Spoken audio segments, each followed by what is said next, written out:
The intention of justice is to see that the guilty people are proven guilty and that the innocent are freed. Only we have a problem here. Welcome, welcome, welcome. We are taking a look at this case from a psychological perspective. Fun. Everybody was having a good time. Does Brian Albert strike you as the kind of guy who's always having fun? No. And here's a news flash for this judge. Mental health professionals have solutions. They made an arrest. I got the guy for Danny. It was like a mix between sadness and anger, because that's the moment for him when he really started to believe that his mother was involved. The only corresponding records in the other databases are from previous days. There is a huge psychological component to what was going on here. And according to this group, Brian Albert Jr. gets like the most celebrated birthday hour of anybody ever. Like every 30 seconds, someone's like, "Happy birthday!" John totally seemed like such a cool guy. John makes me like the police. Somebody jumps in as a journalist, draws attention to it, in a light that is not good for the prosecution. I mean, and there are serious allegations of corruption in the DA's office and the state police. It's not like his 21st birthday. Hi, loophole lawyer. How are you? It feels great. It feels good to be back. I'm going to go with the seahorse because certainly I've gotten a lot of love from everybody today, which feels nice. You are very, very loved. And I can't believe we get to spend your birthday with you. Happy birthday! Text messages read back as if he's the aggrieved party. Hold on. Have each of you been called murderers? Who wants to be the one to give Matt the bad news? I wanted to prove or to demonstrate. I don't know where the dog was. I didn't hear any barking. Her name is Sunny. She was named after Santino Corleone. This is a scene. Hey, hi, everybody. There's my Sonny. Hello. That's my Sonny. Sunny barks if you walk by my window and sneeze. You're not really going to deny this, are you? It's so weird. It's like the Inside Out, upside down. And Narnia. I would get at some point in a timely fashion and then turn it over. Know if we had it enough, or we had it all, I should say. Kill me. Not having any observable or detectable electrical activity would be asystole. Means death. 3 separate tab IDs. The thing he had to encourage her to do was not to testify. You know, and Julia Albert responds to the text message from John, and she goes, "My biggest fear in life is ending up on Turtle Boy." Stop it. Oh, you never seen that? Oh, I got it. You're not going to like this, though. You're going to disagree with me on Just say it. I like the disagreement. conflict. Okay. Yeah, the disagreement. Let's say the Commonwealth of Massachusetts. People are terrified of him. They're absolutely terrified of him. And how do we know that? We know that from Mega Motion. Just another day for me, right? Which means it was just not an ordinary day for somebody else. Just when you thought you were out, they pull you back. Karen Reed plots. She fabricates a conspiracy. I am just a person who likes to understand.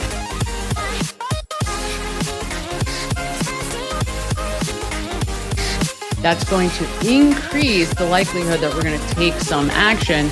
There she is.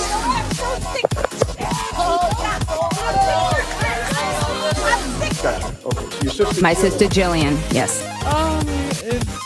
It's funny. But then he's got part of his shirt untucked. His back pocket is kind of hanging out. You have to buy that. So, you have to buy that. So. And showing solidarity, you can see them there. It's about getting justice for John O'Keefe.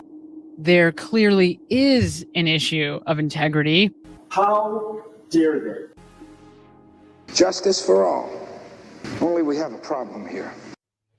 Welcome, welcome, welcome. Hi, everybody. Happy Wednesday night.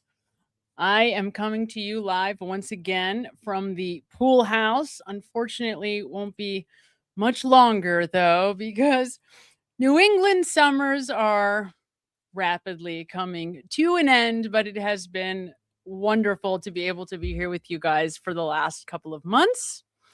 Hi, everybody. Hi, guys. Hi, Chad. Hi, Denise. Denise, I hope that Bugsy is feeling better and healing.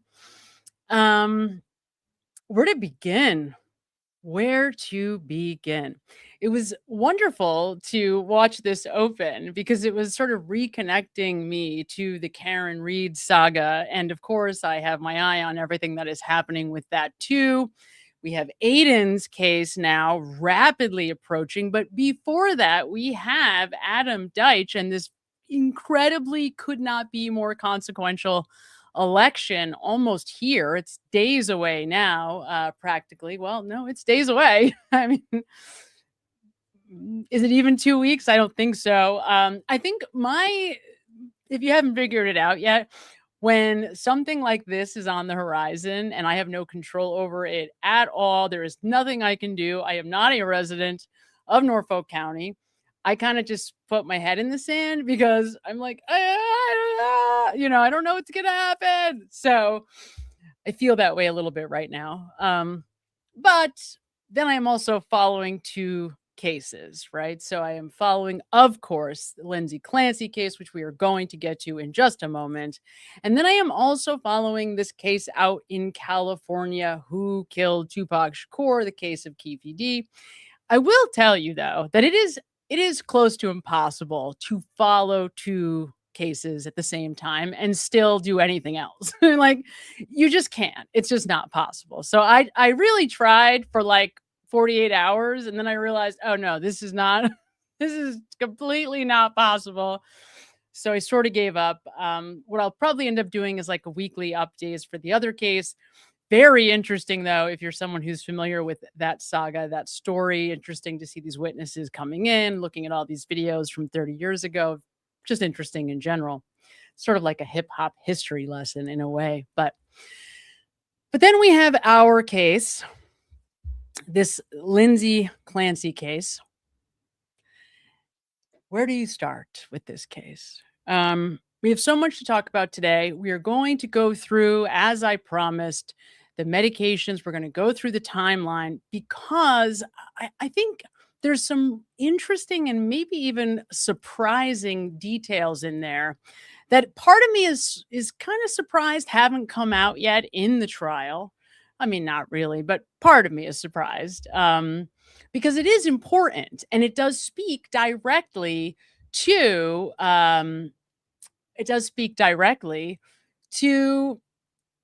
her mental state.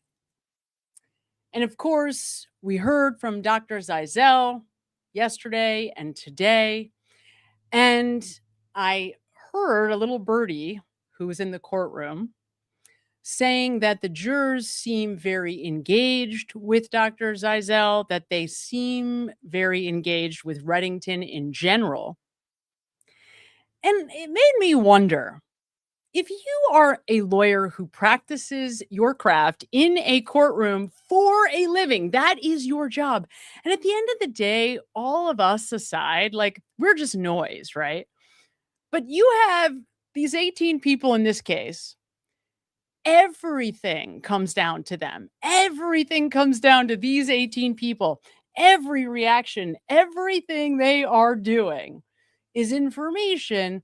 And if it were me, if I was the attorney, which obviously would not be the case, but let's pretend, if it were me, I would be so aware of what they were doing. If I thought for a second that I was losing them, that they were not interested in what I was saying, that a particular witness just didn't seem to be landing, I would be dramatically looking to shift course. But of course, not in this case, not even close, right? Instead, what do? We get doubling down. And that is a pattern we have seen, certainly in the Norfolk County DA's office. So not surprising that in a neighboring county, we might see something similar from the district attorney's office. When in doubt, double down, right? Let's not course correct. Let's not reevaluate. Nope, let's just double down on our strategy. And we have been seeing that. So, in case you have not figured out yet what the strategy is here with these two clowns, Tweedledee and Tweedledummer, my affectionate names for them, for Shannon Buckingham and Jennifer Sprague. If you haven't been paying close attention, their theory of the case is she's evil, and any opportunity we have to make that known, make our opinion known that she's evil, we plan to say it. We plan to drag it out. So any sensationalizing they can do, like for example, today, out of 7,000 plus medical records from her time at this Tewksbury hospital that she is at, recovery center, whatever it's called, out of over 7,000 records, Shannon Buckingham decides to read to Dr. Zeisel the little notes that nurses, I'm assuming, have to write at the end of every shift, right? Anyone who's a nurse knows, anyone who works in medicine or mental health, even when I was working in rehabs of different levels of care, you have to write like a shift note. And you have to write one on each person. And so what do they write? Well, they are pointing out on the birthdays of the children what Lindsay Clancy is doing. So those are the very specific notes that they decide to draw our attention to today on cross-examination of Dr. Zeisel. And this cross-examination, by the way, was just so lackluster, start to finish. I mean, Shannon Buckingham is doing the cross. She starts out, and I'm not going to play it for you because we have bigger fish to fry today. This is just not that important, and it really just wasn't that good. She starts out essentially trying to, I guess, get to his credibility. I'm not even really sure what she was trying to do, trying to make some statement about how much money he's paid, I think, from the agency that you have to be affiliated with to come in as a forensic psychologist and testify in court. I mean, I just didn't get it. And if I didn't get it, I'm pretty sure that there's a good chance somebody else didn't get it, right? And perhaps one of the 18 people in the room were like, what are we even talking about this for? Like, am I supposed to crap on this guy because of the amount of money he makes a year? Like, what is she saying, right? So she's trying to make the point that he's, I guess, not typically somebody who testifies for the prosecution, even though he said that he testified for both. He repeatedly sticks to the script, though. In fact, I think he did pretty well on cross. There was only one moment that I thought, well, that wasn't ideal, when she was asking him about the prescription of Zoloft and why there were only 7 pills and not 9 taken out of the bottle if she had followed the doctor's orders, right? There was only one silly little answer that he gave about maybe she took an old prescription bottle, whatever. It's just stupid details, not important at all.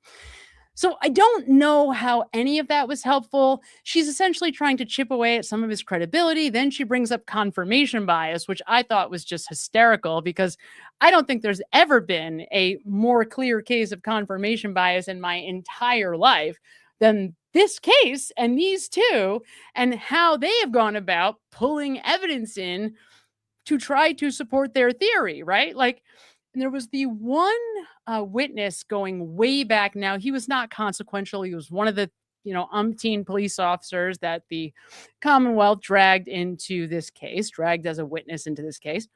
And one of the things that he testifies to is one of the notes that he finds on her phone. And then I think he testifies to the Facebook post in the Attachment Moms group about Dawson back in like May of 2021, I think it was. And it's like, so what is this? She's in an attachment parents Facebook group talking about Dawson being difficult. Okay, right? And on cross-examination, Reddington gets up and he says, "You're an investigator, right? Like, your job was to dig up dirt on Lindsay Clancy, and this is the best you could do?" And he basically agrees. He's like, "Yeah, this is the best." Like, okay, so this is what we've got.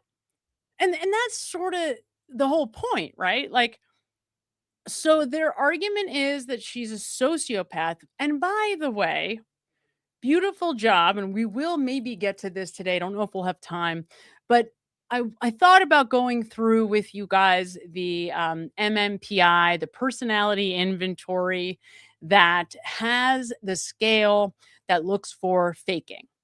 And believe it or not, there's a lot of inventories in psychology that have these types of scales, not because they're looking for a sociopath or for a situation like this, but more for like people. For example, the MMPI is often adopted and used by corporations that are looking to hire people. They'll have them do certain tests that are similar or even that test, but people want to put their best foot forward. So they might embellish the truth or try to say the right thing on every single question. So these scales are set up to try to catch when people are inflating the truth, right? Embellishing on what they really think or feel. That's why these scales are there. And they just so happen to also be able to catch for malingering. And so the prosecutor leaves us believing that Lindsay Clancy is the most seasoned, well seasoned, best actress the world has ever seen and has pulled off the most outstanding sociopathic effort to trick everyone. Everyone at the hospital that she's currently at, everyone everywhere that she has ever been, any job she's ever had, any friend she's ever had, because she managed to slip by them that she has sociopathy. She's antisocial. Well, that would be a first. So, I mean, I don't even know. I don't know where they're getting it. I really don't. Now, I did see some scuttle about the fact that Reddington on recross brings out that, or well, I guess it's redirect of his witness. So Zizel on redirect of Zizel brings up the fact in his little hypothetical that the Commonwealth has hired 3 doctors that all saw Lindsay somehow recently or whatever to try to make an assessment of her and ultimately, I'm sure, say that she was faking. Somehow that's potentially, I don't know, grounds for a mistrial. I don't know. I don't know. I have a very hard time believing that we're going to see anything like that. At this point, this certainly is a battle, and we are going to take a look at some of Zizel's testimony because some of it was definitely important. But at the end of the day, it's like I have never seen a situation like this. First of all, it's a battle in that courtroom. It's a battle. I mean, even during like the Karen Reed stuff with Hank Brennan, I don't ever remember feeling like this. I mean, this is a freaking battle. Maybe the worst it got was like at the very end of Karen Reed's second trial when, Hank is really like just reaching, he's pulling out the sweatshirt, try to trick the jury into believing that the cuts on the back were not from the medical examiner. Right. So it kind of feels like that, but at a baseline, it feels like that. Like it is like that in every moment. The tension is huge. And Reddington just doesn't have any patience for it, right? He's also old school. I mean, he's been doing this a trillion years. You just get the sense that like he runs that courtroom. And sometimes the judge has a hard time having to like rein him back in. So it's just really interesting. There's a very kind of a nuance about the intensity, the way that these lawyers are battling for their respective sides. And so it's a very interesting case. It really is. And as a complete, like, the furthest thing from a lawyer on the planet, if even I can see that with a case like this, you've got to come in with some kind of strategy if you're the prosecution that is organized around the jury instructions. I don't understand how that, like, escapes your mind. Like, this woman is in a wheelchair. Does it not occur to you that the people on the jury might at some point feel sympathetic or feel empathetic to the woman sobbing in the wheelchair for the rest of her life, right? So even just this conversation yesterday, it was good to see Dr. La Posada. Like, what are we really arguing about whether or not she landed on her shoulders or the top of her head? Who cares? Who cares? She's paralyzed. So clearly, whatever happened, it was serious enough to create the injury one way or the other. Why are you fighting so hard? It doesn't make any sense. And then we have that incident that you already heard me talk about with the bands, which I'm not going to get into. You've already heard my stance on it. But that just felt like tomfoolery, like trickery. Like, wait a minute, wait. You already told us that there was tying happening, and now there's no tying happening. What's going on? And you can just see she kind of lost her cool, was trying to make a point. But more importantly, Tweedledummer was trying to win. That's what's going on, right? They just want to win. And with a case like this, it just feels like, I don't know how he's done it, but somehow it really feels like Reddington is on the higher moral ground at this point.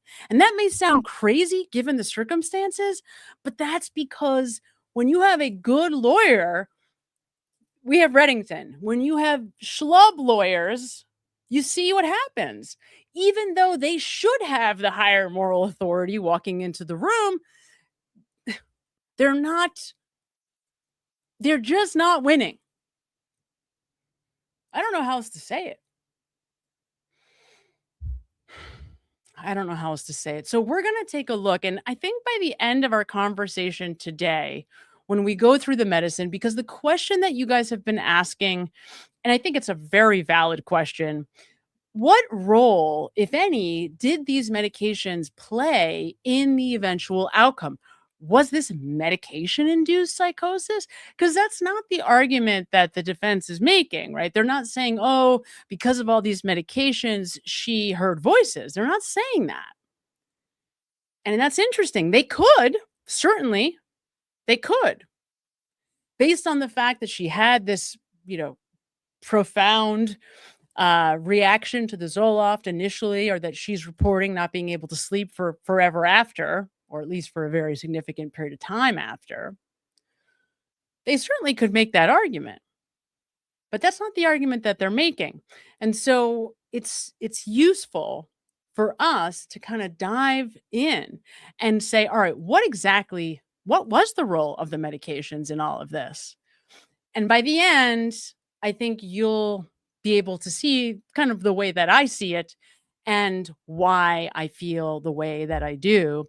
Because I do think that when you go through these medications and you understand what they do, that it becomes much more obvious, maybe, what was going on with Lindsay Clancy when this all happens.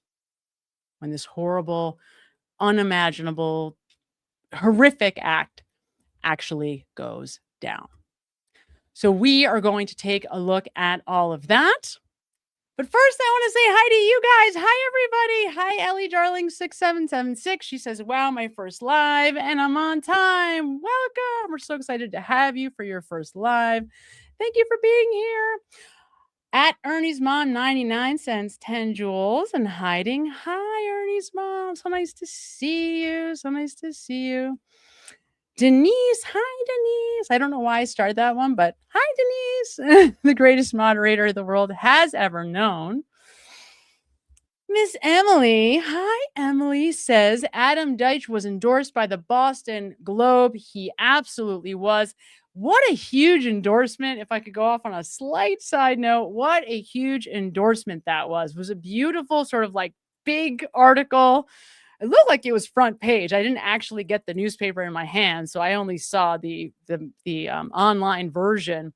Beautiful photo, beautiful article, and really a bold statement, in my opinion, because the Boston Globe also are the ones, right, that have highlighted other anti-Karen Reed sentiment in the past.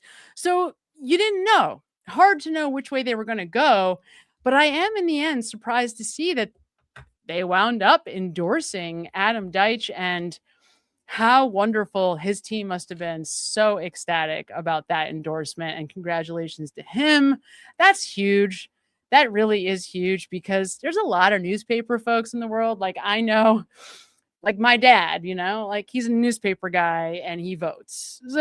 So I could really see this being a substantial kind of check for the Deitch team. So that is amazing. Awesome, awesome, awesome. Yay. And thank you, Emily C., for your hard work on getting Adam Deitch elected. There is no more consequential election for us if you care about seeing justice for John O'Keefe. I have no doubt about that. So thank you, Emily, for doing the hard work. Hello, Liz Rose. She is a member for 7 months. Happy anniversary, Liz. Justice for John and Lindsay. I mailed a card to Karen Reed with one for Lindsay too. No, Kevin Reddington. Sorry. I mailed a card to Kevin with one for Lindsay too. Legal mail. Oh, another KR. That's 3. Yes, exactly. Yes, amazing. Awesome. I did too. I thought that was such a good idea. Hopefully she eventually gets them. And thank you guys for caring enough to do it. What a freaking nightmare this situation is. And, I think today, when they are going through and reporting, when Shannon Buckingham is going through and reporting about the children's birthdays, and Lindsay, I forget the wording exactly, but essentially with her wheelchair, pushing herself, however you say that, down the hall, the woman is on 24/7 suicide watch. There's really no more high risk than you could be. So how are the nurses supposed to write that? And you like how they just kind of glazed over the SRI, the SBI, the SI, anything SI. They just boop. They don't mention that part. They don't highlight that part because it's not in their best interest. I am a big believer that if you have to be dishonest, if you have to deceive in order to win your case as the prosecutor, then you probably should not have brought this case to begin with. I mean, that's just kind of a fact, right? Because you're the prosecutor. You are supposed to be the person who's doing justice. You're supposed to be the one who's out there, right? Fighting crime. You're supposed to be locking up the bad guys. I hate to be the bearer of bad news, but have you seen Lindsay Clancy lately? Very unlikely that she's doing that anytime soon, right? In this lifetime, anyway. But this is what their resources are going towards. And look, there's no excusing what she has done. And no one is doing that. Just to be clear. No one is saying she gets a pass. No one is saying that this is okay. It's not, two things can be true at the same time. But I believe that she's the one that has to live in the hell of the situation that she created. I mean, this is a woman, if you think about it, who was very health conscious, was always exercising. I mean, we could get into that later, but what role exercise has undoubtedly played in her life. But she was an athlete growing up. I mean, this is a woman, as much as anyone, who valued her physical health. And I am not savvy to the extent of how this type of spinal injury affects your health, but I was listening very closely to Dr. La Posada yesterday, and she was highlighting, you know, essentially how your body temperature is affected by the severing.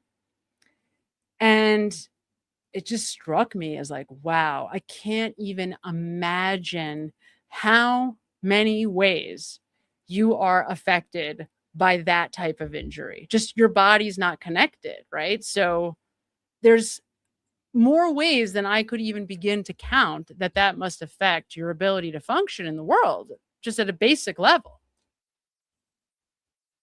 So no one's excusing what she's done. The question is, what was her mental state at that time? That's the question. That is the question. And to this point, the district attorney has done a nice job of highlighting the case for insanity, which we will talk more about in just a minute. So nice to see you, Liz. Thanks so much for being here. Oh my God, we have a new YouTube member, and you know what that means. Welcome, Megzalodon. Oh, yay, we get to see a little clip of Yuri because of you at Megzalodon. Thanks for being here. Thanks for being a member. That's very exciting. We have a members only live coming up. Well, I'll say more about that in a little bit. I'll say more about that later.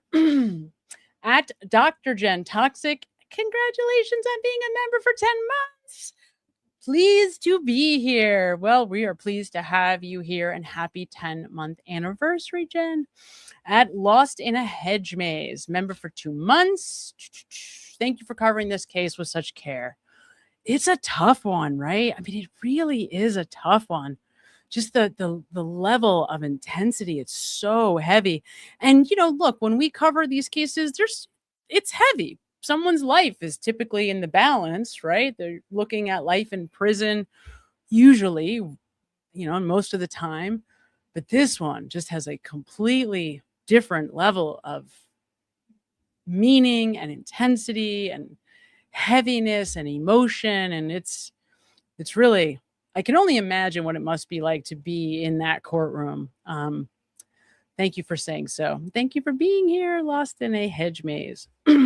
At Lisa Helton Hudson became a member. How exciting!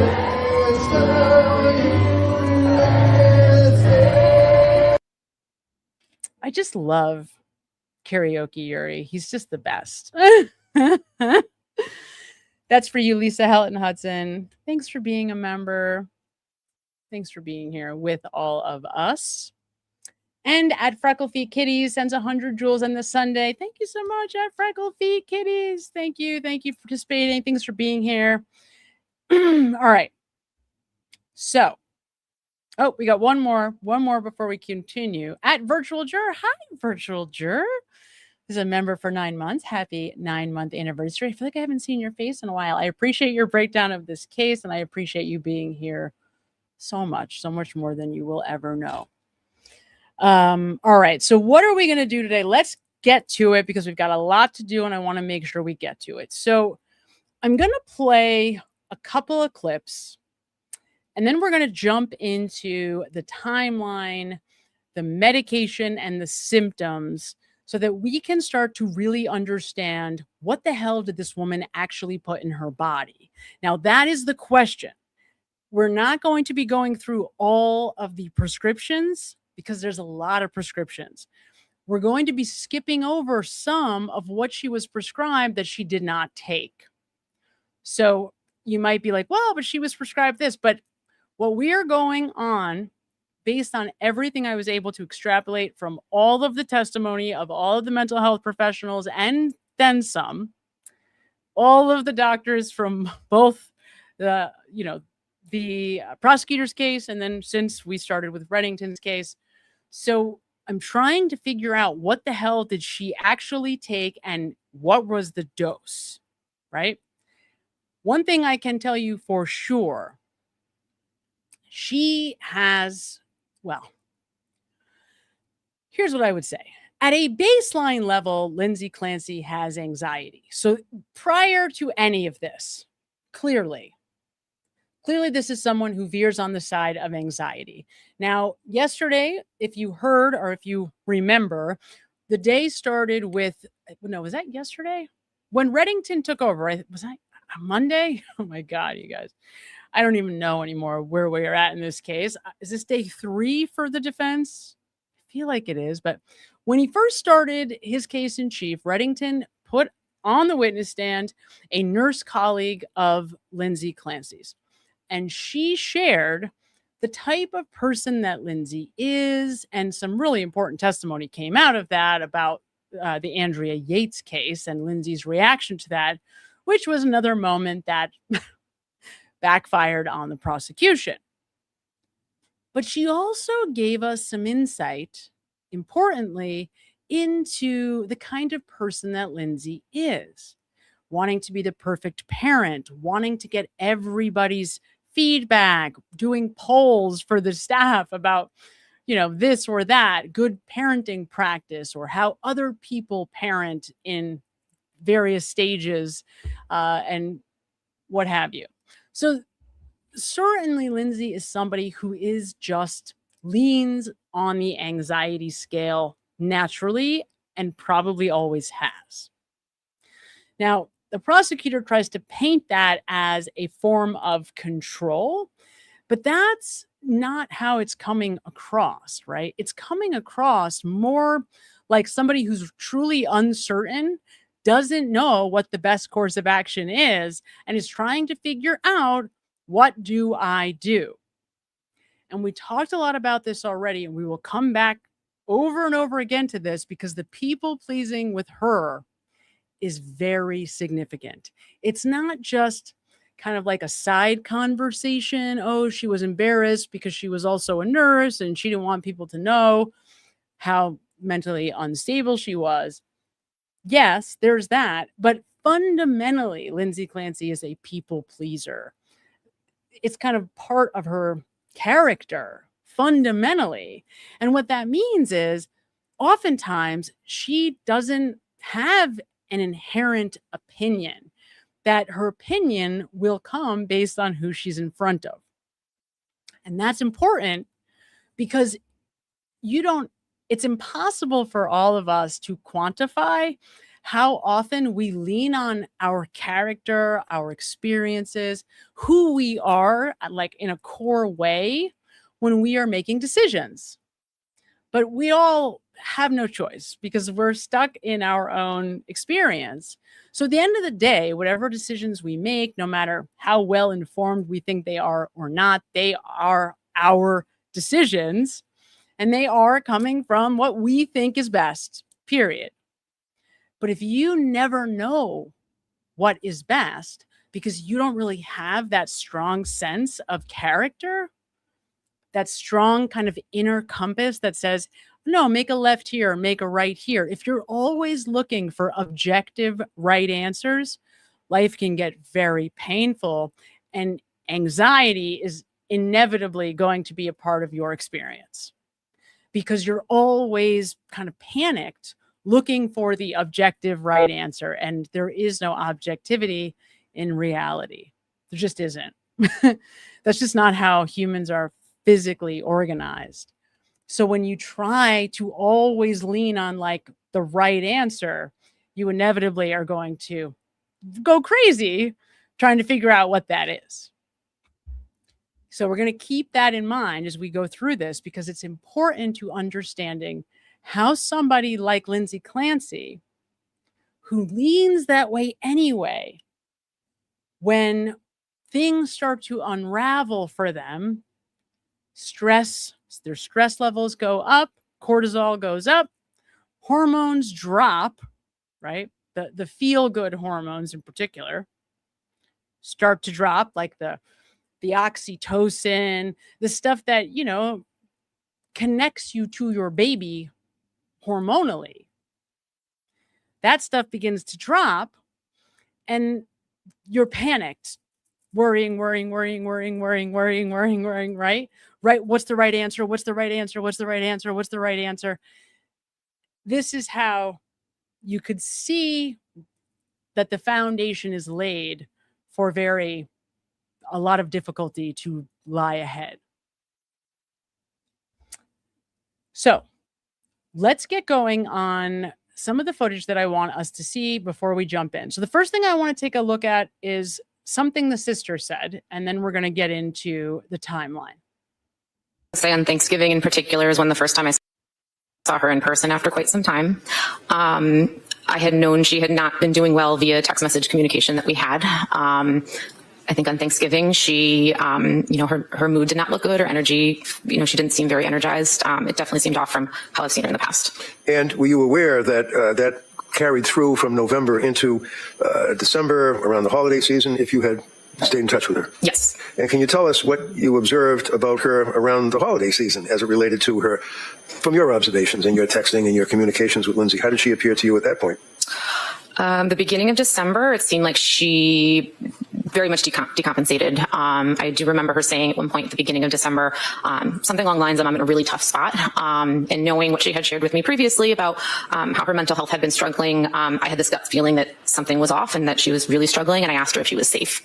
What did she say? She said yes at that point. And you knew her husband, Pat? Yes. And you knew the kids? Yes. Obviously. Do you recall around Christmas itself, and perhaps a little bit thereafter, that you spoke with her and that she indicated, basically, I'm not doing okay? Yes. Can you tell the jury what you observed about her demeanor or her symptomology when you said she was decompensating around that time? What were they symptoms in your mind of? Based on communication with Lindsay, and I started communicating with Pat directly at that time, she was reporting her mood was worsening, as she described as depression. She was having more suicidal thoughts. Insomnia continued to be an issue. She was really not feeling like herself. And did you know that during that period of time where she was telling you about the suicidal thoughts and the issue of depression, that she was seeing doctors? Yes. And what did she tell you about seeing the doctors, and if she was on any medication, and if so, what effect did they have on her? So the first thing she said about the doctors was back in October when she said that she saw a doctor for Zoloft and had a very awful reaction to that Zoloft. Would that be Dr. Tufts? I don't believe she shared that specific with me. Share the name? Okay. No. And then I think throughout our communication over the couple months of October to December, she did share with me that she was going to doctors, she was getting different prescriptions, kind of all the things that they were trying and different treatments they were looking at. And do you recall when you were talking with her about her symptoms towards the end of December that she had, in your words, decompensated significantly and stated to you that she felt nothing and that she was scared, things of that nature? Yes. What else did she tell you, if you recall? At the end of December, so I think it was more along the same of, that she is really not feeling well. Her mood is down. She's feeling numb. She's feeling hopeless. I believe at the very end of the month, she told me she had suicidal ideation every day for a month. I will say. So now the prosecutor tries to ding her for not committing her sister. Like, that's what she gets on her for. She's like, oh, well, if you were so concerned because she said that she was suicidal every day for a month, why didn't you commit her? Well, she's telling me, right? So think about this. She's telling me that's how she feels. And then she's going to McLean. She's going to all these doctors. So why would I commit her? That doesn't make any sense. Why would I feel the need to do that when my sister, she's not hiding it. She's not saying, oh, I'm doing great, and then secretly decompensating. She's telling everybody that, at least Patrick, her mom, her mother-in-law, which is a big deal. It sounds like, she tried to kind of keep them at a safe distance in a way, her in-laws. And so to pull them in and say, I need help. When you start to think about who this person is, like her character, how hard it would be to like actually go into the hospital ER that you work at for the psychiatric department, that's really hard to do, just to go to the ER, let alone like, right? Anything else, let alone like actually go into these programs. Now, we have to consider something. So I'm going to go to September. Here's September. This is a pretty boring month. So she starts with Tufts on September 15th. But importantly, part of why she's doing this is because she needs the paperwork to extend her maternity leave filled out by a medical professional. So it's hard to know, right? What was she thinking? In the beginning, was she thinking, well, I'm not ready to go back to work and I need somebody to attest to that and to attest to why? Right? Because remember, one of the first diagnoses that Tufts gives is an adjustment disorder with depressed mood. Now, adjustment disorder, it's an interesting, it's one that, you know what gets that? So just to be clear, you ever heard of the phrase failure to launch? This would be like young adults who don't leave their parents' basement for way longer than you think they should be there. That's what we would call an adjustment disorder. Somebody who's struggling with what we would expect, like, is normal given where they're at in their lives. So you're a college student and you have to drop out, and now you're just depressed in your parents' basement and you feel anxious whenever you interact with the world. That would be an adjustment disorder. So that's what she is kind of noting. And that makes sense because remember, when we go back through Lindsay's journals, at this time, she's clearly talking about how what's the depression and the anxiety is largely because she has to go back to work. So she has to stop breastfeeding. She has to sleep train Cal, the baby, and doesn't feel like she can be the kind of mom, that she was to her first child, to Cora. And it's very distressing for her. She's absolutely flipped out, absolutely worried about the baby. She's worried that the baby's not developing as he's supposed to. And if, as I mentioned, when I was on the Some Things Off podcast, which was super fun, we talked a lot about this. What is attachment? What is an attachment parenting group? Now, why is that important? Because if you are subscribing to the attachment parenting method of parenting, letting your kid cry it out is like a no-no, because from a physiological framework, until your child is, I'm not sure what they would say, probably 2 years old, something like that. That's a guess, that they don't have the physiology, they don't have the physical makeup to tolerate that level of distress. And that's why, remember the story that we heard from the nurse who shared with us that when Lindsay was working the overnights and she saw Cora on the baby monitor from her cell phone crying, and she couldn't get a hold of Patrick, why she had a wellness check done, called the police, had a wellness check done. So that was for Cora. See what I mean? That's the baseline level of anxiety we're talking about.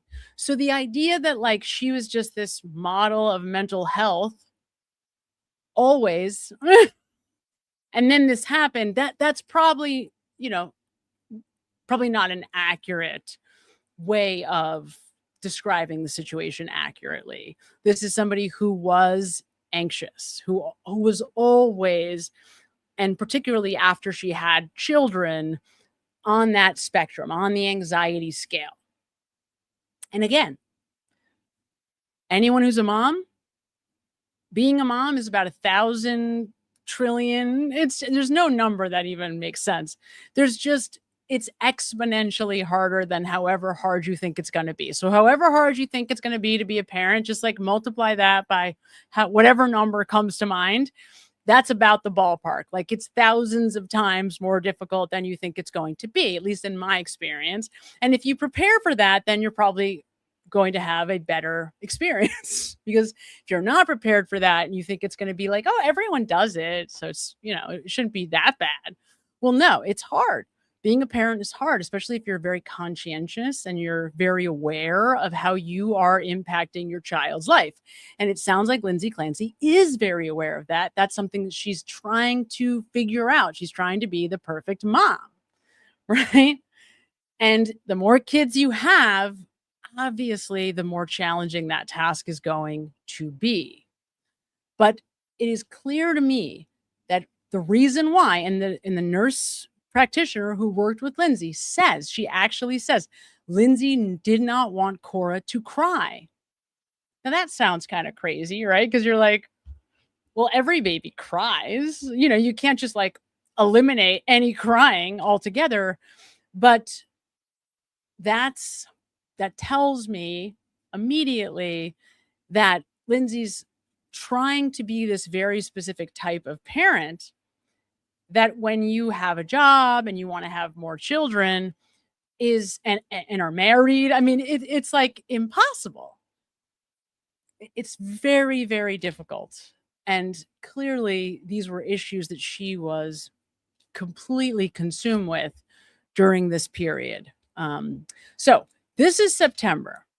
All right. No meds, does not start meds. She goes to Tufts on the 15th, but still has not started meds. Okay. So let's jump to October. Let me take this off. Okay.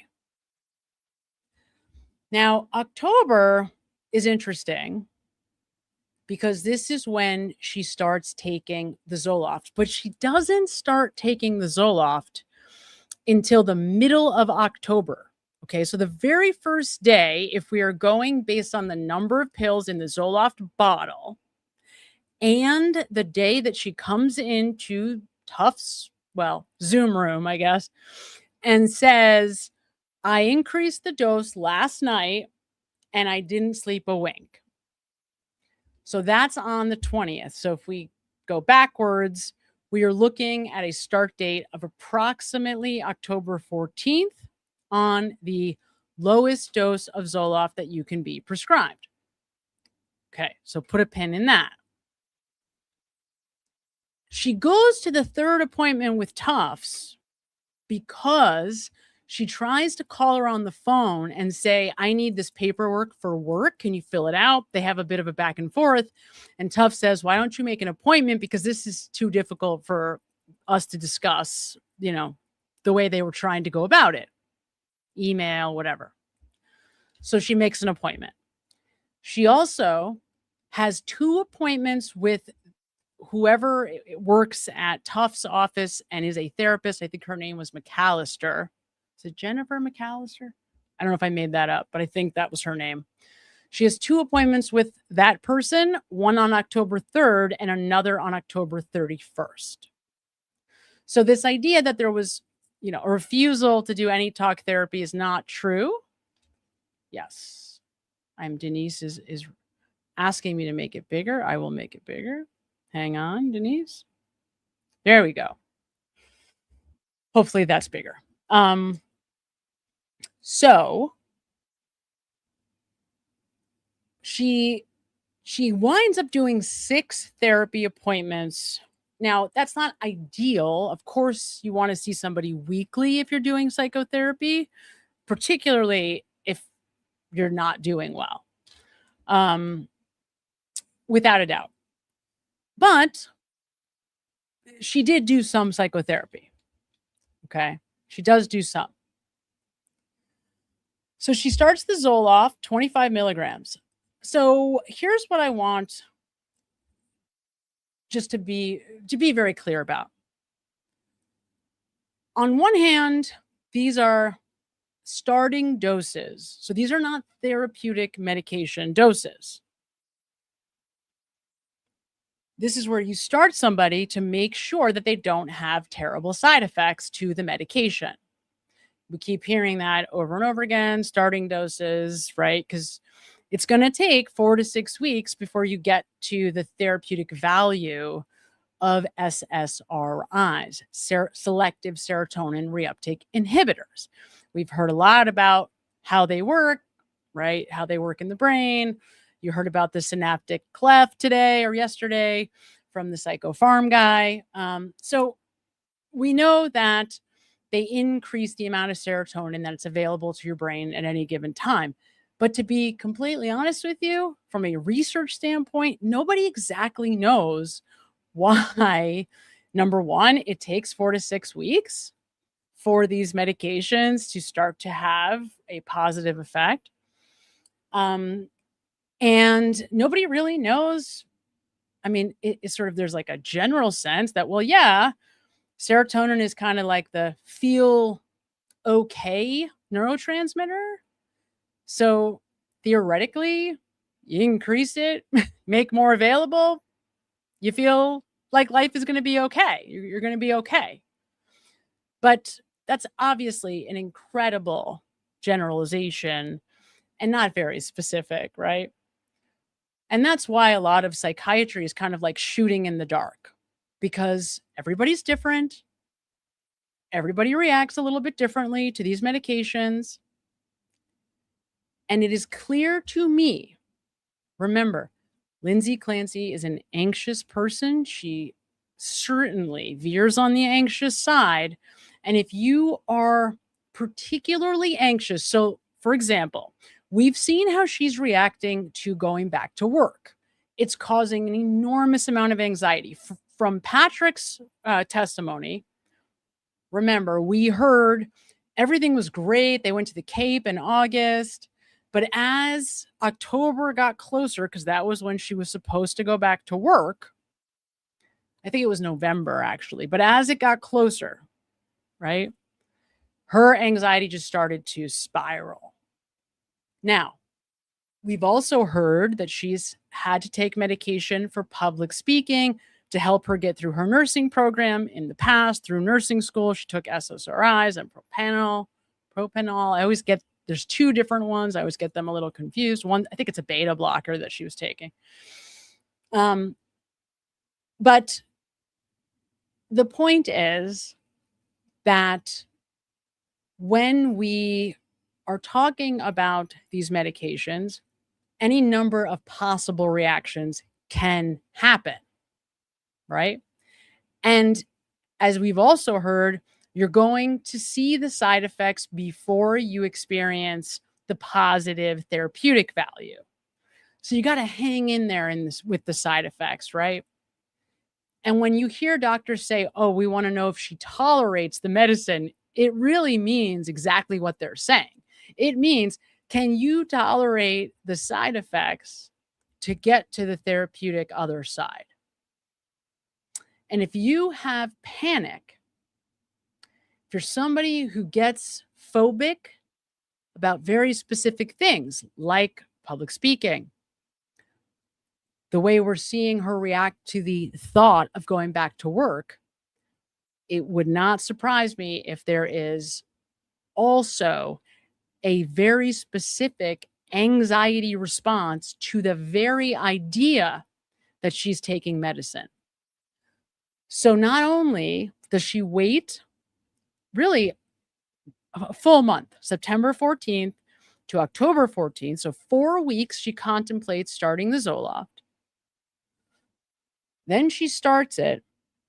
She doesn't take it for the full 7 days before she increases the dose. She takes it for 5 days because there's only 7 pills out of the bottle. So she doesn't take it for the full 7 days. She takes it for 5 days.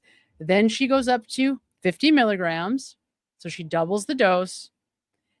She takes that medication at night, okay, which was not apparently the way that it was indicated on the bottle. And as a result, has an inability to sleep reaction, right? Says that she doesn't sleep that first night, so the immediately after she takes it. And then she also reports not being able to sleep the second night. So Tufts has her back-to-back 4 appointments on October 20th and then October 21st. And she gives her the smallest dose, 0.5 milligrams of Ativan. That is the smallest dose that you can give of Ativan.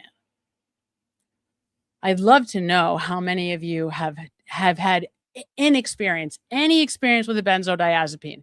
If you've never taken a benzodiazepine, Ativan, Klonopin, Valium, lorazepam,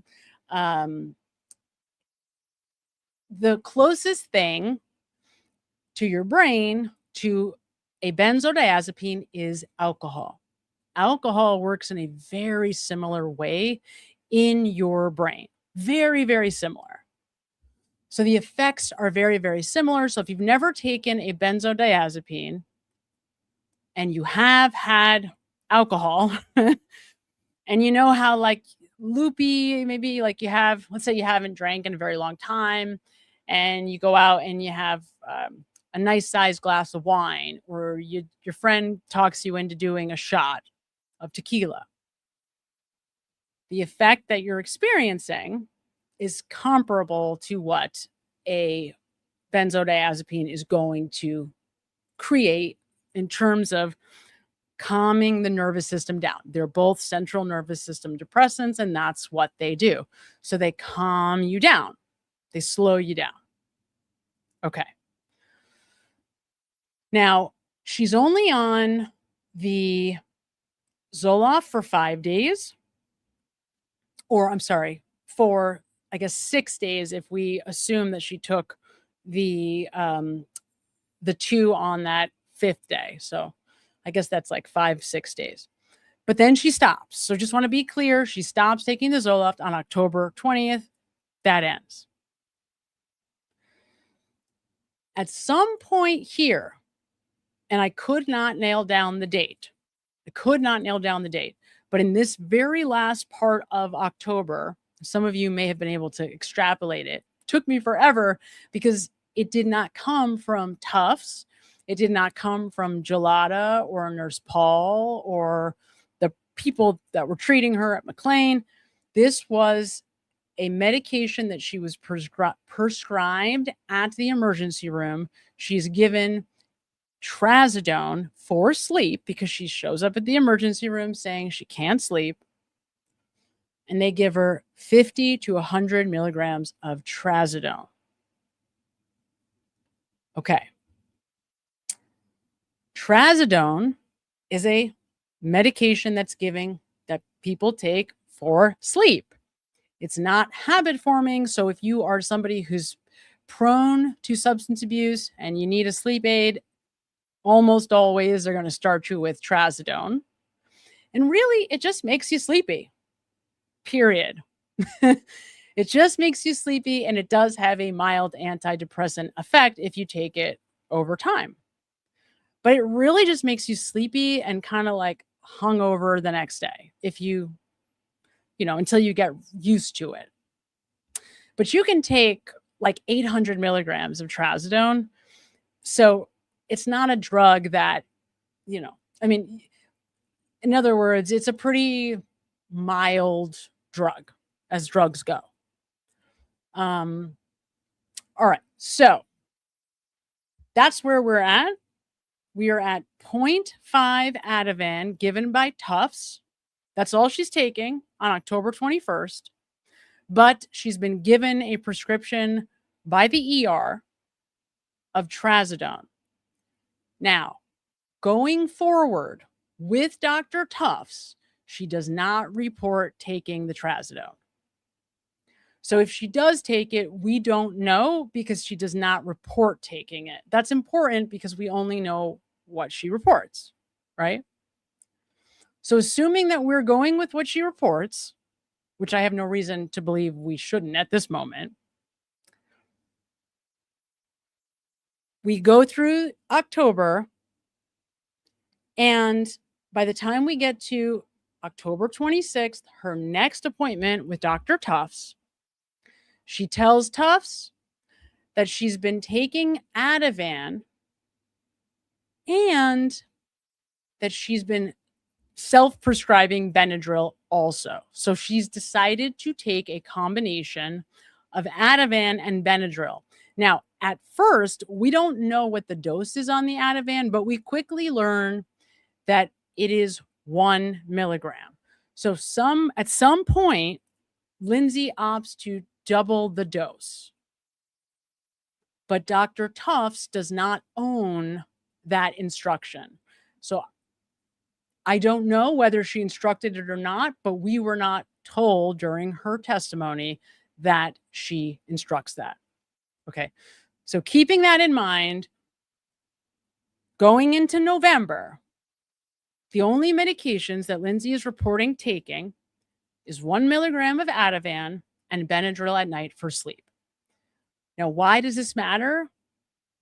Well, these are depressants, right? So these, when you take Ativan and Benadryl, and you guys know, I'm sure people have taken Benadryl, it just makes you feel kind of like sleepy, like drowsy is the best way to say it, right? It makes you a little drowsy, makes you yawn a little bit, right? So if you're taking that at night and you are taking it with Ativan, it is likely going to make you drowsy. So she's reporting through this period, however, that she's still not able to sleep more than a couple of hours a night, and she's waking up as we go through this. Okay. So keeping that landscape in mind, it's important because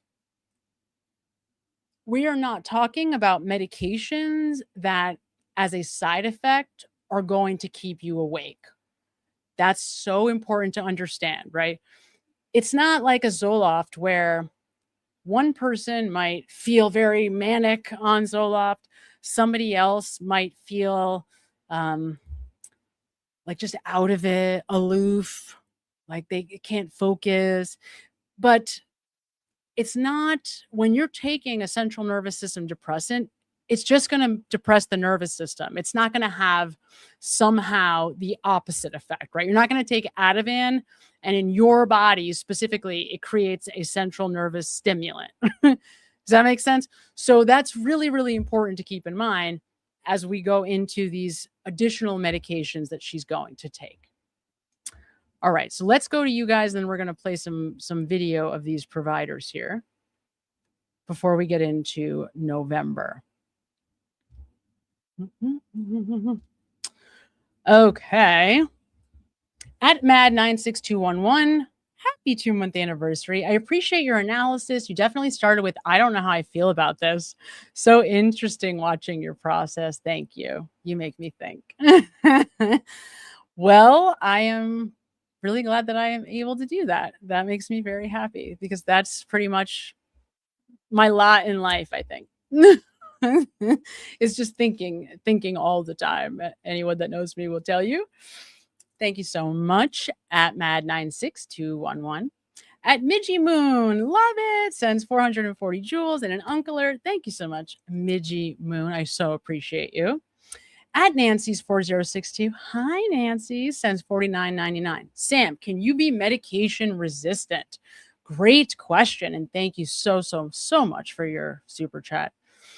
Of course. Yeah. I mean, I have had clients who are medication resistant, but let's think about what that means, because we throw that term around in mental health, particularly when talking about depression.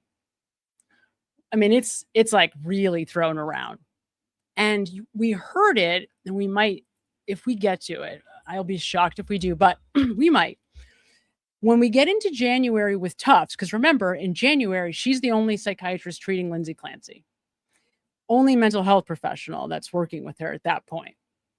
And she's saying, well, Lindsay's looking up ketamine treatment, which upon hindsight was an interesting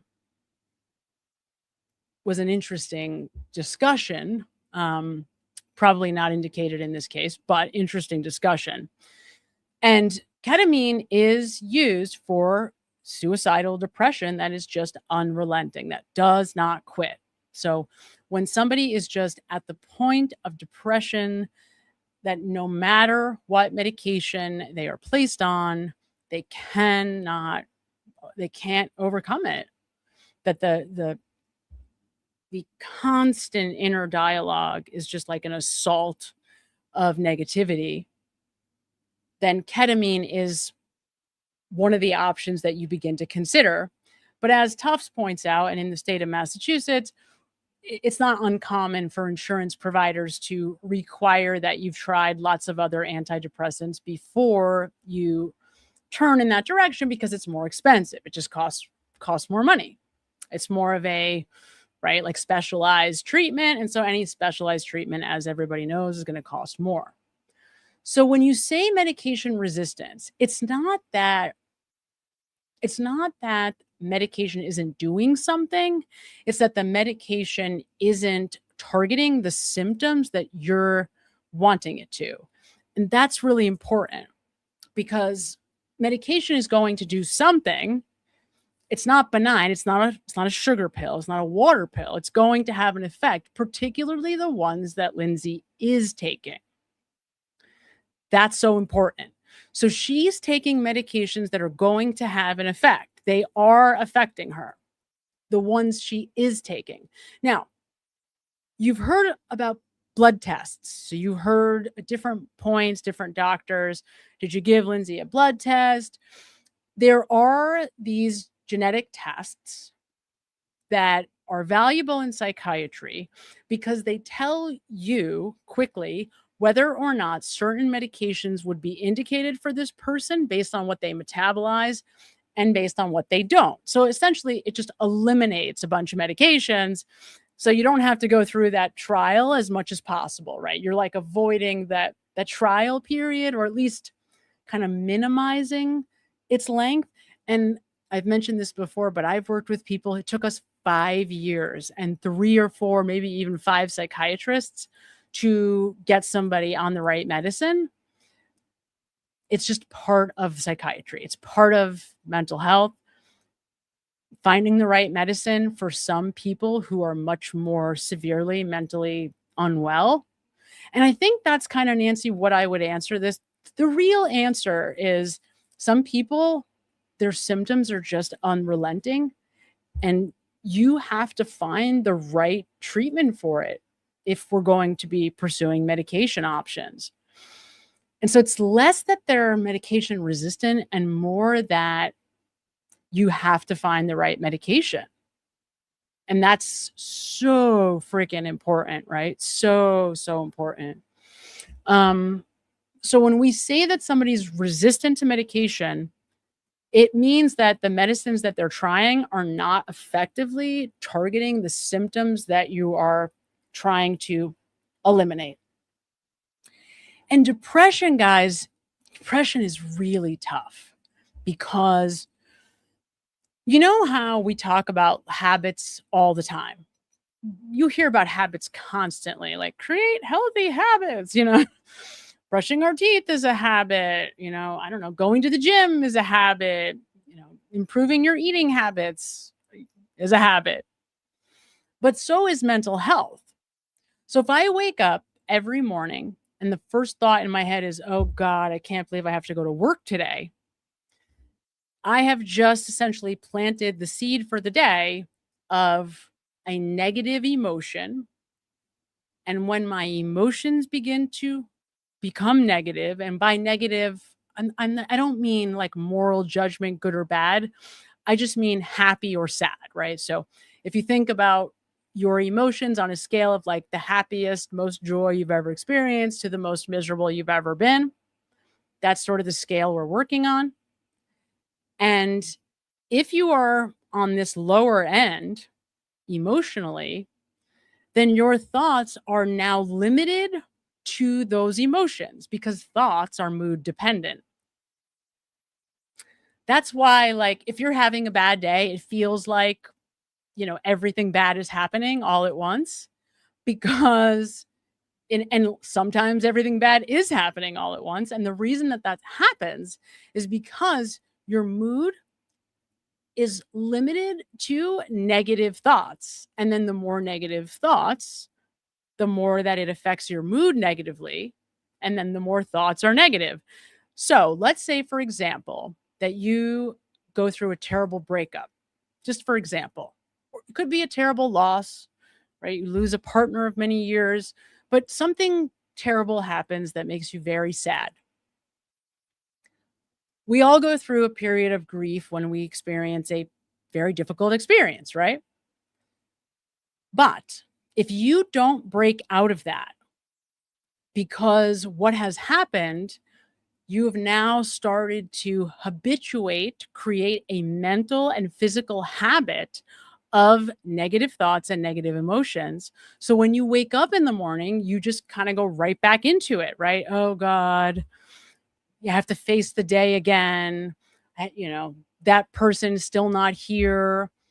I can't believe I have to go through this without them. So when we talk about what depression really means, it can manifest as sad, but it can also manifest as angry or miserable, grumpy, pissed off at the world. So it's not just like sad, I want to be in bed with the blankets over my head. It means like fundamentally my thoughts are very negative. So when I hear, if you say to me, Sam, you call me up, you say, Sam, I have somebody who is looking for a new therapist and they've been depressed for the last 6 months. Well, this is what drives me nuts, by the way, about these prosecutors, because if somebody's been depressed for the last 2 months, I am absolutely sure when I see them next time, they're not just going to like spontaneously get out of it, because that's not the way the mind and body system works. If you've been in a pattern of depression for months, you're not just going to be like, oh, I'm all better now. So when Shannon Buckingham tries to make the argument when she's questioning Gelada that, I think it was Buckingham who questions Gelada, it's the other one who questions Tufts.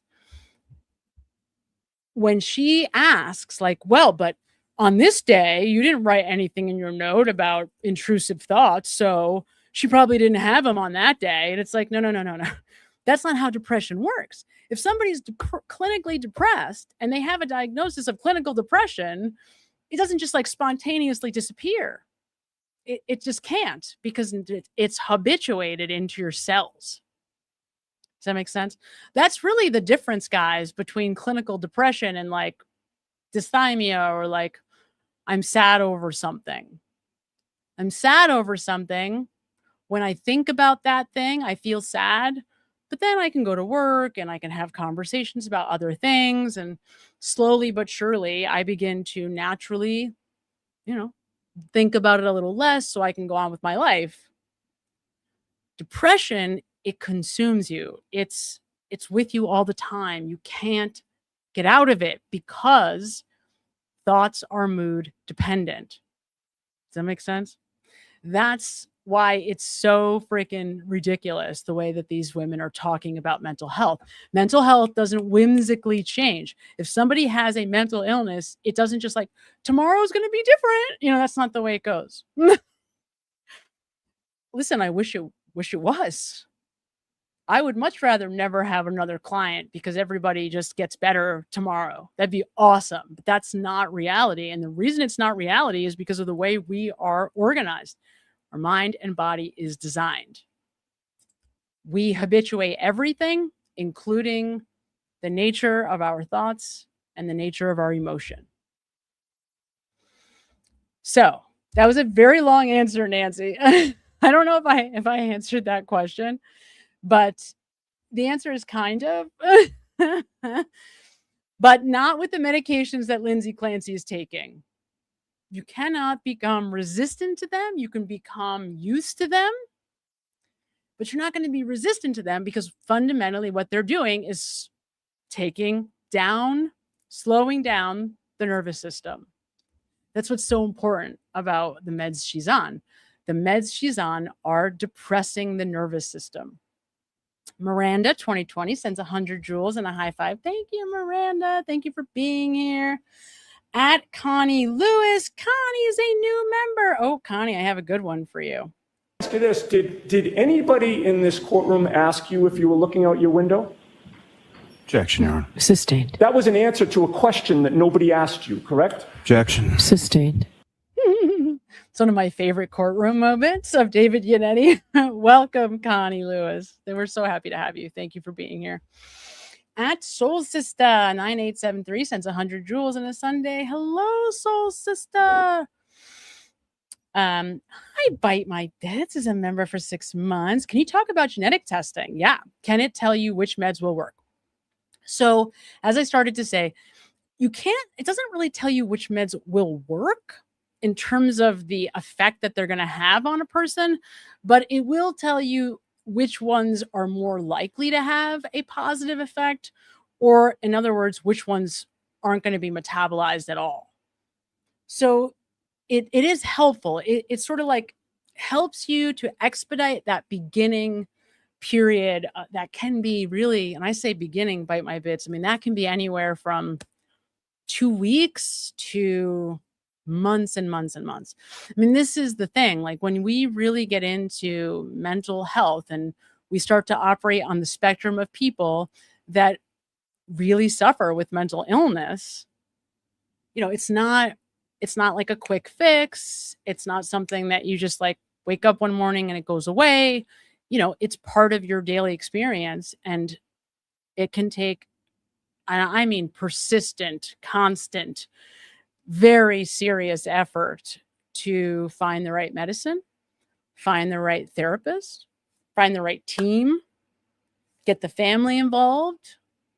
I mean, these are the things that people that deal with major mental health, that's what we do every day. That's my job. My job is to do those things, right? My job, because I do work with more complicated people. Not everybody does, by the way. Most of my colleagues don't do that stuff anymore. They deal with like, I don't know, businessmen, right? Like, or like, I don't know, people who have suffered some kind of big loss or have a medical issue that pops up, but not major mental illness. That's generally the world that I swim in, just because that's how the chips kind of fell. And when you're in that world, we don't have the luxury of like not bringing the family in. You have to bring the family in. It's not a question of like, am I going to speak to mom or are we, there might be questions like, are we going to meet all together or like how often? But of course, you want to get as much information as possible from everybody in that person's life. And here's another thing. I'll never forget this.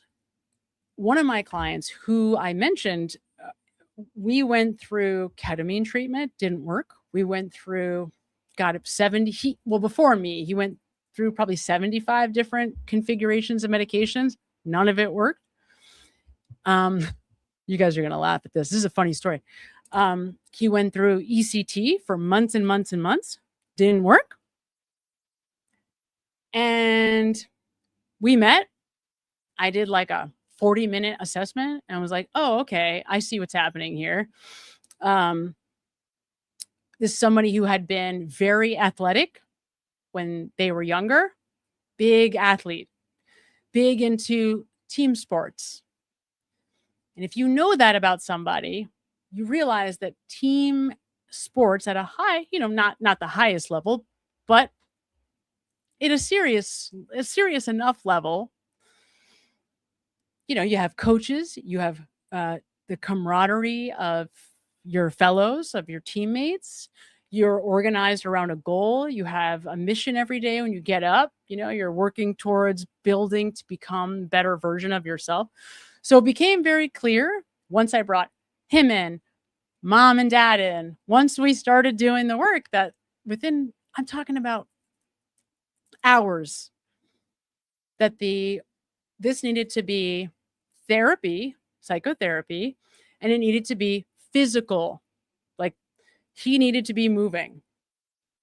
And within 2 weeks, the anxiety and the depression was cut in half. And within 6 weeks, there was like no more anxiety or depression than would be for the average person. He was off all medication within 6 months and back in school full time a year and a half later. Because it took us a while to get, you had to reapply and the whole thing. But, you got to find the right thing for the person in front of you. And that's really, really important. And sometimes it's not as complicated as we make it. And other times it's 1,000 times more complicated. So the genetic testing can help in that beginning period to kind of shorten what meds you begin to try on the front end, is the short answer that I just gave a really long answer to. But everybody's really different, and it's really important. However, what I started to say and I forgot, that client that I just mentioned, when I spoke to his dad, so I spoke to his father the very first night. I was in the middle of my assessment. I went home from meeting with him. I called up his dad. I said, "Hey," I introduced myself. We spoke for an hour and a half. It was a lovely conversation, a lovely person. And at the end of it, he's like, "You're the only mental health provider who's ever called me." To that point, that man, they were, of means, family that had means, had spent like almost $1 million on treatment before us, right? All over the US, everywhere you can think of, all the prestigious mental health institutions. I'm not even kidding. Nobody had ever asked the father his opinion. It's crazy, you guys. The shit that goes on is crazy. Like you can't make it up. You can't make it up. So it is so important to get the information from the people in your life. You have to get that information. How else are you going to get it, right? You got to get it. Listen, it's not even that someone's trying to hide stuff from you. It's that they don't remember what they've told you. They don't remember what they told my sister. They don't remember what they've told their partner or husband or whatever, right? So you need to kind of bring everybody's together and get as much information about somebody as possible. And I'll tell you, because I've been going back through their testimony, there are so many red flags in Tufts and Gelada. There were so many moments, particularly with Tufts, where she knew there was a problem and she just blew past it. She did. She knew. At Erica Applegate 4485 sends $4.99. Thank you, Erica Applegate. You are the best. Thanks for being here. At Holly Johnson VD6LV sends 700 jewels and the island. Thanks, Holly Johnson. Thank you so much for being here. Thanks for participating in the chat. At Sherry Davis, the truth. Love it. Hi, Sherry. Welcome. Welcome. We will give you this guy. You get drunk, Yuri. At Sherry Davis, the truth. Don't you love how Yuri's face gets like super red when he's drunk? He just gets so red and like his eyes kind of gloss over. Oh, this poor guy. At Coco Gaga 2 sends 30 jewels. Hi, Coco Gaga 2. Thanks for being here. Okay, so we will get to all y'all in just a minute. Let me get going on this so that we can get moving on it. And I want to get to November so you guys can see what it is that happens in November and December. Very, very interesting. Well, psychosis in general just means a lack of understanding of what's real as opposed to what is not. So a person with psychosis can have delusions, which are fixed false beliefs. They could believe that, for example, they have been told by God to do something. Okay. Now, Dr. Condi was interesting. We're not going to spend a lot of time analyzing his testimony, but this is so important. This is kind of what you've heard me yelling and screaming about now for a while. This idea, what is a delusion? So we have spent, and we hear the prosecutors referencing it a lot, like this idea of hallucinations. And it makes sense that people, right, when we think of psychosis or we hear like, oh, someone's out of their mind, they're hearing voices. I could imagine a world where people think hallucinations. But what is much more common are these fixed beliefs or delusional beliefs. Much more common. And this is where you're going to see, like, this is when things start to get weird, where you're sitting with somebody and they say something and you almost are like, wait, did they just say what I think they said? And it's so unusual that you just kind of like blow past it because you're like, no, they didn't mean that. That doesn't make any sense. That is very common. That's what a lot of people report with postpartum psychosis. They report the first sign of something being up being some kind of statement that's indicative of a belief that doesn't match reality, a belief not born in reality. And with Lindsay Clancy, that's the thing that raises so many alarms for me right away, because I'm cognizant that she is a medical professional. Now, I know she's not a psychiatric medical professional, but she's a medical professional who's been trained extensively on medication, on what medications do, on anatomy and physiology, on biology, right? That's what it means to be a nurse. That's what you study, at least some of what you study anyway. So the fact that she is so extremely phobic almost about the medicine is kind of, for me, almost immediately raised an eyebrow. Now, Tufts mentions this, but she's sneaky in how she mentions it, of course, because she can't be wrong and she can't admit with a civil lawsuit pending that she's done anything wrong. So she's not going to tell us, oh, yes, I screwed up, because clearly she was lacking insight from the very beginning. And there were big red flags that I just didn't do anything about. But that is what she is saying without saying it. So if you listen very carefully to Tufts, right away, something is not right. Very first meeting. Well, why are you here then? Like, what's going on? Why is this woman here? She's saying, she wants to work with a psychiatrist, but then she doesn't want to take meds, but I'm a psychiatrist. She's aware of what that means, right? So something is up right away. They can also have hallucinations at times. What kind of hallucinations? Most people have auditory hallucinations, not visual hallucinations. Hearing. Is that correct? Auditory is hearing, right? Yes. Okay, as opposed to what? As opposed to visual hallucinations. Do you remember looking at the medical records and that on November 27th of 2022, nurse practitioner Julie Paul reported that Lindsay stated that she was disassociated, that she was not in touch with reality. Do you remember that? Yes. And what is that a symptomology? Is that a symptom of psychosis, to be disassociated and not in touch with reality? It certainly can be. Dissociation can mean that people feel like things around them are not real. Right, and that's a pretty serious feeling to have, right? It is. And that's pretty common, unfortunately, with women that have postpartum psychosis, right? It certainly can be, yes. Anxiety attacks, decreased appetite, depressed mood, easily distracted, excessive worry, guilt, unable to feel pleasure, unable to fall asleep, and racing thoughts. Now, this is so important, you guys. This is September 15th. These are the notes from September 15th. And note what she's reporting, right? She's reporting can't sleep, racing thoughts, excessive worry. And what we learn as you start to really have to listen carefully, it's like decoding some kind of crazy puzzle to put all this together. But what we are starting to hear are things like she's incredibly worried about the health of the children and she's obsessing over it, right? Is he going to eat enough? What if he doesn't eat? And how much is he going to eat? And he's switching, the baby is switching from breastfeeding to the bottle. And what about the babysitter? I mean, just really kind of constant obsessive thinking.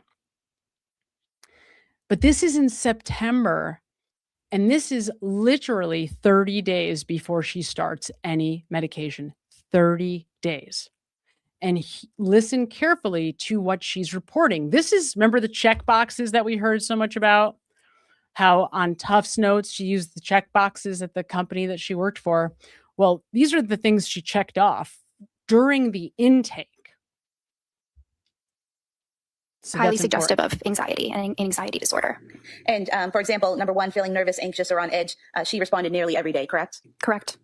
Not being able to stop or control worrying, she answered nearly every day, correct? Yes. And so several of these questions were either nearly every day or several days, correct? Yes. She was alert. She was oriented. She was appropriate. Her rapport, meaning how she worked with me, was appropriate. Dressed appropriately. Euthymic, meaning not depressed, not angry, kind of a normal mood. Her affect was full. Her speech was appropriate. Her thought content and a process were appropriate.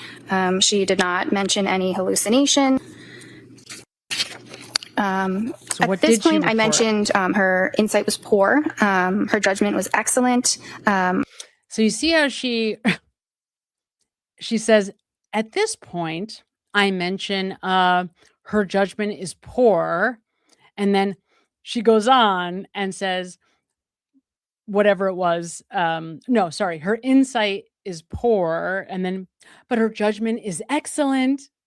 You see how she's trying to gloss over very clearly. I mean, it's very obviously anything of note, anything important.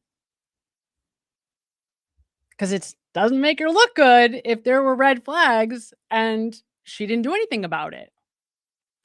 But it's a pretty substantial red flag because the one thing that Lindsay is lacking is insight. Now, why is that important? What does insight mean? Insight is your understanding of your condition. That's what insight means. It's a reference to my own understanding of what is happening with me. Now, what have we heard from all of these people? Oh, Lindsay knew all about the meds. Oh, and she presents so well, and she knew the lingo. And, we are hearing that she's this great reporter and she's a great historian. In fact, Julie Paul actually says she's a great historian. So she's a great historian, right? She presents so well. She's honest and open and willing to tell us all this stuff. But then she's telling us that she has no insight. Well, that doesn't make any sense. What do you mean she has no insight? Now, if I were a colleague of Dr. Tufts, I'd be going, wait, what? This doesn't match. What you're saying about how great she is doesn't match with this little piece over here, because it means that there is not cohesion. It's not aligned, right? Her presentation is not aligned with her words. That's what it means. Something is up. And does she have any intellectual curiosity? Is she interested in finding out what it is? Apparently not, because she doesn't do that, obviously. Her cognition did not show any deficits, and there was normal psychomotor activity. And why did you list that her insight was poor? So I think that must have been related to the fact that at this point, she must have been. Now, I'm not going to do a deception analysis of The Good Doctor, but I will just point out it must have been. She did have some very clinically significant anxiety. Usually when people come to a psychiatrist, they believe that their symptoms are significant. You see, these words make it hard to grasp what she's really saying. Clinically significant anxiety. Clinically significant anxiety. She actually stresses very clinically. Very clinically. I mean, that's not just she's a little anxious. This is very, very significant anxiety. Something's wrong. Big red flags. Something's wrong. Significant, and that a medication is something that might be prescribed. But despite these symptoms, she still didn't want to try the medicine.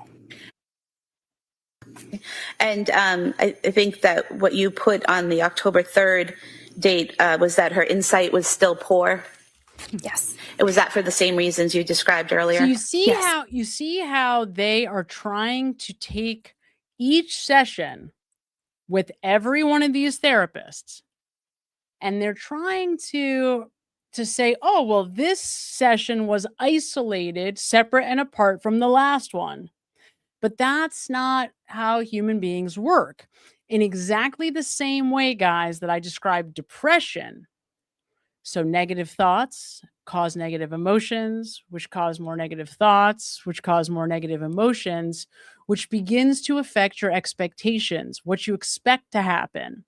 So you wake up every day expecting things to be horrible, expecting to be miserable, right? So once all this stuff becomes hardwired, it's just habituated. But the same exact thing can happen with anxiety. It is precisely the same process. So if I'm worried all the time, then worrying all the time becomes this sort of baseline standard and becomes kind of how my body begins going through the world. I expect there to be something to worry about. And literally, I'm just flipping from one topic to the next, to the next, to the next, looking for something else that's scary, something else that makes me feel anxious, something else to be worried about. It's like, oh, life becomes, once I kind of eliminate one stressor, I start literally looking for, okay, what's the next stressor? As a way to try to like preemptively kind of prepare myself for whatever comes, not realizing that I am actually creating that habituated pattern of anxiety, of clinical anxiety. The next time that you saw Miss Clancy, was that on October 20th, 2022? Yes. And what information did you learn on that date about whether or not she was taking the Zoloft you had prescribed? So she told me that she decided to start the Zoloft. And did she tell you how long she had been taking it? For 1 week. And did she tell you that the previous night she had increased the dose? Yes. And that's what was in the original prescription, correct? To take the pills at 25 milligrams for 1 week and then increase to 50? Yes. So if that had been done, taking the 7 pills, taking the pills for 1 week would be 7 If that pills. had been done. And then increasing the dosage the next night would be 2 pills. Yes. And so that would be 9 pills. Yes. So they're trying, by the way, they're trying to argue, Tweedledee and Dummer are trying to argue that, oh, well, she didn't actually do that. They're trying to say that she just took 7 pills 1 week of the medication, but never upped the dose. Now, okay, maybe, but the fact that she writes in her journal that she did increase the dose, but that she took it at night, tells us that she did actually double the dose, but that she must have done it in less time than was recommended. Like, that seems obvious, but not to the prosecutors, who I guess are trying to just mislead the jury into, I'm not exactly sure why. Like, I don't see how this helps their argument, really, because if she's faking and this whole thing is faking, why take these medications at all?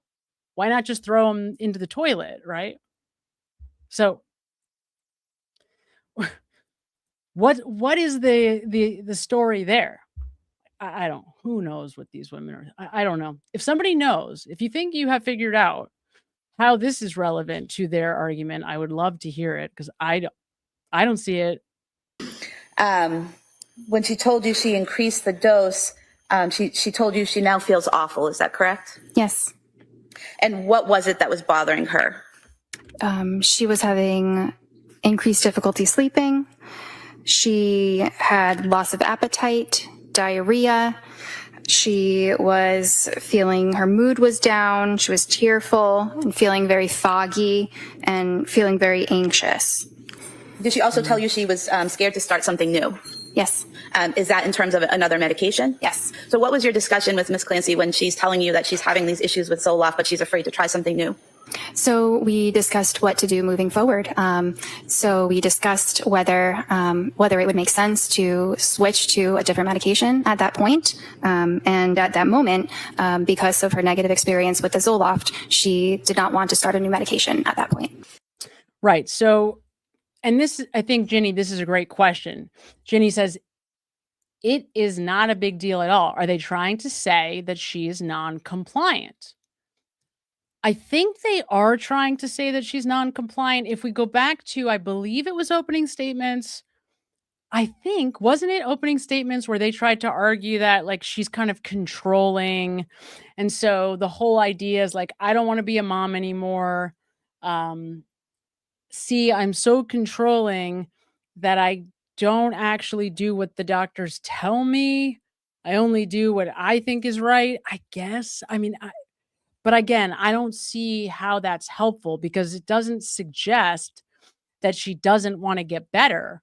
What it suggests is that she's so anxious about taking medication that she's not able. Now, let me also point this out because I think, guys, this is what this whole case is going to come down to, at least for me personally. At the end of the day, I don't think that making the case that she didn't know right from wrong is even necessary. That's a very difficult thing to prove, given the fact that she's rushing to execute this act in the time that she has before Patrick gets back. So, in other words, maybe she did, maybe she didn't, but it's a hard argument to have to make given the circumstances. However, throughout this entire case, from the very beginning, we see an inability for her to control herself. We see all the, which we're going to get into next, you start to see all the My Chart messages. 7 a.m., 6:30 in the morning, she rolls over and starts messaging on My Chart. Right? She'll message all day. By the end of the day, whatever she started out saying at 6 a.m., by 4 p.m., she's now saying, oh no, I want to do the opposite. She'll call the nurse at the same time, at the same place, and then say, oh, I just want to come off all meds. Then she'll call a different place. She'll call Tufts, right? So in other words, what it evidences is an increasing pattern of not being able to control the impulse to take action because she feels compelled, right? I mean, she's demanding. Remember what we saw on September 15th. The exact symptoms she's reporting to Tufts are exactly the same symptoms that she's experiencing after she's taken Ativan for 5 days and is totally convinced that now she needs to meet with an addiction specialist. And she's like upset, angry. Nobody's taking me seriously. And we're going to get into Gelada next because Gelada is a very interesting provider. And when you really break down Gelada, I think there's some real missed opportunities. And I'm not trying to throw her under the bus. I respect what she was trying to do. I understand what she was trying to do, but I think she missed some opportunities to really intervene and maybe for a different outcome. Obviously, hindsight is 2020. So I think, yes, Ginny, I think they're trying to prove that she's non-compliant, but yeah, we know.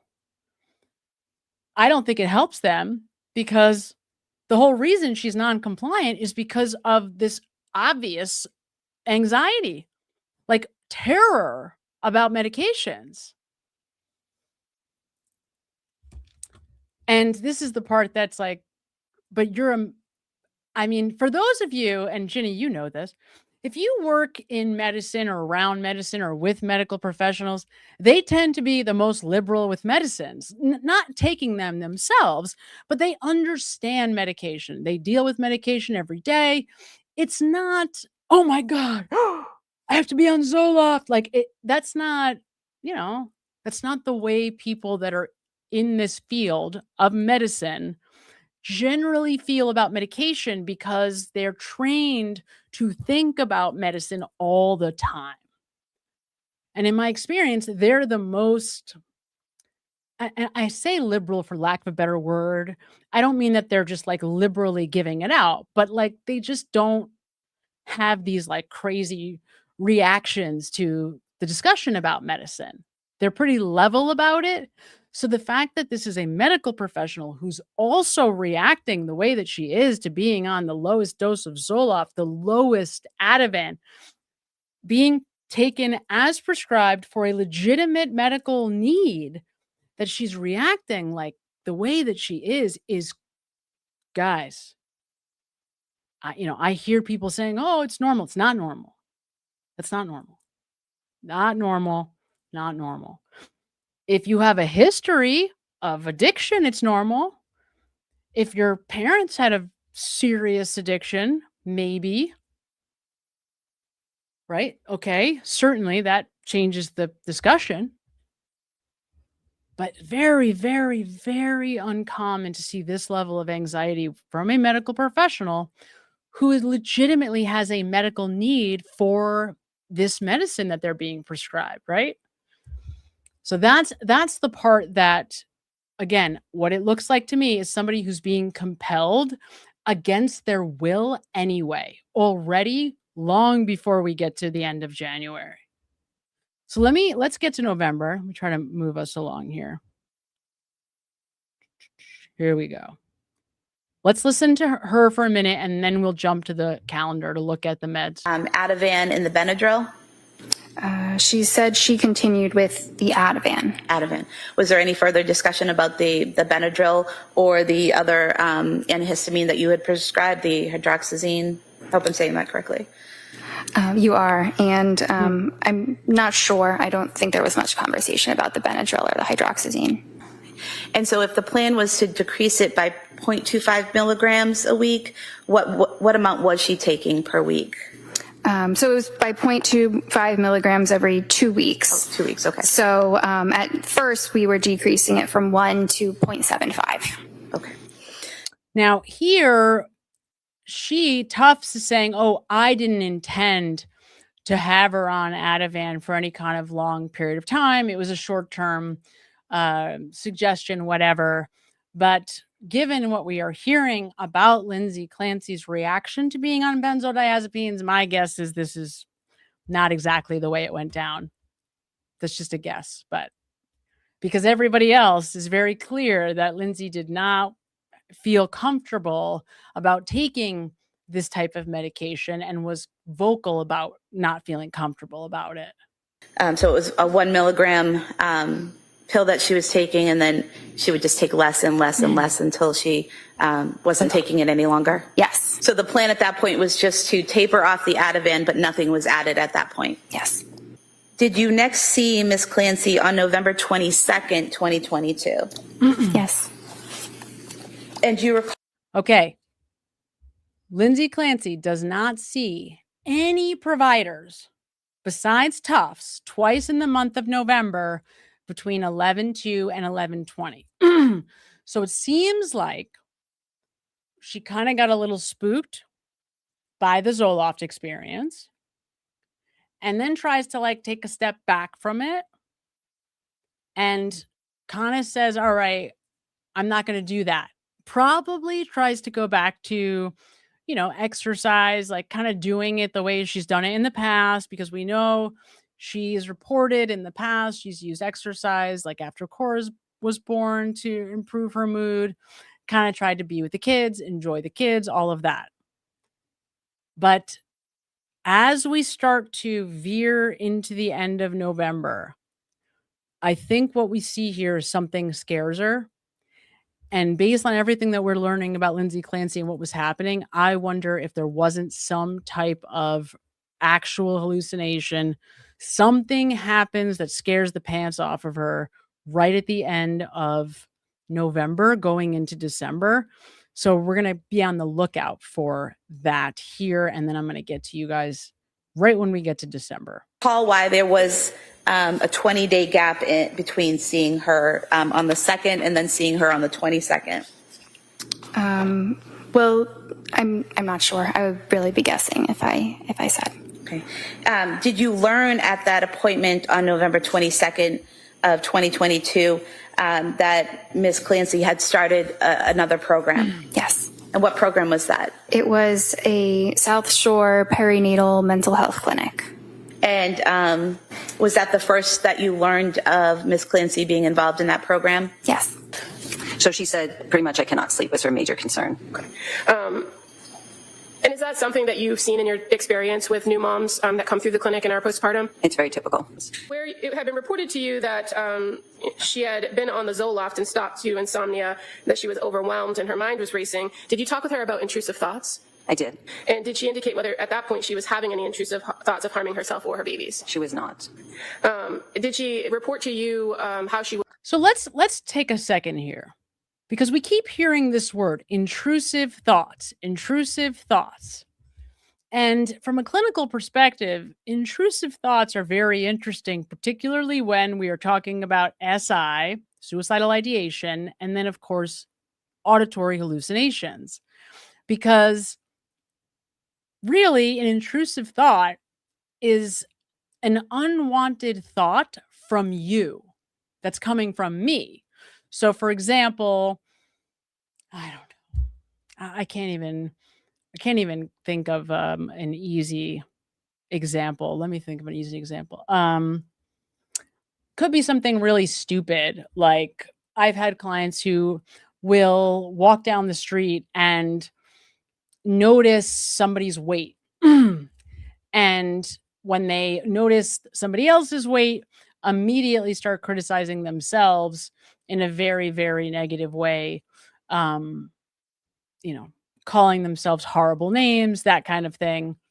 And then those thoughts can start to become more frequent. And so what we will work on is, what do we do when my mind starts to invade my mental wellness, my ability to be happy, because my brain, my mind kind of starts to feel like it's turning on me. So intrusive thoughts are obviously unwanted thoughts that we can't stop giving our attention to. Another example that's very normal, let's say that you have recently gone through a breakup, somebody cheats on you. It's not something that you want to keep thinking about, yet you brush your teeth, there it is. You go to get the mail, there it is again. You go to look at your email on your phone, and there it is again. It just keeps coming back. So it's something like that, though there is not a reason for it. That would be a situation where there's an obvious reason for those types of thoughts. This would be a situation where there is not necessarily any reason. They just keep popping up.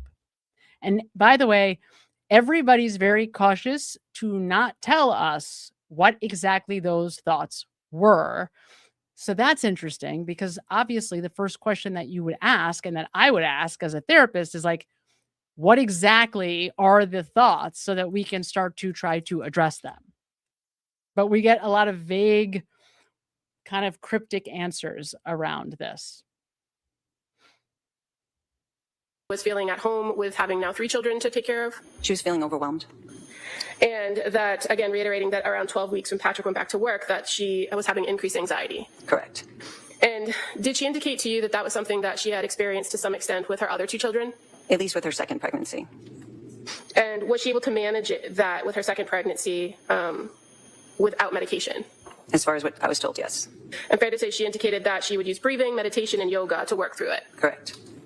And so on this November 21st intake date, you again ask about drug use, right? Correct. And at this point, she had told you that she did trial one CBD gummy at some point, but that did not help. Correct. And just a side note, sometimes it's a CBD gummy and sometimes it's a weed gummy. And while I understand that for some people that might be, apples and apples, but actually they're not apples to apples.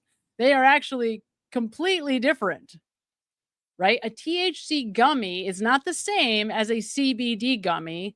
So I can't tell based on the way the prosecutor keeps throwing this out there whether or not it's one or the other, but I will tell you they are very different things and clinically would have very different effects on your experience of reality. So just more shade from the prosecutor. Surprise, surprise. And you also learn about any prior psychiatric medication she had been on? Yes, she had been on the Zoloft, the Ativan. She had been prescribed Buspar, but she didn't indicate whether she had taken that or not. Okay, and so that was a report of her most recent course of treatment, but did she talk about having anxiety issues yes. further back in her history? Yes, in college she had trialed Prozac, propranolol, and Wellbutrin. And fair to say she indicated that to you that she did well on those medications in nursing school? Correct, with the only side effect being sexual side effects. No, she was goal-directed linear. She was a great historian, actively participated in the care plan. And as far as some of the screenings that you do during these visits, for a person who is in that postpartum period, are there any specific screenings that you do? Yes, we do the Edinburgh Postnatal Depression Scale. We did the GAD, which is the Generalized Anxiety Depression Scale. We did the Mood Disorders Questionnaire Scale, the Colombian Suicidal Scale, as well as the 5 Ps, which assesses for substance use disorders in pregnancy and postpartum.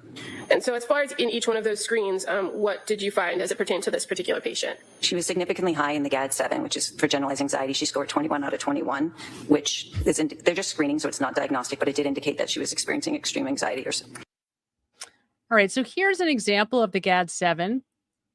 It is literally 9 questions. They are feeling nervous, anxious, or on edge, not at all, several days, more than half the days, nearly every day. Not being able to stop or control worrying, worrying too much about different things, trouble relaxing, being so restless that it is hard to sit still, becoming easily annoyed or irritable, feeling afraid as if something awful might happen, moving or speaking so slowly that other people could have noticed, or the opposite, being so fidgety or restless that you have been moving around a lot more than usual. Thoughts that you would be better off dead or of hurting yourself in some way. Now, do you like how the prosecutor just keeps glazing over this? I mean, we were just told that she scored the highest you can on this questionnaire. Okay. And at the same time, the prosecutor keeps telling us there's no signs of hypomania. Right? No signs of hypomania. But you see how once we get on this anxiety, quote unquote, scale, it can very easily start to look and become kind of conflated with kind of hypomania, right? With this kind of acceleration, this accelerated state, like, that kind of, right, like panicked state almost. And you can see how we're talking about anxiety, but worrying too much about different things. That's so general. Or not being able to stop or control worrying. So we're speaking in these very general ways. But if we were to get into those more specifically, the question is, are these rational fears? Because if they're not rational fears, now we're starting to veer towards the delusional continuum. And that is what I have been saying for a long time. That's what I'm starting to see, or maybe have seen from the very beginning, signs of somebody who's not able to stop themselves from taking small action, even if it's just reaching out to the doctor on my chart 10 times a day.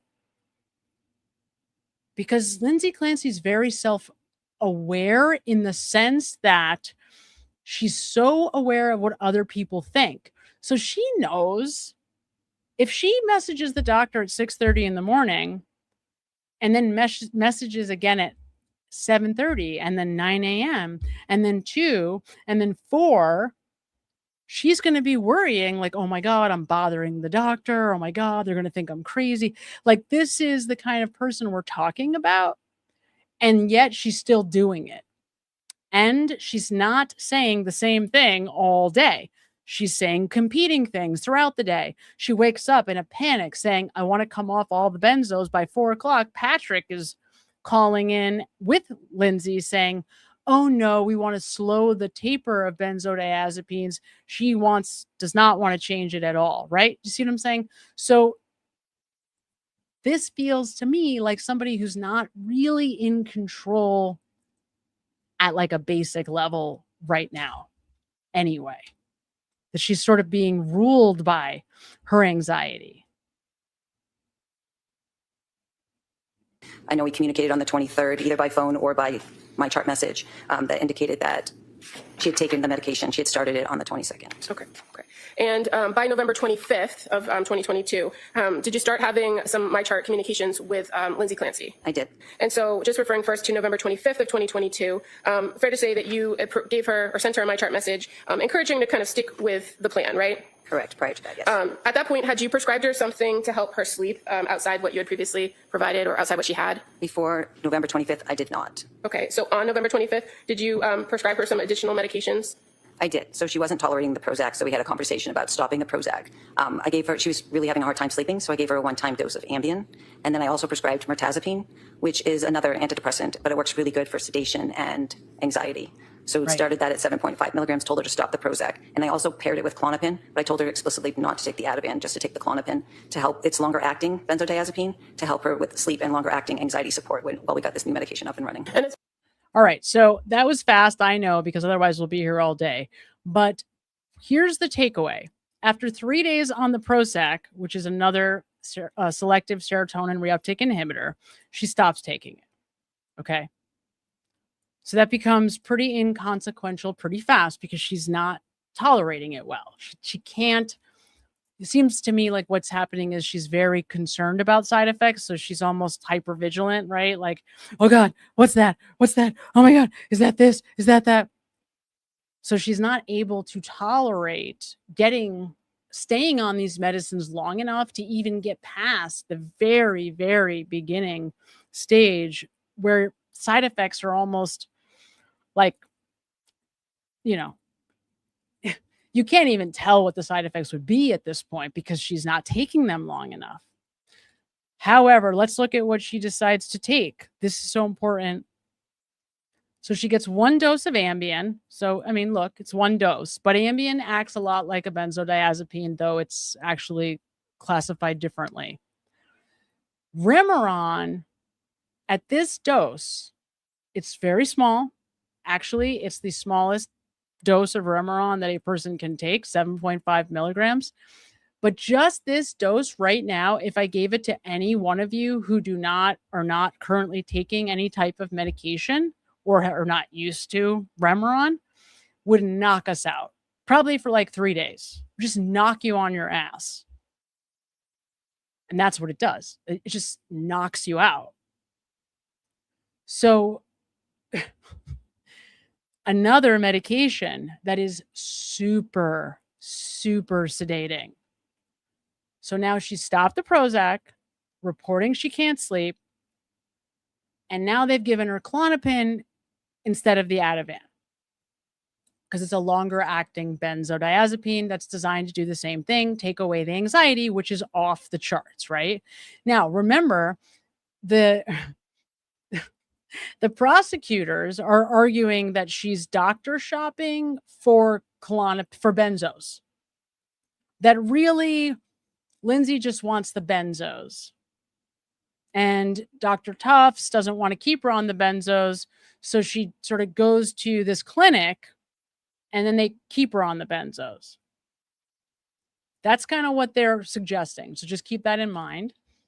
And then we'll listen to the end of this, get to December, and then we're going to go as far as back Prozac to you guys. goes, what class of medication is it? It's an SSRI, a selective serotonin reuptake inhibitor. Remeron is a different kind of antidepressant, which helps people sleep a little bit and also sometimes helps their appetite. Yes, That was another. The answer is yes, she was prescribed Remeron? Yes, she was. And that's an antidepressant? It is. Is that mocking or similar to, but not exactly the same as the selective serotonin reuptake inhibitors, Zoloft, Prozac, things of that nature, right? It's similar in the sense that it has an antidepressant effect. It has some effect on serotonin. It has some effect on the adrenergic system as well. What? The adrenergic system. Adrenaline is a neurotransmitter. It's also a hormone that circulates if you are suddenly scared or something like that. You get a surge of adrenaline. So if you were in a near-miss car accident, you might find yourself shaking because adrenaline will flood into your system from the adrenal glands. But it's also a neurotransmitter, and mirtazapine has some effect on that. And you said mirtazapine, is that the same as Remeron? Remeron. Yes, Okay, sorry. so it's two different names, generic and not generic. Mirtazapine is the generic name, and I was taught to use generic names, but yes, Remeron is. Around this time, Lindsay has been prescribed the Prozac, she had been prescribed the Remeron, she had been prescribed the Benadryl, she had been prescribed other medications very similar to the SSRIs. Is that correct? Yes. All right, and does the selective serotonin reuptake inhibitor, that's fancy word, what does it mean? Isn't that serotonin in your brain? Doesn't it block or in some fashion affect your brain? It's a little complicated to explain, but Let's serotonin. explain it. Tell the jury what serotonin means and what happens when you take an SSRI, please. Okay, serotonin in this sense is a neurotransmitter. The brain is a relatively complicated place. It has about 86 billion nerve cells. They've got thousands of connections to each other, but they're not like the wires in your house where you put two pieces of wire together, twist the copper, and then put a nut on that. Nerves don't touch. They go close to each other, but there's a space between them, and that's called the synaptic cleft. One nerve secretes a neurotransmitter into the synaptic cleft, and it moves over to the next nerve in line where there's a receptor. Serotonin does that in the synaptic cleft, but it's also taken back up by the nerve that secreted it so it's reuptaked. So a selective serotonin reuptake inhibitor slows down the reuptake of serotonin, prolonging its activity in the synaptic cleft. And the idea of pairing a particular medication like an SSRI with another medication, is that a fairly common practice with psychiatric medications? Yes. All right. So I wanted to just address this because the way the prosecutors are making this sound, it's just like no big deal at all. Like everyone just gives everybody, every psychiatrist gives out 10 medications. It's only 3 medications. Like it's so not a big deal. So, okay, this is just not true, right?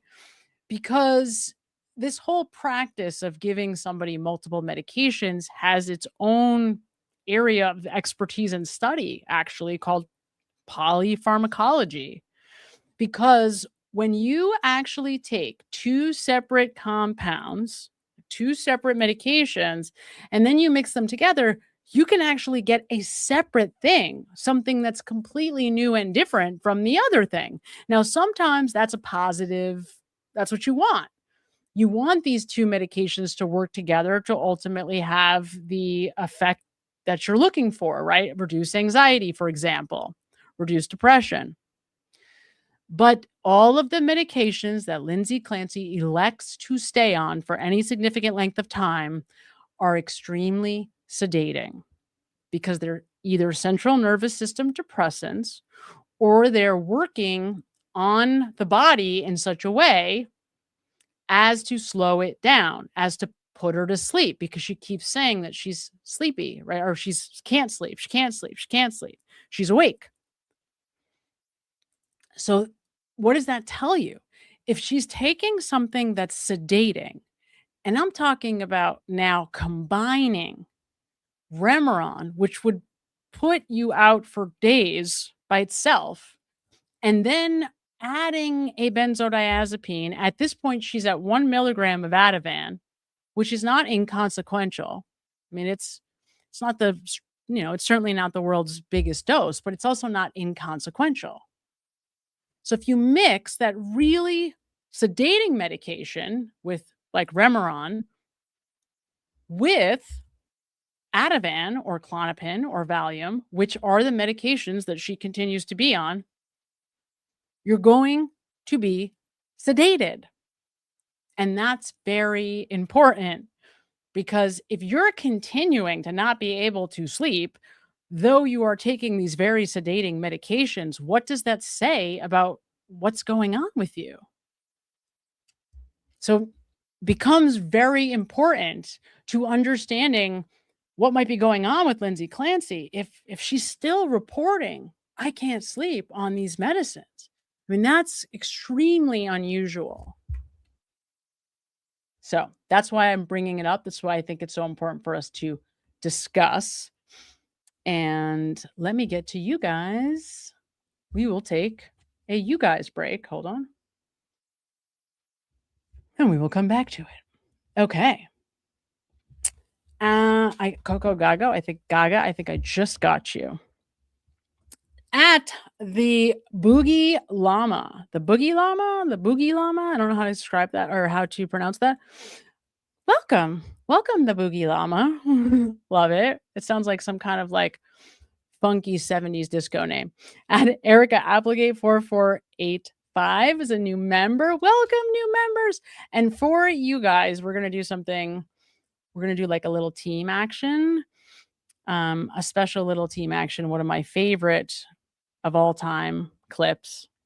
As for me, Just Your for Honor, you. I have 3 words for this court. 3 words forming one question.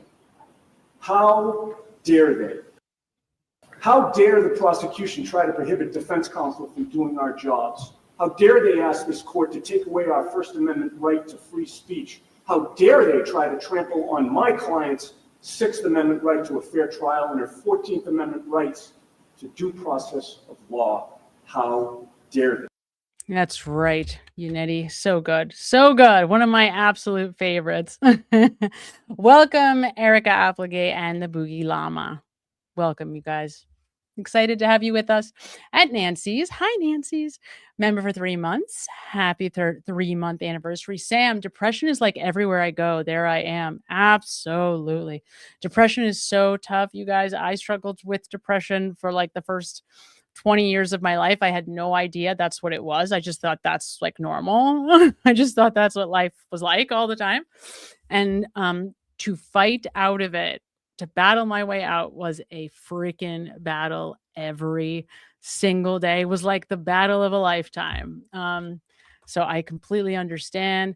I've also been prescribed the vast majority of these medications at one time or another because I'm just lucky that I was young when I went through those experiences so that I was able to rally quickly in my life and move on to be able to help other people. But I certainly have loads of experience with these types of medications personally, in addition to professionally. And I know depression very well.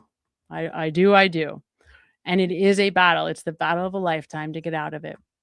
At Law Talkers. Yay, Law Talkers gifts a membership. Thank you so much, Law Talkers. That's so kind of you. You're amazing. Thank you. And congratulations to whoever gets the membership. At Erica Applegate sends 100 jewels and a marshmallow high. Oh, thank you so much for being with us and participating, Erica. Hi, Lisa. How are you, dear? She sends 10 jewels and a gold coin. Nice to see you. I can never forget you, Lisa Bailey, because of your Kansas City Chiefs admiration? I think that's probably the word. I'm just trained because I grew up around professional sports. It's like in my DNA. If I see anything that's like a professional sports organization, it just like flags immediately as like significant. So I will never forget you. At Dirt in My Eyes 6505 sends 100 jewels. Thank you, Dirt in My Eyes, and a Sunday. The Boogie Llama sends $4.99. Thank you, dear. Thank you so much. Thank you so much. You guys are too kind. At Amy XYZ 419 is a member for 9 months. Why isn't there a depression anxiety scale like the pain scale in doctors' offices? Well, the answer to that is that those pain scales were actually placed in there by the same people that made OxyContin because they were trying to get the doctors to give their patients OxyContin. So that's actually why those pain scales are there, believe it or not. That's true. That's a fact. Purdue Pharma. Yeah, that's how they got there. So at least we've made some progress. We no longer are giving out the OxyContin part of the equation, but the pain scales have remained. it's a good question.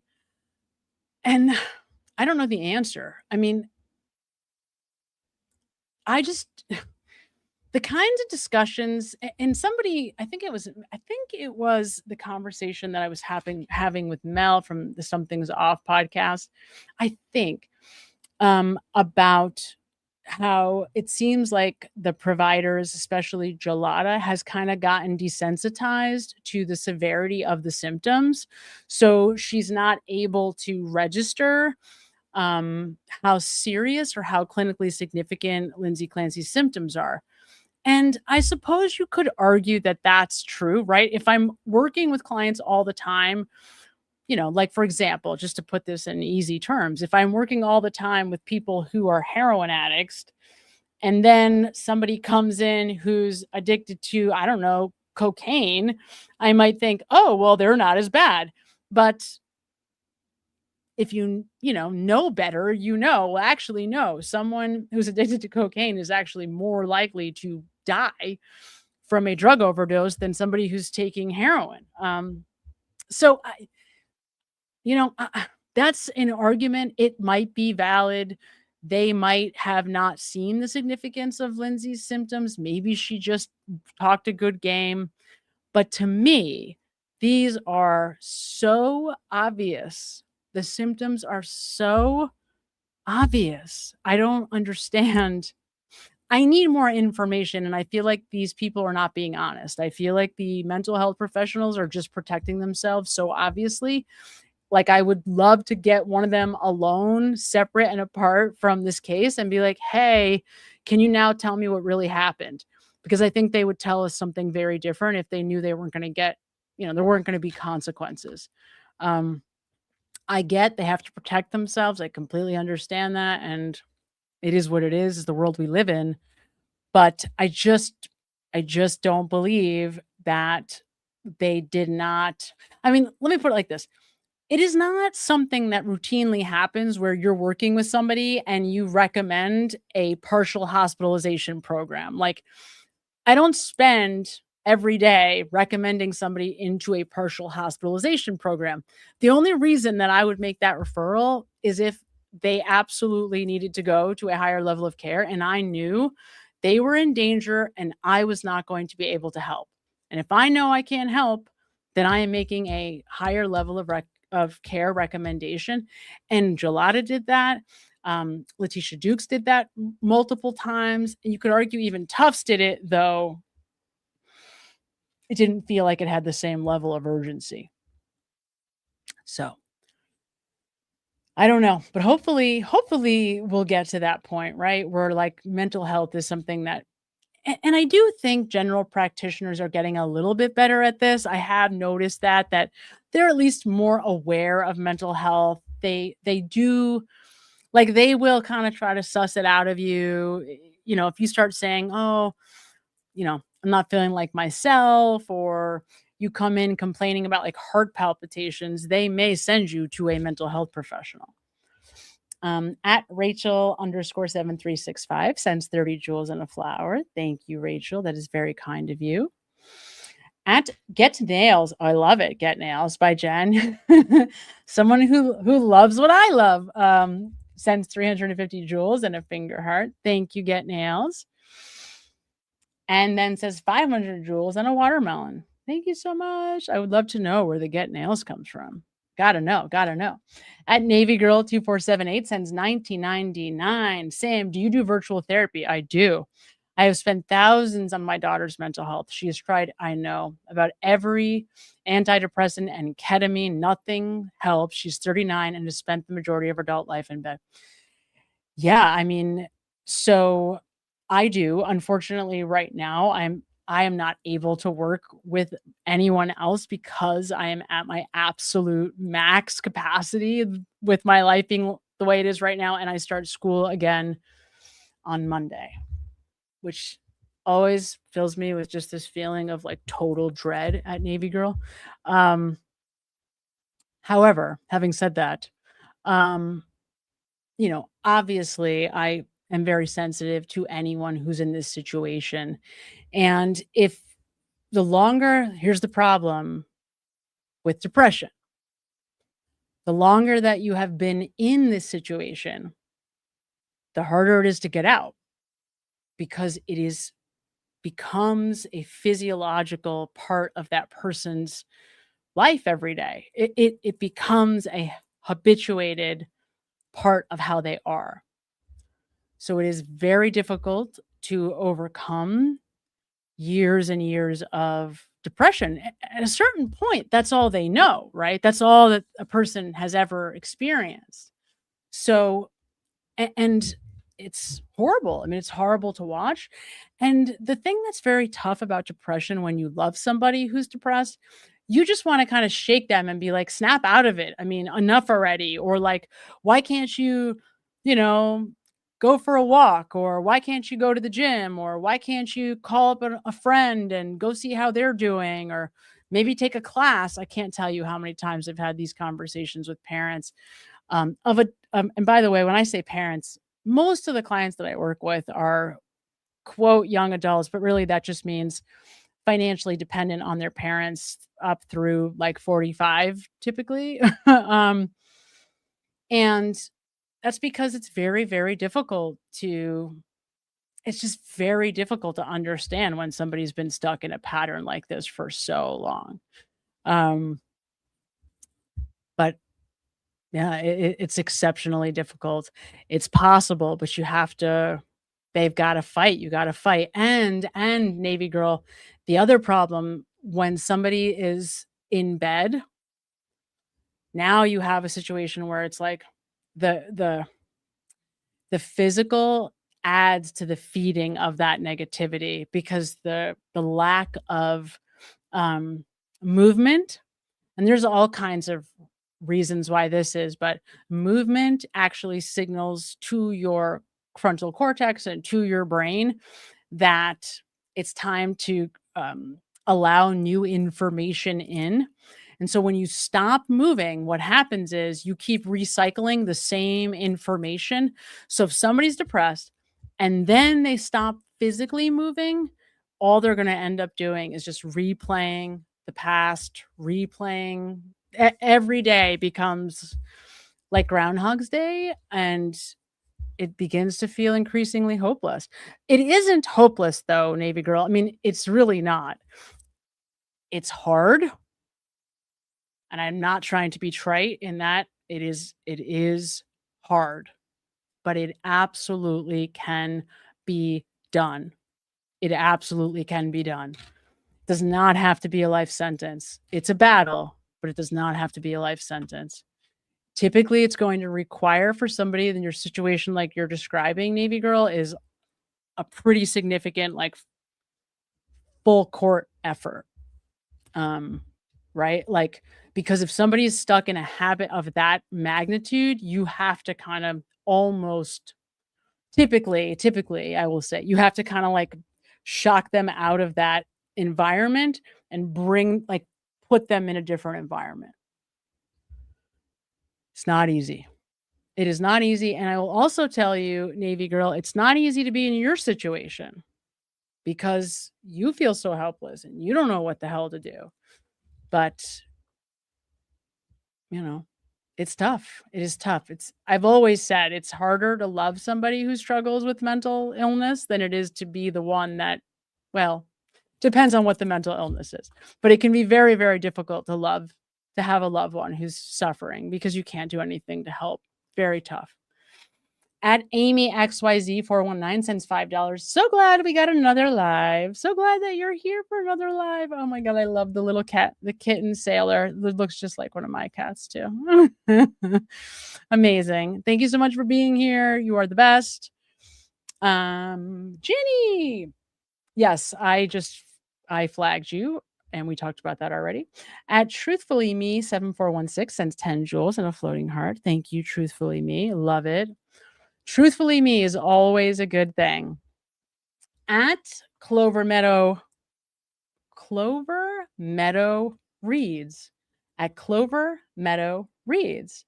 I don't know what that means exactly, but this is for you, Clover Meadow Reads.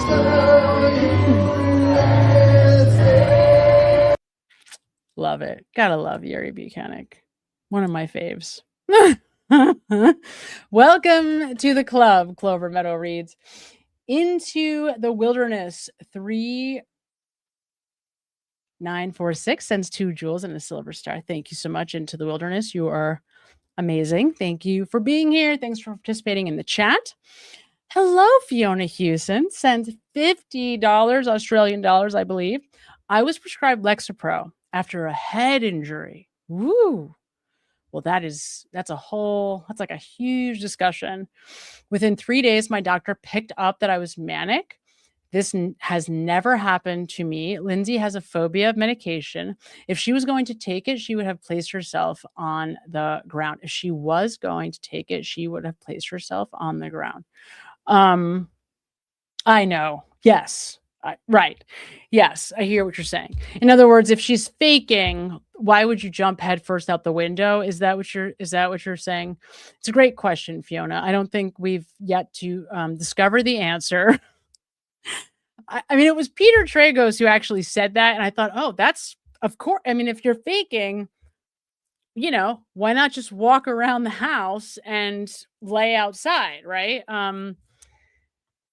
But she so obviously wasn't faking. I mean, look at this woman's life. She's a do-gooder. She's been trying to be a good person her whole life. I mean,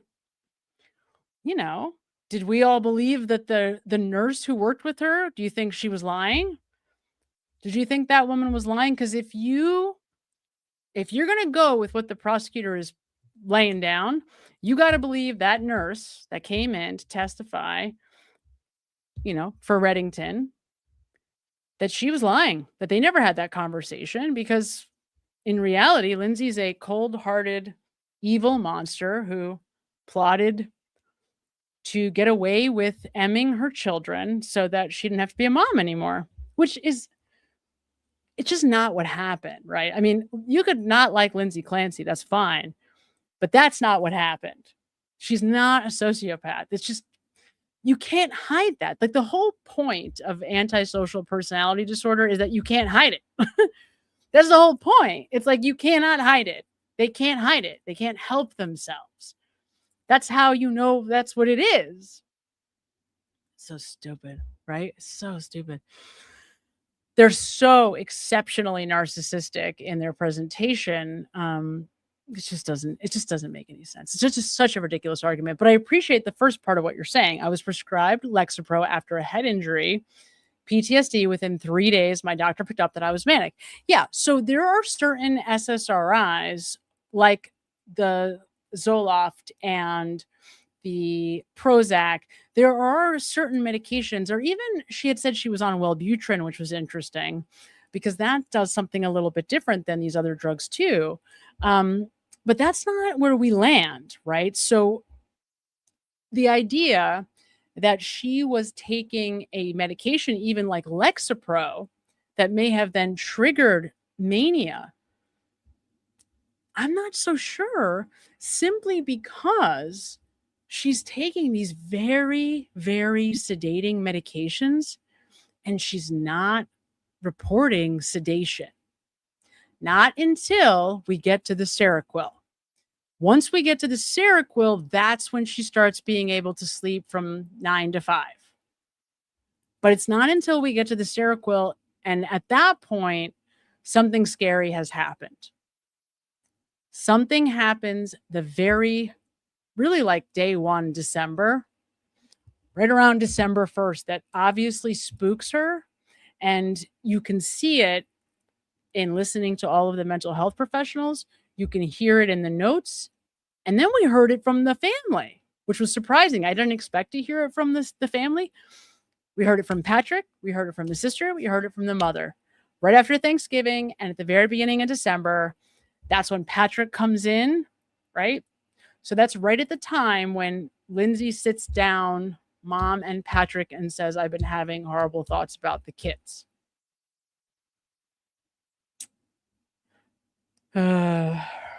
Such a terrible situation. Just so terrible. Unimaginable horror. And at Fiona, I'm very glad to hear that your doctor caught it right away. Because if you keep taking it, And especially, by the way, if you have some type of head injury, the problem with head injuries, doctors just don't know. They don't know. It's sort of like concussion disorder, right? Like, you know what a symptom of a concussion is, but you don't know like whether or not you're going to have some kind of a more long-term ramification. And even if you do, you don't know what those long-term ramifications might be, particularly with head injuries. It's like really rolling the dice, as I'm sure you already know. And you are correct. I believe, as you are reporting here, Fiona, that Lindsay had a phobia of medication. And here's the thing about that. If you have a phobia of medication, on top of taking the medication, there's no winning there. It's not like the phobia is going to get better, because what's happening is it's self-selecting.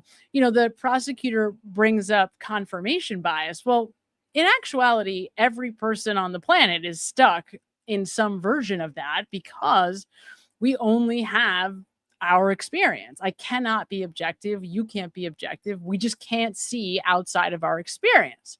Not possible. However, in this case, right, like specifically when it comes to what Lindsay Clancy is going through, when you think about how severe her anxiety was, how it just kind of keeps going up, up, up, up, even after she's taking these very sedating medications, which to me, we see it. We see the searches, right? Then she thinks she's addicted to the Ativan. That's causing a tremendous amount of anxiety. But then she keeps having to take it, and then she's anxious about it. I mean, think about how crazy making it is just to think about this, let alone actually be experiencing it. So you're right. It's almost like at a certain point, you're just taking the anti-anxiety medication to deal with the anxiety that's being caused by taking the medication. I mean, at a certain point, that's sort of what ends up happening here. Absolutely horrible. But remember what I was saying, guys, and this is what I was going to say about the confirmation bias.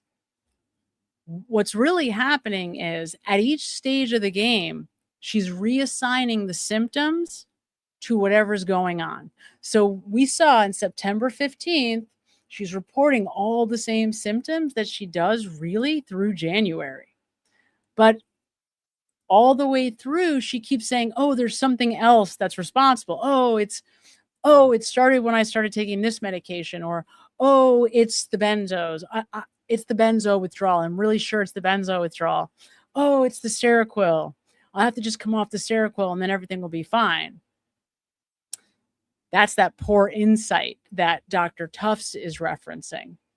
Not being able to see that, it's not the medicine, that all of these symptoms predated any inclusion of the medication.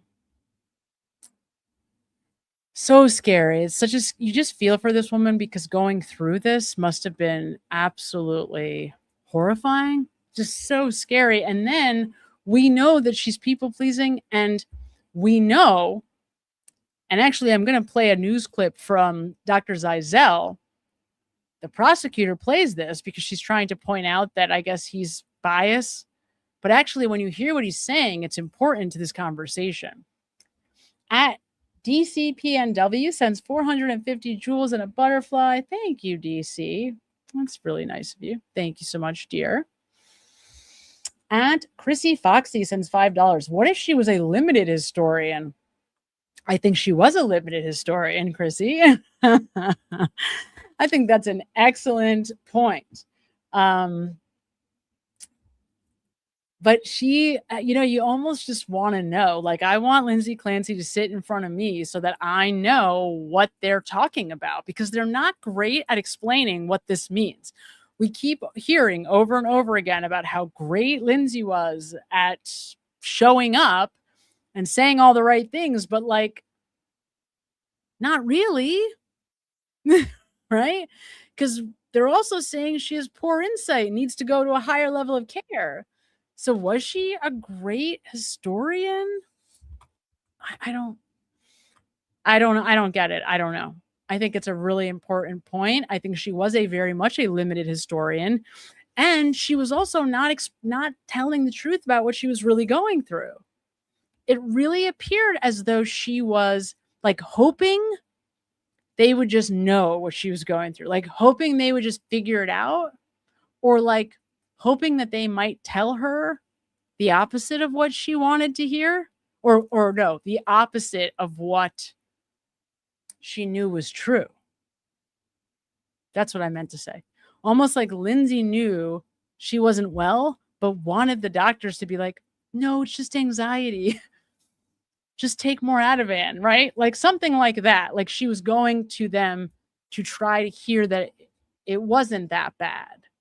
And the reason why I say that is because she's not giving them the information that they would need to accurately assess how severe the problem is. That's why the prosecutor keeps pointing that out, because they're trying to make the argument that she was only going through the motions of asking for help, but she wasn't really asking for help. It was like a half-hearted attempt. And I think that's true, but not for the reason that they are suggesting. It was half-hearted because of fear, because she's being ruled by fear.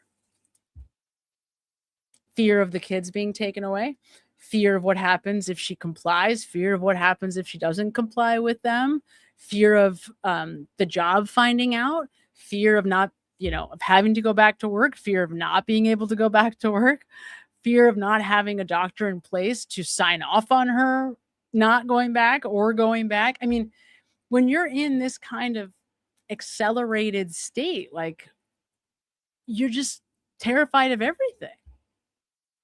It's a horrible place to be. I don't even want to imagine. Absolutely horrible. At Janai, W79. Oh, happy 1 month anniversary, Janai. That's lovely. It's our first month together. Hello, chat signal. Is a member for 7 months. Yes. Was she a perfectionist first? Yep.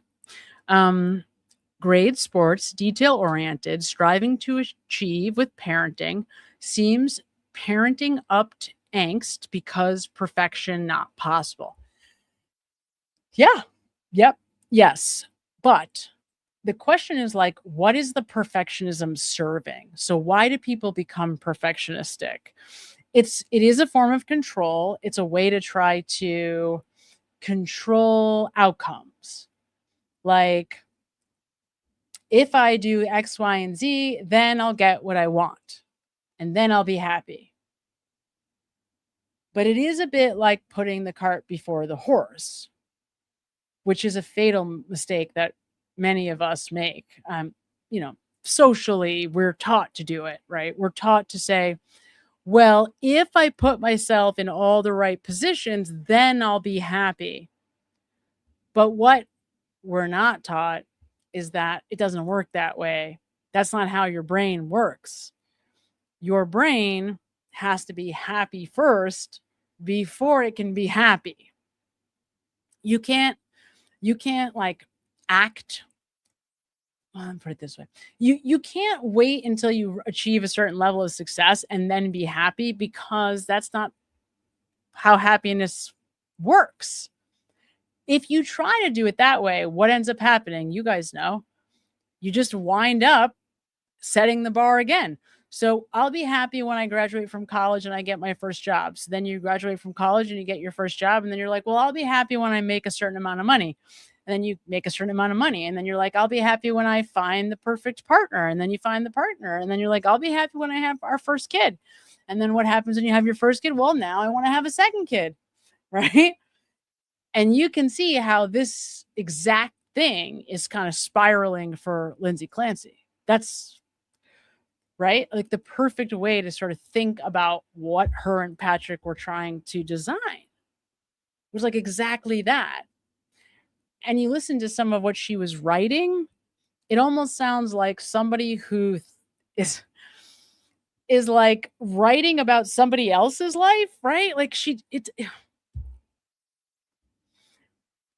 it's very hard to, she does seem to be pretty detached from what it is that she's saying and like what the words are.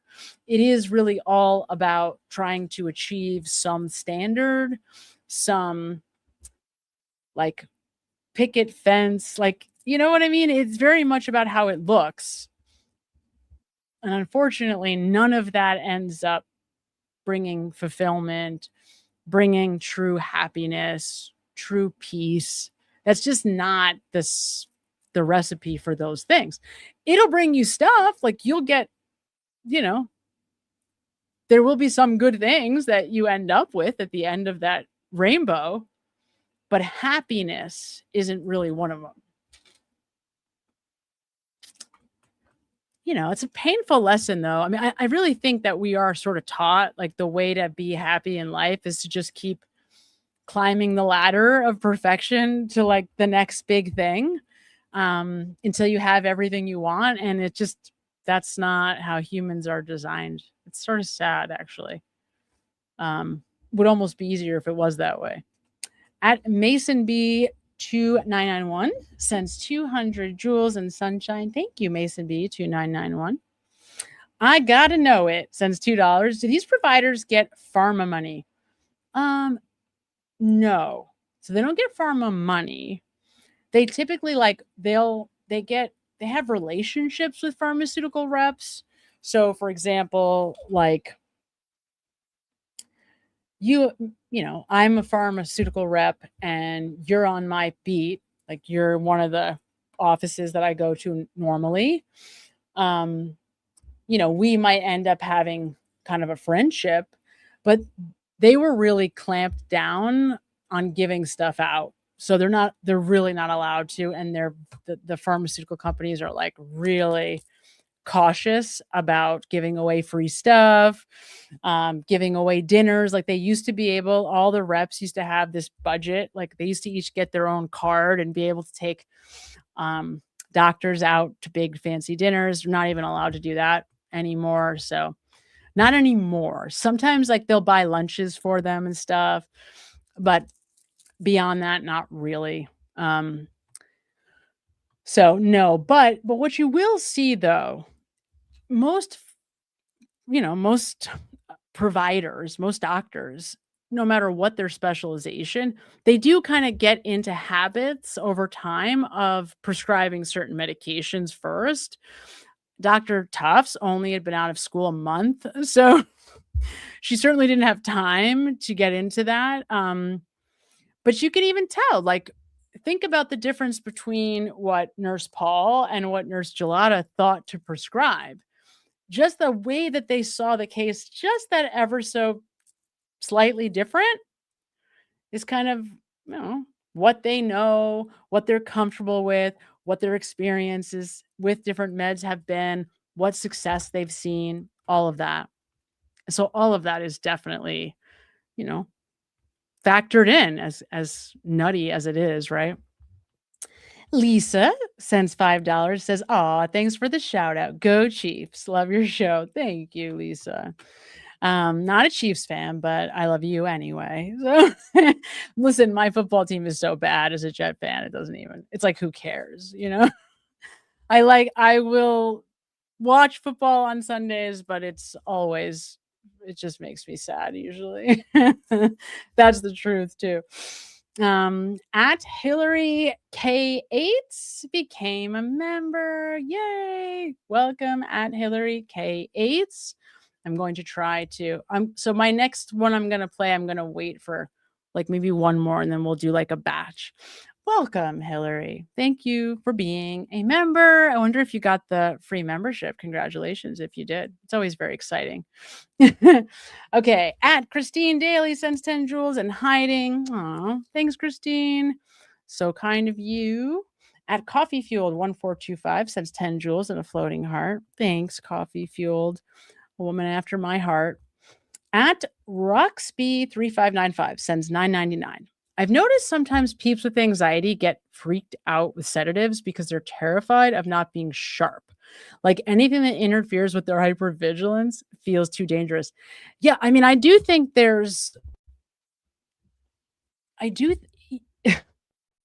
The way that I think they experience it often is like being out of control because it's sedating.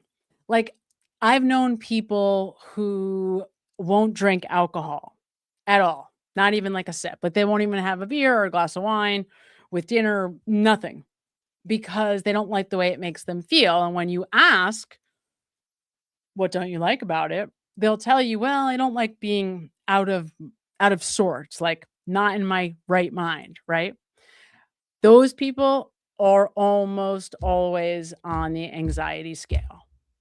Almost always. Because you're exactly right. It does sort of take them out of that like hyper vigilant, you know, like waiting for the shoe to drop kind of, state of mind.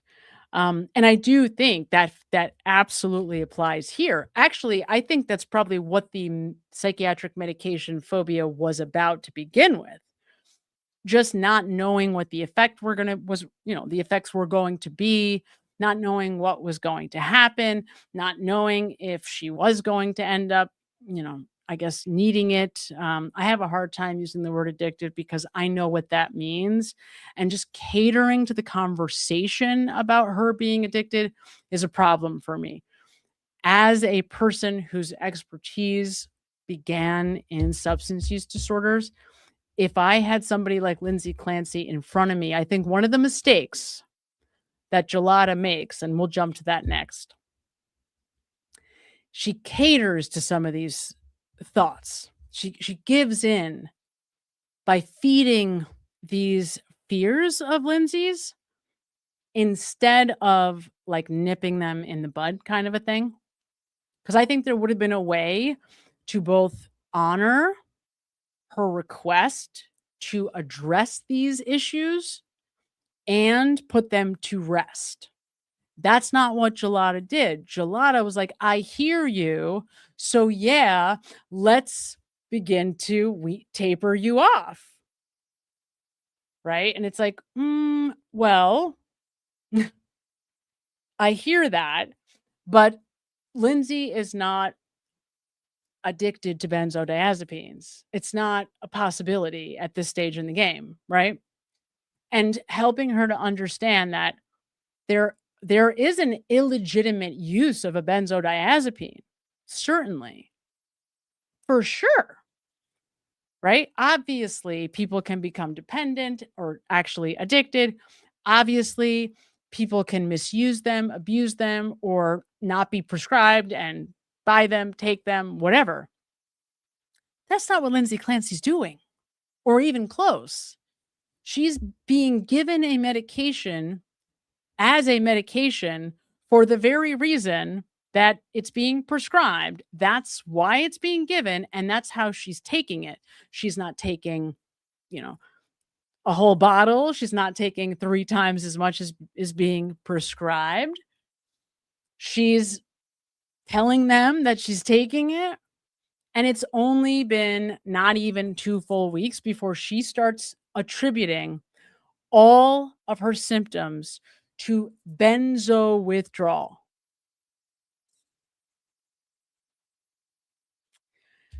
Right? So you tell me, you're Nurse Gelada. This woman who is at your clinic for postpartum depression and anxiety, who you think might actually be bipolar, is now showing up in these pressured messages to you, talking about demanding to speak to an addiction specialist because really she thinks that the problem is Ativan that she's been on for 2 weeks. Woman hasn't had a drink since 2018. No substance abuse history at all. Nothing. Reports no drug use anywhere at any time. Took a CBD gummy and almost had a heart attack. Like, no. This is not a conversation and she actually gives her like a withdrawal scale. She actually, Gelada, goes down the road of like, okay, well, we'll test to see whether or not you're in withdrawal. Now, you're Lindsay Clancy. Knowing what we've just talked about with anxiety, does that help to put your fears to bed? Or does that actually say, oh, maybe there is something to my fear because this woman who's an expert in addiction is giving me an actual withdrawal from benzodiazepine scale to determine whether I'm in withdrawal. What she's not doing is saying, no, it's not possible. I'm not going to give you the scale because it's not possible. Been doing this since the 1990s, dear. You're not addicted. End of discussion. Like, that's it. There's no more discussion about this. I understand your fear, and we can talk about that.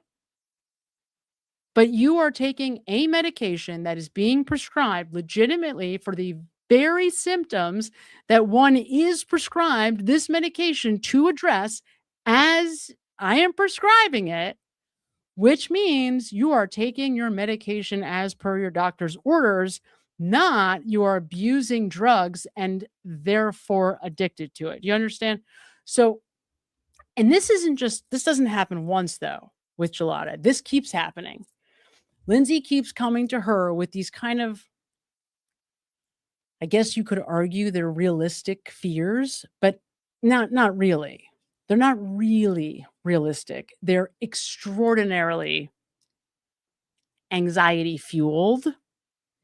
And right, that's what makes them so like suspect. And that's why, P.S., that's why Gelada winds up making recommendations to higher levels of care. That's why Letitia Dukes recommends higher levels of care. Because, she's not well. And they definitely see it by the end, no matter what they say. Okay, let's jump to, before we go back to them, I want to show you guys. Wait, let's get November here. And thank you so much, ROUXB3595, for your super chat. You're amazing. Okay, so here is November. And this is really just all leading up to December 1st. So we have appointment number 7, believe it or not, with Dr. Tufts on November 2nd. And in that appointment, all she's taking is 1 milligram of Ativan, and she's supposed to be lowering by 0.25, I think, every 2 weeks, for 2 weeks, something like that. I think. Yeah. So for 4 weeks, actually. So it was 0.25, lowering by 0.25 every week for 4 weeks, perhaps, something along those lines to taper off the Ativan. But now we get to, she goes 2 weeks without any clinical intervention, no doctors, nothing. But in that time, she calls her mother-in-law. Mother-in-law sets her up with Nurse Paul at South Shore. And then she begins an extensive intake, which is interesting. Already we see that intake process is more extensive than anywhere else that she's been. She's done, it really ends up being about 4 days. It's 2 days with Nurse Paul. She has to do it kind of again with Gelada, and then she does an intake with Letitia Dukes. That's, remember, the whole questioning about not looking at the notes or looking at the notes. So Dukes was saying, well, I wanted to do my own assessment, so I didn't look at the notes. Fine. So what ends up happening? By the end of November, she goes through these, she meets Nurse Paul. And remember, Nurse Paul knows when she has this meeting that she's going to be moving on from the clinic by the end of the month. So she starts with Gelada on November 29th. This is right after Thanksgiving weekend. So Nurse Gelada elects to put her on Remeron, Prozac, and Seroquel. That's what she wants to put her on. That's the recommendation. Okay. So, but that's not what happens. Lindsay never goes back on the Prozac. She says, nope, I'm not taking the Prozac, so she doesn't take it. This is right away, Nurse Gelada. I think we should put you on the Prozac, but we should also put you on with the Remeron, and you should stay the course with the Remeron, because she's trying to say, Nurse Paul put you on 7.5. We got to get you up to a more therapeutic dose. So Nurse Paul, remember on the 28th, before she even meets Gelada, on November 28th, after Thanksgiving weekend, she calls Nurse Paul on her personal phone, because she had her cell phone number. And she says, I'm sorry to bother you. And she has a panic attack. And that's when Nurse Paul says, okay, now I want you to take 0.5 Ativan and go for a run. Okay. So she also suggests on that call on the 28th, Nurse Paul says, perhaps we might want to think about a higher level of care. And Lindsay says, that's not going to work for me and Patrick at this time. That's on the 28th, before she even meets Gelada. That's the day before. So then the next available appointment that Nurse Paul has is the very next day. And the only person that has an opening is Gelada. And that's why she starts her with Gelada, because the next available appointment is the very next day after the panic attack, after she tells her to go for a run and to take the extra 0.5 of Ativan. Because remember, Julie Paul wanted her to go off of the Ativan, the short-acting benzodiazepine, and wanted to replace it with the longer-acting Klonopin. Now, we don't wind up doing that. She winds up going with Gelada and ends up doing something else entirely. But that's what she initially agrees to, and then that changes very quickly. So now we introduce Gelada. Gelada says, stay on the Remeron, stay the course, and continue with the Ativan.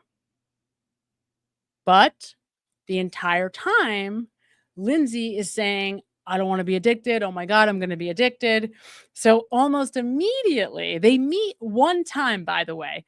I think Gelada only meets with her twice, but they have all of these My Chart interactions. So it seems like she's working with her pretty extensively.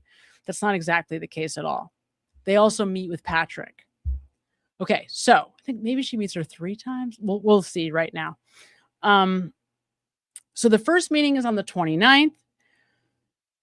And she's still reporting she's not sleeping. So the big problem is, I'm not sleeping.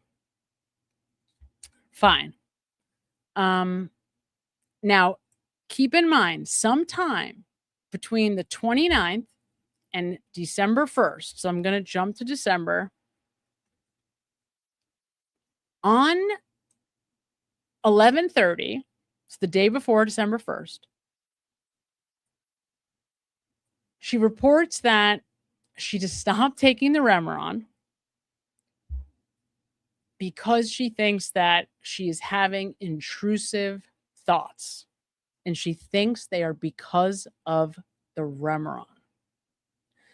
This is when she tells Tufts on December 1st. So Lindsay actually makes several medical appointments. She makes an appointment with Tufts on December 1st. She speaks to the nurse at South Shore. She reports to Rebecca Gelada. She tries to get in to see her primary care doctor on December 1st.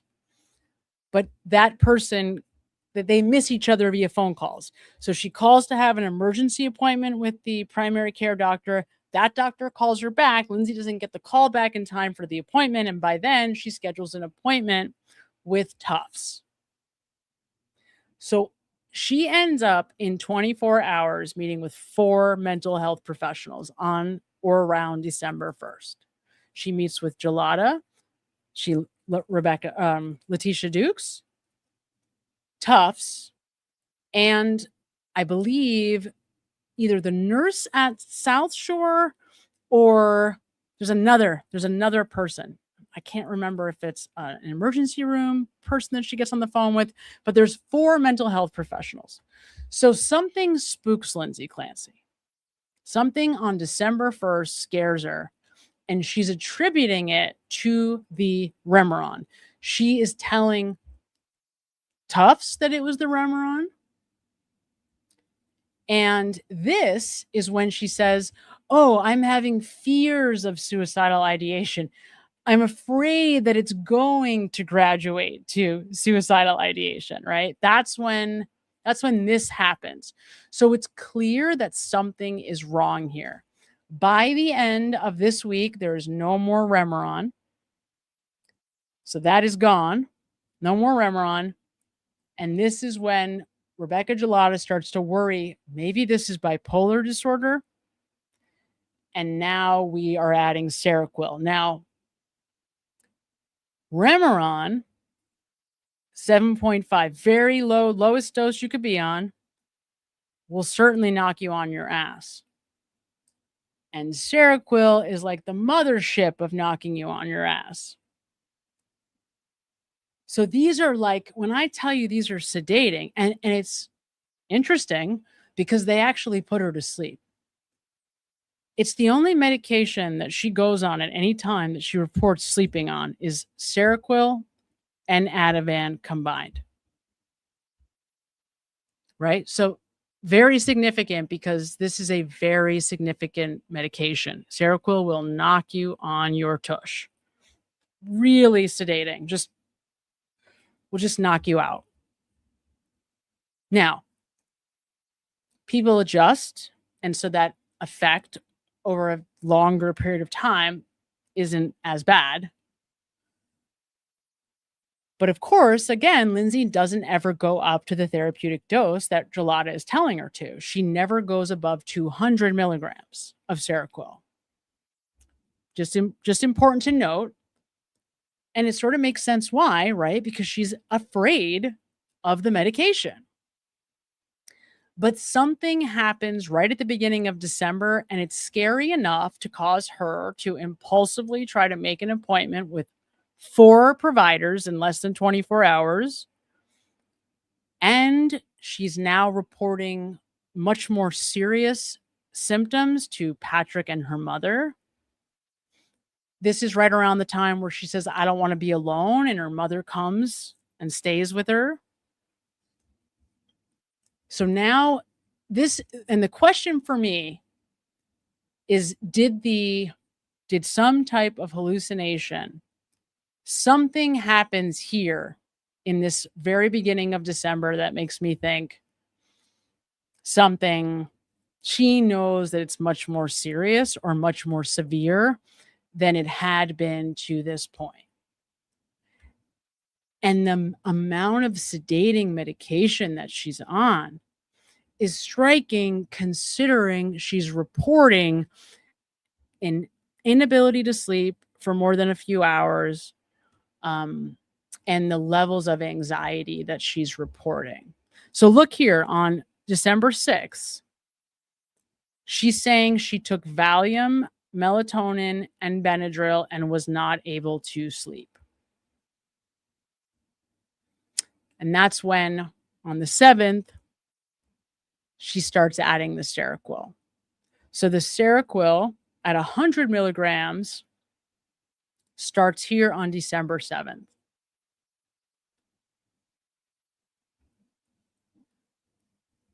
And that's what's really interesting, right? Because the way that, and I'm not putting him down for this, I get what Reddington's doing, but Reddington is making it sound like she's having some type of, prolonged, protracted, some kind of a reaction to the SSRIs. And I understand why he's doing that. But really, the medications that she's taking much more substantively are these depressing medications, these very, very heavy sedating medicines that would be sedating to anyone on earth. Unless you're the Hulk. So that's just interesting and maybe not surprising that she's reporting being depressed, because that's exactly what these medications would be doing. They are depressing the nervous system. That's the goal of these medications, which is very interesting. So let's hear from some of these folks, and then we will take a little fervent break. Let me switch this up. Okay. And everybody, we are at 3 hours. Oh my God, 3 hours. You better hit the like button, guys. I can't believe we've already been at 3 hours. Why does the time go by so fast? It's crazy. I cannot believe we've been here. There's no way. My clock must be lying to me. I don't believe it. No chance. Okay. Here we go. Okay, I'm going to try to fast forward to December. Here we go. November 30th. Yes. Now, at that point, you had another meeting scheduled with her for a week out, right? But prior to that, did you also continue to communicate with her via MyChart? Yes. So moving into December 1st, again, December 1st at 12:20 p.m., we have a message from Lindsay Clancy. Hi, Rebecca. I really don't like the way I feel on the Remeron, and I know that I can't stick with it. Or I can't stick with taking it. I started having very intrusive thoughts that I never had before. I didn't take it last night. I would really like to go back to Julie's original plan of Prozac in the morning and using Ativan and Benadryl at night as a Band-Aid until I get. So there they are. The quote, intrusive thoughts, December 1st. This is like the very significant moment something happens. If I had one question for Lindsay Clancy, it would be what the hell was going on right here, right this point? Because something very significant happens right here, whatever it is. To a therapeutic level of Prozac. Please let me know if you agree with this plan. I know that I need to give it a good couple of weeks to work. Is that the message that you first received on December 1st? It was. And were you aware that that same day that Lindsay had reached out to her primary care physician asking for an immediate appointment with her nurse practitioner? I was. And that she was looking to discuss medications? Yes. Do you know if she actually got an appointment or went to the appointment there? They had reached out to her, and she did not respond to their voicemails or MyChart messages, so she did not see them that day, to my knowledge. So you're able to review the notes from the network of South Shore Health, right? Correct, yes. So you were able to review that she asked for an emergency appointment. They were able to find her an emergency appointment, but she didn't get the back in enough time to actually get there. Correct. Did you then have a further appointment with Ms. Clancy on December 1st, 2022? Yes. And how is it that, she was planning on transferring care to the South Shore Perinatal Clinic on November 22nd, but then on December 1st, she has an appointment with you? So patients can schedule their own appointments. I'm not involved in the scheduling. I can schedule an appointment if someone asks me to, but they can schedule it without my awareness. So she had scheduled it. Okay. So she hadn't reached out.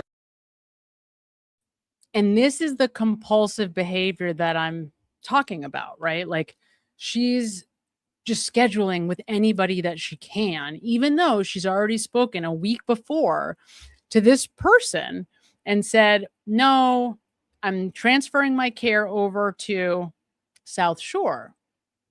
So she's trying to get a hold of her PCP. She's trying to get a hold of her former psychiatrist. So you think about the urgency, right? What does that say about the state that somebody's in? And they're frantic. Something is really wrong.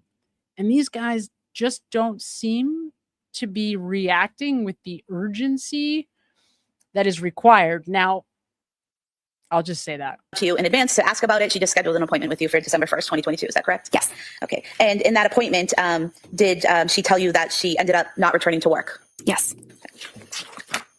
And what was discussed at that appointment? That she wasn't getting better. And in what ways wasn't she getting better?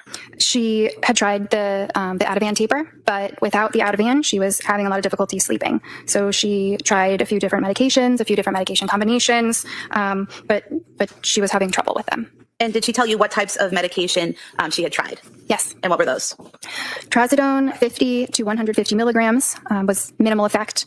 Ativan and Benadryl combination was helpful. Then she added the Prozac 10 milligrams with the Ativan and Benadryl to help with the sleep, but she still had worse sleep, so that was stopped. Then she tried a combination of Remeron with Klonopin, but she felt disoriented, had rebound anxiety, and it was of minimal help. Then she tried Remeron and Seroquel, and To be clear, she did not have rebound anxiety because she was switched to Klonopin. So whatever anxiety she was having was despite the benzodiazepines that were slowing the nervous system down. So something is really wrong. And it appears like she keeps assigning those symptoms to the medicines, but something has spooked her. She's sort of telling them nothing is working, which makes sense, but she's not giving them the whole story, certainly. Probably not even close. Actually, that was prescribed, but she didn't take it. And these medications that she was talking to you about, those weren't prescribed by you, correct? Correct. Did she tell you that those had been prescribed by her provider at South Shore Perinatal Clinic? Yes. Did you ask her if she had suicidal ideation? Yes. What was her response? So she denied having suicidal ideation, but she was feeling pretty badly. She said she was close to it, meaning close to having some suicidal thoughts, and that she was feeling very hopeless. But she didn't have any active thoughts of hurting herself, didn't have any intention of doing anything, didn't have any plans. Did she? And I'll just never forgive this woman for not picking up the phone at this very moment. I'll excuse the fact that she never picked up the phone before this, but a woman who's just told you she's transferred her care to somebody else. She's got new prescribers who are prescribing actively medication. She takes this meeting, but does not reach out to the active current prescribers to say, your patient is calling me and reporting close to suicidal ideation, which by any normal standard, any mental health professional on the planet knows what that really means, because people do not report having those types of thoughts unless they're having those types of thoughts. It's just so frustrating. Also tell you, and this is a quote in the records on page 144, I think it's my problem. I keep reaching out to different people and not sticking with the plan. That's what I documented. Okay. And did you discuss that with her, that concern that she kept reaching out to different people and wouldn't stick with the plan? Yes. I advised that she have one person who is managing. I have an idea. Just a thought. How about asking, why do you think that is? Instead of saying the obvious thing that she already knows, which is, it's better if you just have one person prescribing the meds, and actually let's call them together right now, because right now I'm not the one whose name is on these bottles that you're taking. Why don't we call those people? No. Instead, she eventually prescribes medication, despite the fact that somebody else is also prescribing medication, and doesn't think to say, Lindsay, why aren't you able to follow the plan? What is preventing you from following through with the provider's recommendations who you keep seeking out? Why aren't you doing that? What would be your natural question or answer to that question? What would you say? Someone says to you, I think it's my problem because I'm not following what these people are telling me to do. Would you say, well, you really should? Or would you say, well, why do you think you're not doing that? What's going on? Just saying. It's right? Because as a mental health professional, we're trained to point out the discrepancy. What's the discrepancy? Well, Lindsay, on one hand, you're saying that you are really distressed over these very distressing and scary symptoms. On the other hand, you're telling me you're not following through with the protocol that's being presented by the providers. What's happening here? These two things don't go together. It just, how many mental health providers does it take to ask that very important question? Well, I guess more than 3, possibly more than 4. The medications. I don't know. Why is that important? So that it's very clear what's happening. And what is the importance, if any, of sticking with a plan, a mental health plan? Well, the importance of sticking with a plan. Obviously, the psychiatrist comes up with a plan for very particular reasons. And so, sticking with the plan is advisable. When she indicated to you in this message on December 1st about having intrusive thoughts and not liking the Remeron and not taking it, what was your response? I sent her a detailed message of signs and symptoms of postpartum depression and anxiety, including factors like onset, risk factors, predictors, common symptoms, and it highlighted how intrusive thoughts are quite common in postpartum depression and anxiety. And I asked her, I'm wondering if that's what's going on here. I then asked her if she was able to take the Seroquel that night and if she noticed any improvement in terms of sleep or anxiety with the Seroquel. Now, so you see what she's really saying. Everybody's seeing what she's saying. She doesn't want to come out and say to Lindsay, I am a professional who's been working with the postpartum community for X amount of years now, and the symptoms that you're reporting are very common to this community. Instead, she sends her information. Now, given everything that you've heard already about how Lindsay Clancy is handling information, do you think that was the answer? Because she's already doing that. That's what she's doing. She's going home from these appointments and she's Googling like a wild maniac anything under the sun that's related to these appointments. So sending her more information to try to speak to her intellectual brain, though she's reporting suicidal depression and off the charts anxiety that is so extreme, it doesn't even show up on the scales because she's just like checking the box all the way down. Yes, yes, yes, yes. Right? Because if somebody has that kind of anxiety, you know that any information you put in front of them is just going to be filtered through the anxious lens. It's just going to cause more anxiety. So what she needed was somebody to say, this is what's happening. This is what we're doing in a therapeutic way, in a constructive therapeutic way, not to tiptoe around her, because what this is doing is actually feeding the anxiety. It's making it worse. Oh my God, maybe it's this, maybe it's that, maybe it's this, maybe it's that.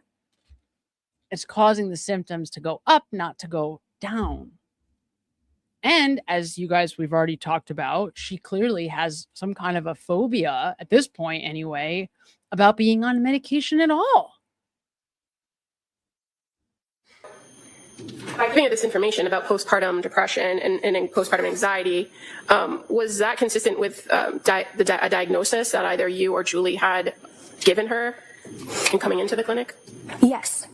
We were thinking that this could be some postpartum anxiety, and I wanted to familiarize her with the symptoms, so that she had them written down and she could report them to me and understand that they are part of these disorders. Okay. And you also gave her some information about obsessions and compulsions, right? Mm-hmm. And you said you asked her about the Seroquel and asked about sleep, right? Now, why would you do that? Why would you be giving her information about obsessions and compulsions? What was that for? Yes. And did you also reiterate that you were still encouraging to keep up with the Remeron for a period of time? Yes. And you further indicated to her that you wanted to kind of see if there was a correlation between the symptoms and the medication, and that you just didn't have enough data. Right.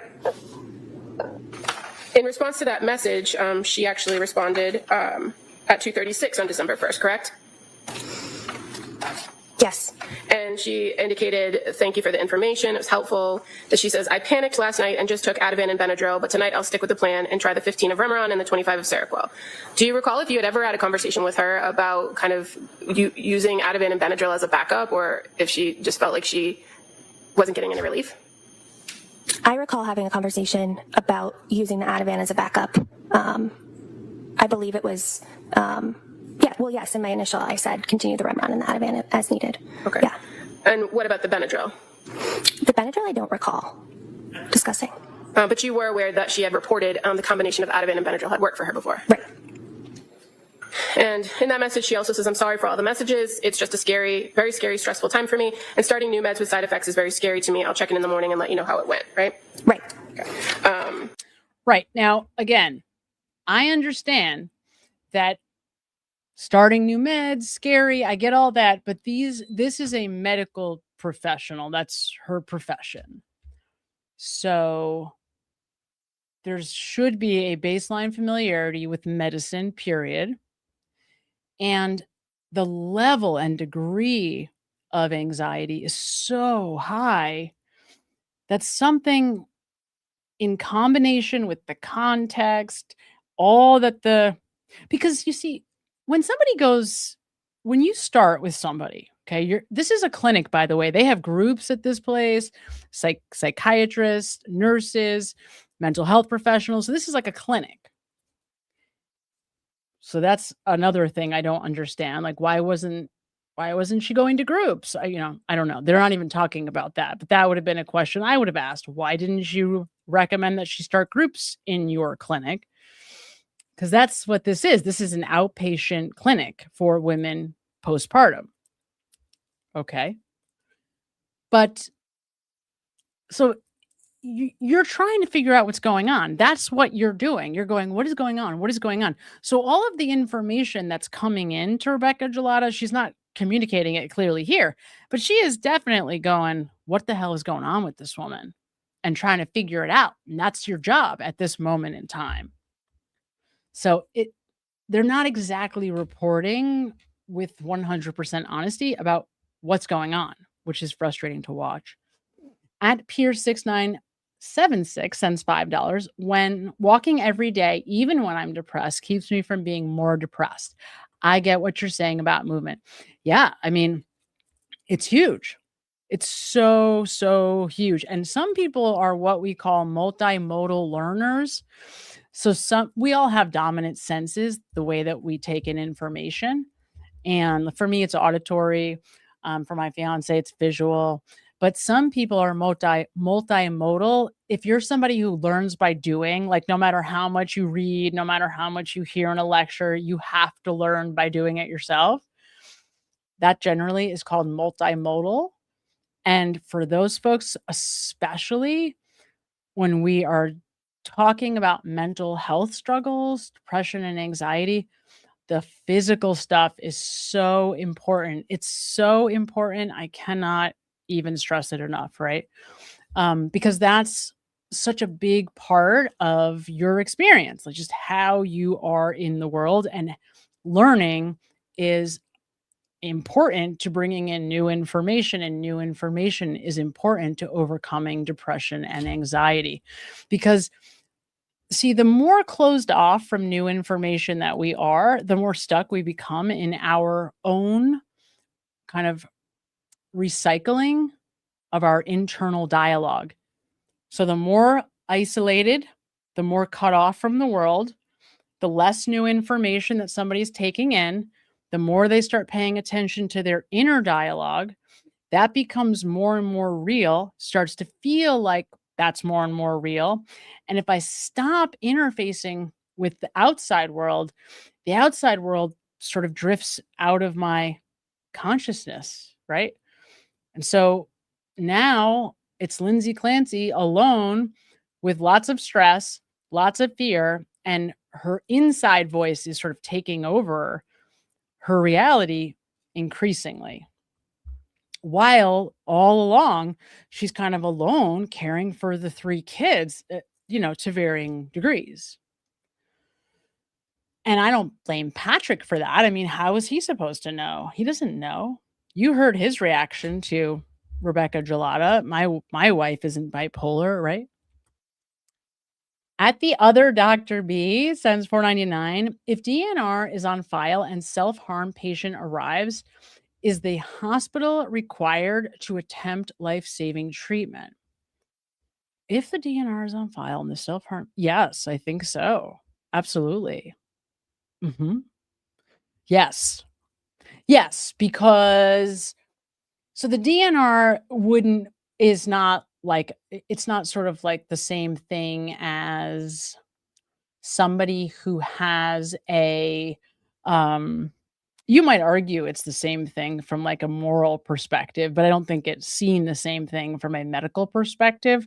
So let's say that you have a terminal illness that's pretty progressive and far along, and you are, outpatient. So you're well enough at least to be home, and then your illness gets worse, so you have to go into the hospital. That is not going to be perceived as the same as a self-harm, incident. Um, so there's kind of like few self-harm incidents that in fact, I don't think there's any. Like, no, they're gonna do everything in their power to try to stabilize you, and only when there's no sign of brain activity would they be willing to pull the DNR. Is my understanding. Certainly, self-harm is not going to qualify, right? Because doctors are take an oath to do no harm, and if they see somebody struggling like that, they're going to try to get them help first, if that's possible. For sure. For sure, for sure. At Hillary K8 at Hillary K8 sends $10. If Samantha, hi Samantha, primary doctors can generally prescribe managed meds to patients with mental health. That's right. I'm assuming the PCP should refer a patient to the psychiatrist therapist. Yes. So we just had a situation recently, in fact, where a person I've worked with for a very long time, their psychiatrist was moving on and we needed to find a new psychiatrist. However, that person has been so stable on their psychiatric medication for the last 8 years or whatever it is, many, many years. So there's really no need at this moment. The PCP said he would be fine writing them for now. So we have some time to find a new psychiatrist. We don't have to panic over it, because the PCP can handle it. But that's only because we've achieved stabilization. When you have, like your PCP, if you're like the average person who maybe, I don't know, loses some money in the stock market and your marriage falls apart and, you go to your PCP, they might be willing to, prescribe you with an SSRI. They might be willing to give you some type of psychiatric medication because they don't perceive it as a situation that's complicated or that requires in-depth knowledge of the full panel of psychiatric medications that are required. But anything really beyond that, and you don't want you can get into some very serious trouble. Like, I have had some distressing situations with people that I've known whose doctors like didn't tell them. I don't know if I want to get into this. We should maybe just not get into this. But the point is that you have to be careful here.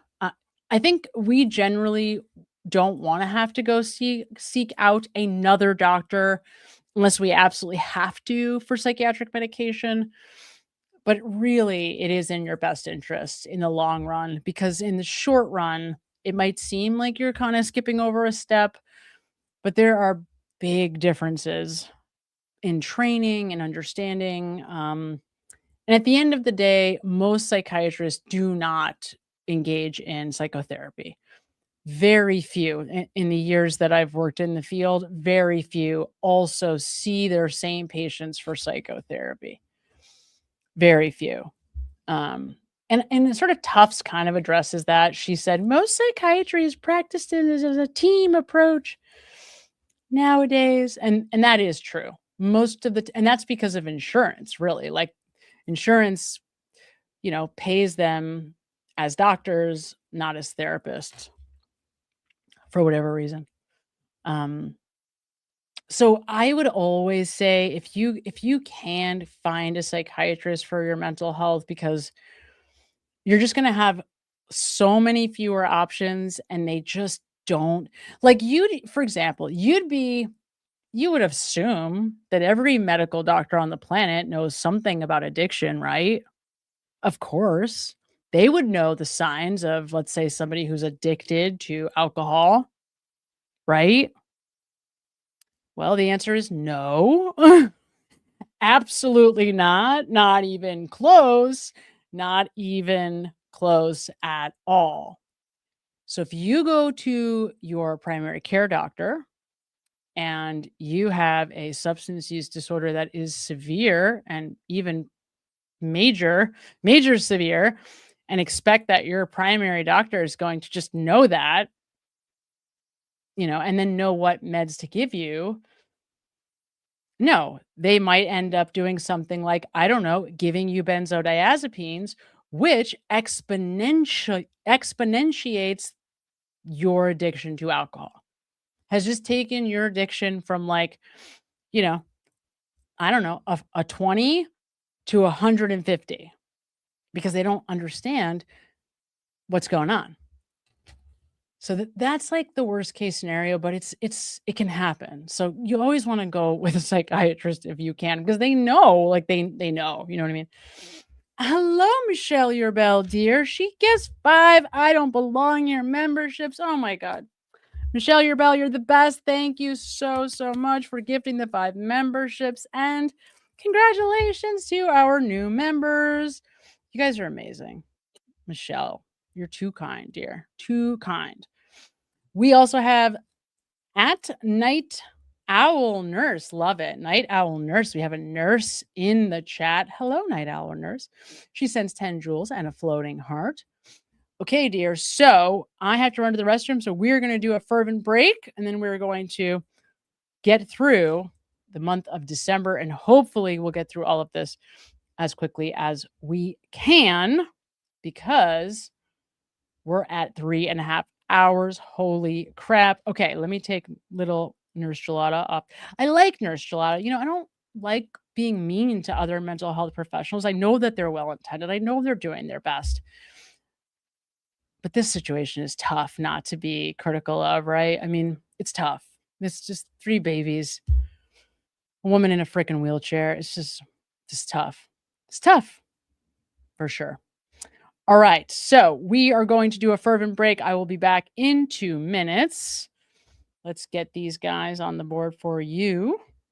There they are, our favorite people.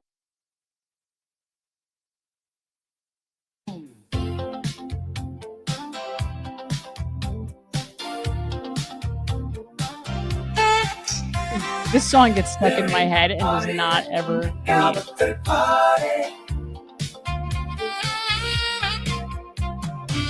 There ain't no party like a McAlbert third party. There ain't no party like a McAlbert third party. There ain't no party like a McAlbert third party. There ain't no party like a McAlbert third party. We got you right where we want you. We're gonna threaten you with defamation lawsuits. Got Alan Damon shaking in their boots. They scared, they bit off more than they can chew. Hold on, wait a minute, what does that say? 23 pages in and I'm only halfway. How the hell did they call our bluff? We thought our empty threats would scare them off. Now they're out here calling us the House defendants. How the hell do we even contest this? Guess Karen really wants her vengeance. Oh shit. Now we're known as the House Defendants. House Defendants. We the House Defendants. It's not pleasant to be a House Defendant. Giggy getting tipsy off that Jameson and ginger. Never thought that I would be a penny pincher. The sweet whacker got me down to my last dollar. I still think she wants this decorated dude. I should call her. There ain't no party like a McAlbert third party. There ain't no party like a McAlbert third party. There ain't no party like a McAlbert third party. There ain't no party like a McAlbert third party. Now they're out here calling us the House Defendants. How the hell do we even contest this? Guess Karen really wants her vengeance. Oh shit. Now we're known as The House Defendants. House Defendants. We the House Defendants. House Defendants. We are House Defendants.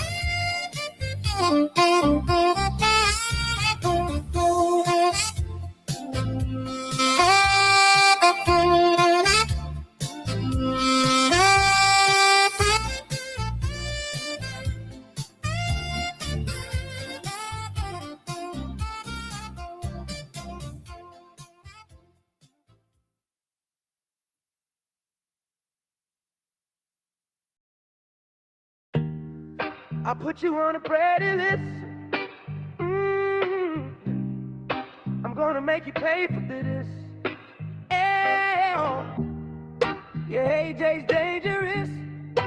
Ooh, oh baby, I was born for this. Yeah, I brought the West Coast to Dedham. Nobody is safe from my verbal venom. Put a witness on the stand and watch me shred them. Have them praying for peace, like the name John Lennon. A lawyer to match me? Well, I ain't met him. Don't believe me? Just ask Hank Brennan. Free can't read, and that was just the beginning. I'm never tired of winning. Got these middle-aged women waiting up to go swimming. Let's swim. I don't get nervous. I make people nervous. I don't get nervous. I make people nervous. I put you on a ready list. I'm gonna make you pay for this. Oh, LAJ's dangerous. Ooh, I put you on a ready list. Sorry, Paul Pierce, Ray Allen, and KG. The real big threes, you Nettie, Bob, and me.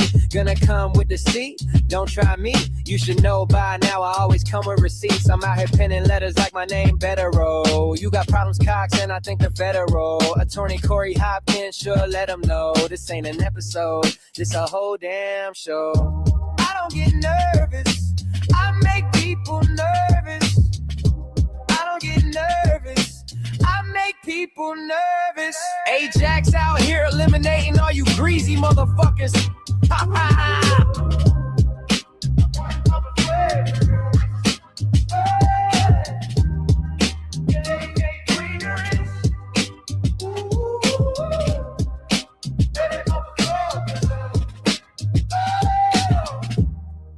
I'll put you on the Brady list. I'm gonna make you pay for this. Oh, yeah, AJ's dangerous. Ooh, I'll put you on a Brady list. Oh, I spot another victim. Oh, look, another victim. If you want justice for victims, oh, vote Adam Deitch. We have a two-tier system. Tired of the same old business. One more chance to fix this. Oh, vote Adam Deitch. It's time to fight. Stop protecting the people who lied. Saw it with my eyes, and yes, I think the jury got it right. This ain't right. This ain't right. This ain't who we tryna be. This ain't right. This ain't right. This ain't who we tryna see. This ain't right. This ain't right. This ain't who we tryna be. This ain't right. This ain't right. This ain't who we tryna see. I spot another victim. Oh, look, another victim. To get justice for victims. Oh, vote Adam Deitch. We have a two-tier system. Tired of the same old business. One more chance to fix this. Oh, vote Adam Deitch. time to root out corruption. Need a prosecutor, not a politician. What on earth is going on in Norfolk County? Federal eyes already know the whole story. Look at who endorsed me. Look at who endorsed him. Look at who wants me. Look at who wants him, baby. Vote Adam Dash.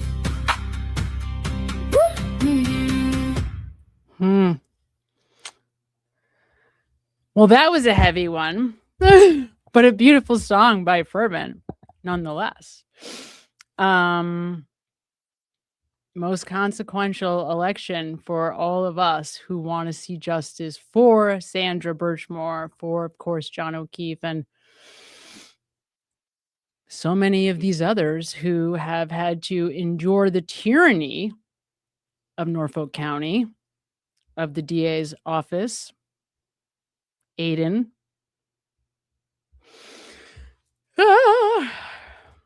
So heavy.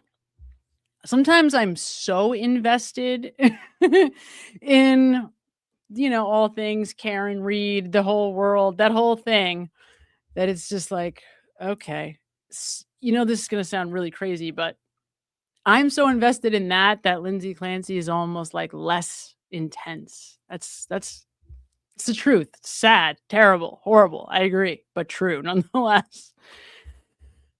Hello at Cuddly But Violent. That's amazing. Love it. Sends 5 jewels and the most beautiful little puppy you've ever seen. Absolutely love it. So necessary right now. At 68 Jar Dog sends 250 jewels and a laughing disco. Thank you so much at 68 Jar Dog. At Catastrophe K8 sends 199. She's writing like she's medical charting. Well, they're all writing like that. I would love to be able to see the notes myself, because I wonder how much they went back in and like added stuff once they knew they were going to have to. I mean, actually, not that. The moment they learned about this, the moment that they learned about what happened on January 24th, 2023, all of these providers would have had to have gone back into their records and immediately start tightening up those notes, just, to cover their tushes. I have no doubt that that's probably what happened, because this will take, this could take anyone down, right? Any agency. And these people all work for companies. Oh my God. Horrible. What a lesson, though. Just do it. That's my little tagline for mental health professionals. If you have a thought in your head, don't hesitate. Just do it. If you have a thought like, I should call, I should do this, I should reach out to the emergency contact. And somebody on the Bob and Allie, the Defense Diary stream last weekend made this point, one of the mental health professionals, and it's really true. If it's an emergency, you actually don't need a consent. If it's an emergency, if it's a life or death emergency, if you are that worried about somebody's well-being, you can reach out to Patrick, to their husband, and say, I am, worried at this level of urgency. But that would not have been necessary, because all of these people, Lindsay would have just signed a release. And by the way, there is a way to introduce a release where it doesn't even feel like you're asking. You could just say, can you sign this release so that I can speak to Patrick right now? Here's the release. Sign release, please. I have to have an emergency contact on file. That's standard operating procedure. That's why the fact that the DAs are trying to make it sound like it's unheard of for these professionals to speak to other professionals is just a lie. Is what that is. At LTZ, not always a duck, sends 30 jewels. That's a beautiful picture. At LTZ, not always a duck. At Calalily7, happy 2-month anniversary. It's so important to be honest with your providers. It's so true. It's sad Lindsay didn't tell all of them she went to the ER or that she called the SI hotline 2 times. Yeah, I mean, here's the way I read that though. Like, this woman is in fear. Everything that's being presented in front of her is going to be experienced from the lens of fear. So if you're treating somebody like that, you know that. I mean, if somebody comes in and they're at the highest level of anxiety that is possible to be assessed for, you know what that means. It means that they're like in a prison of anxiety. And so everything that shows up in front of them is going to be perceived from the lens of fear. What if, oh my God, this could happen, that could happen. And so you would think as a nurse herself, they would be aware that like she'd be worried to tell them because she's a medical professional. I don't know. I don't know. At the end of the day, it is up to your right, the patient, to communicate the truth about what they're experiencing. But we are talking about mental illness. So at what point, as the provider, are you able to say, this person is mentally ill and now I need to step in as the professional and not just keep letting her lead the charge? Because I think that's what they were trying to do. They were trying to let her lead the charge, but that's, that's understating the severity of her illness is really what happened. Hello, Fiona. She sends $20, 20 Australian dollars. I feel for her. It took me a long time to accept I needed Seroquel days without sleep lead to poor decisions. One time I purchased a motorbike. Could they have checked her blood to confirm medication levels? Well, they don't even need to, Fiona, because she was telling them she wasn't taking it. So they didn't even have to. I mean, Gelada knows that she's not taking it because she's telling them. And if they had spoken to each other, I mean, actually, it's hard to say. I think she does have, no, I can't remember. I can't remember if it's the amitriptyline that she has in her system or if it's the metazapine. Do you guys remember it?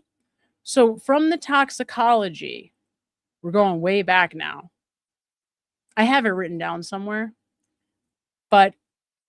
And the other thing about this is too, we don't know if she was taking the medications that were in her system all the way through the month of January, or if she just took them all at once that night.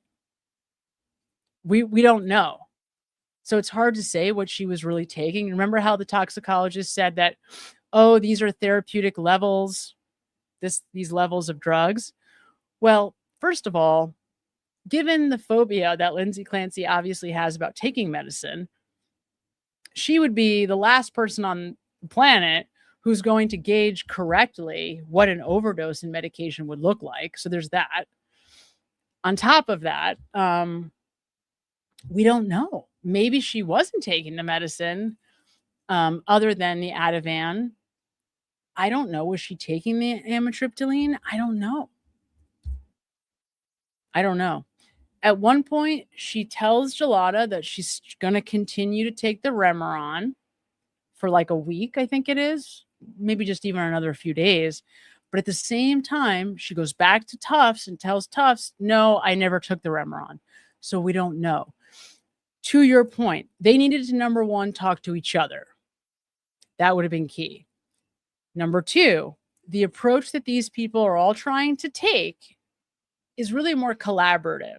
So they're trying to say, well, we could do it this way if you want, or we could do it this way if you want, or we could do it this way if you want. I get it.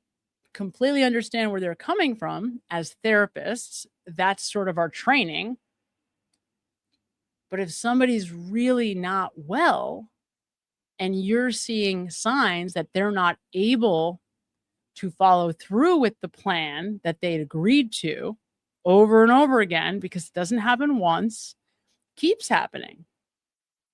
And they just kind of keep glossing over it. Like they're not calling her out on it. They're not saying, well, you said you were going to take 400, you were going to keep upping the dose of Seroquel. How come you're only on 200?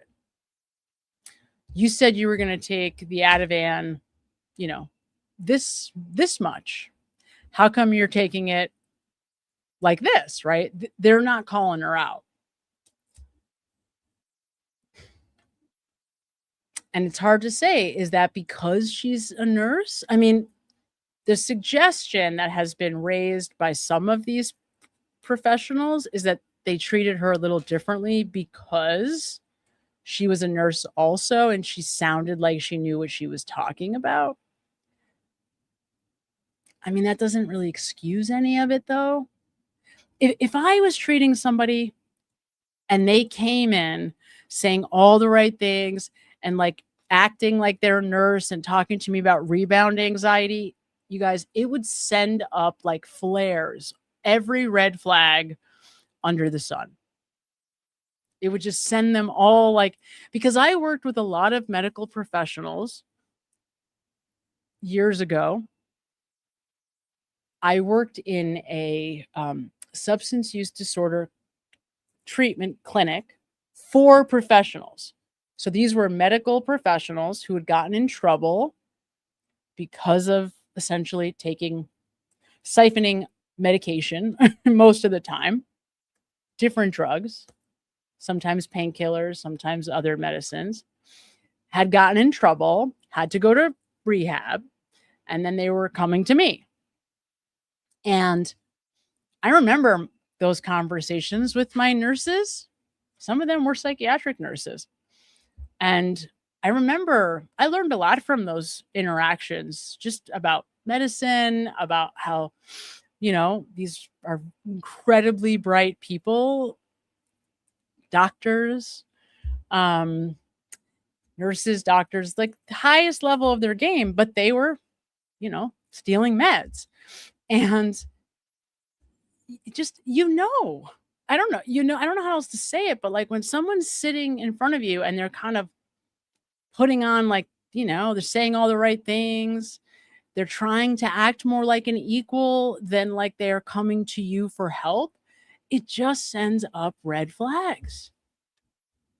And in substance use, maybe it's my background in substance use that is a little different, because in substance use, like you don't just let this stuff like fall away. You call people out, like not in a negative way, not in a mean way, but like you ask questions, you say like, oh, that's weird. I mean, you're saying you want help so badly, but then you're not taking the help that's being offered. Like, what's going on? Right? I don't know. It's just the whole thing is just so crazy. I don't know what's going on. I don't know. I don't get it at all. I really don't. At Deborah Wilemy sends 10 jewels and a hiding. Thank you, Deborah. At Aussie Cheryl and Amanda, love it, sends 10 jewels and a floating heart. Oh, floating heart. Love the floating heart. Thank you so much, Aussie Cheryl and Amanda. At Lika G sends 1,000 jewels and the corgi. Oh, yay. Thank you so much, Lika G. Love it. Love the corgi. Here we go. And Aussie Cheryl and Amanda sends another 10 jewels and a floating heart. Love the floating heart. Thank you so much. At Hippie Grandma sends $10. Hi, did you hear Lindsay Clancy's mom say that in December? Yeah. She told Mom and Pat that she thought of harming the kids. Dr. Z said it was not told due to fear of CPS. If only this has changed my perspective. Yeah.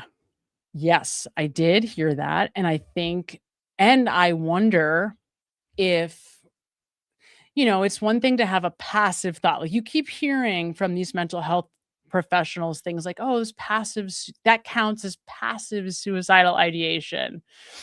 And, this doesn't count as passive suicidal ideation or homicidal ideation. She kept telling the mental health people, she was saying things like, well, I'm afraid something bad is going to happen to my children.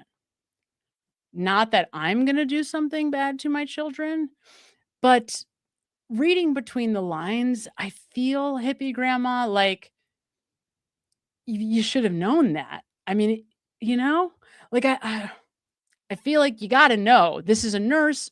She worked at Mass General. She's got 3 children at home. She's at a postpartum treatment program. She's clearly falling apart, clearly not well. She's not able to sleep. Gelada's talking about mixed manic depressive episodes, which means she's incredibly unstable and she's aware of that, Gelada. I think Gelada was probably the closest to understanding the severity of the situation, but rather than kind of like raise the alarm, she was trying to handle it with kid gloves. Like that's just her style, I think. And in this particular case, that style probably did not factor in the full extent of how unwell Lindsay was, because the way she's trying to use intellectual knowledge, like, again, I know this is like saying the same thing, but it's so important to understand this. If somebody's clinically depressed or clinically anxious, no matter why they are, what that means is they're kind of stuck. They're like frozen in a state of depression and or anxiety. So that means whatever intellectual objective information you hand somebody is not going to be perceived objectively. It's going to be perceived through the prism of whatever clinical state they're stuck in. So if somebody's anxious, I mean, you got to know that telling them, oh, here's signs and symptoms to be aware of, probably is only going to exacerbate the problem, because now that person's going to be hypervigilant, looking for signs and symptoms, giving them a screening of whether or not they're addicted to 0.5 milligrams of Ativan after 10 days, probably not going to help with their anxiety about their addiction to Ativan. And if you're Gelada's like laughing on this witness stand as she mentions it because she knows it's silly. But that Lindsay Clancy didn't know it was silly. I know why it's silly, but she didn't. You need to tell her why it's silly. Why this is not what it means to be addicted and why this is not what addiction looks like. Trust me, I've been doing this for 15 years.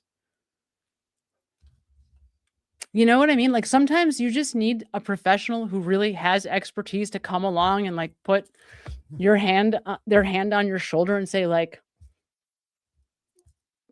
what's really going on? Like I hear your concern, but this is my area of expertise and I understand your concern,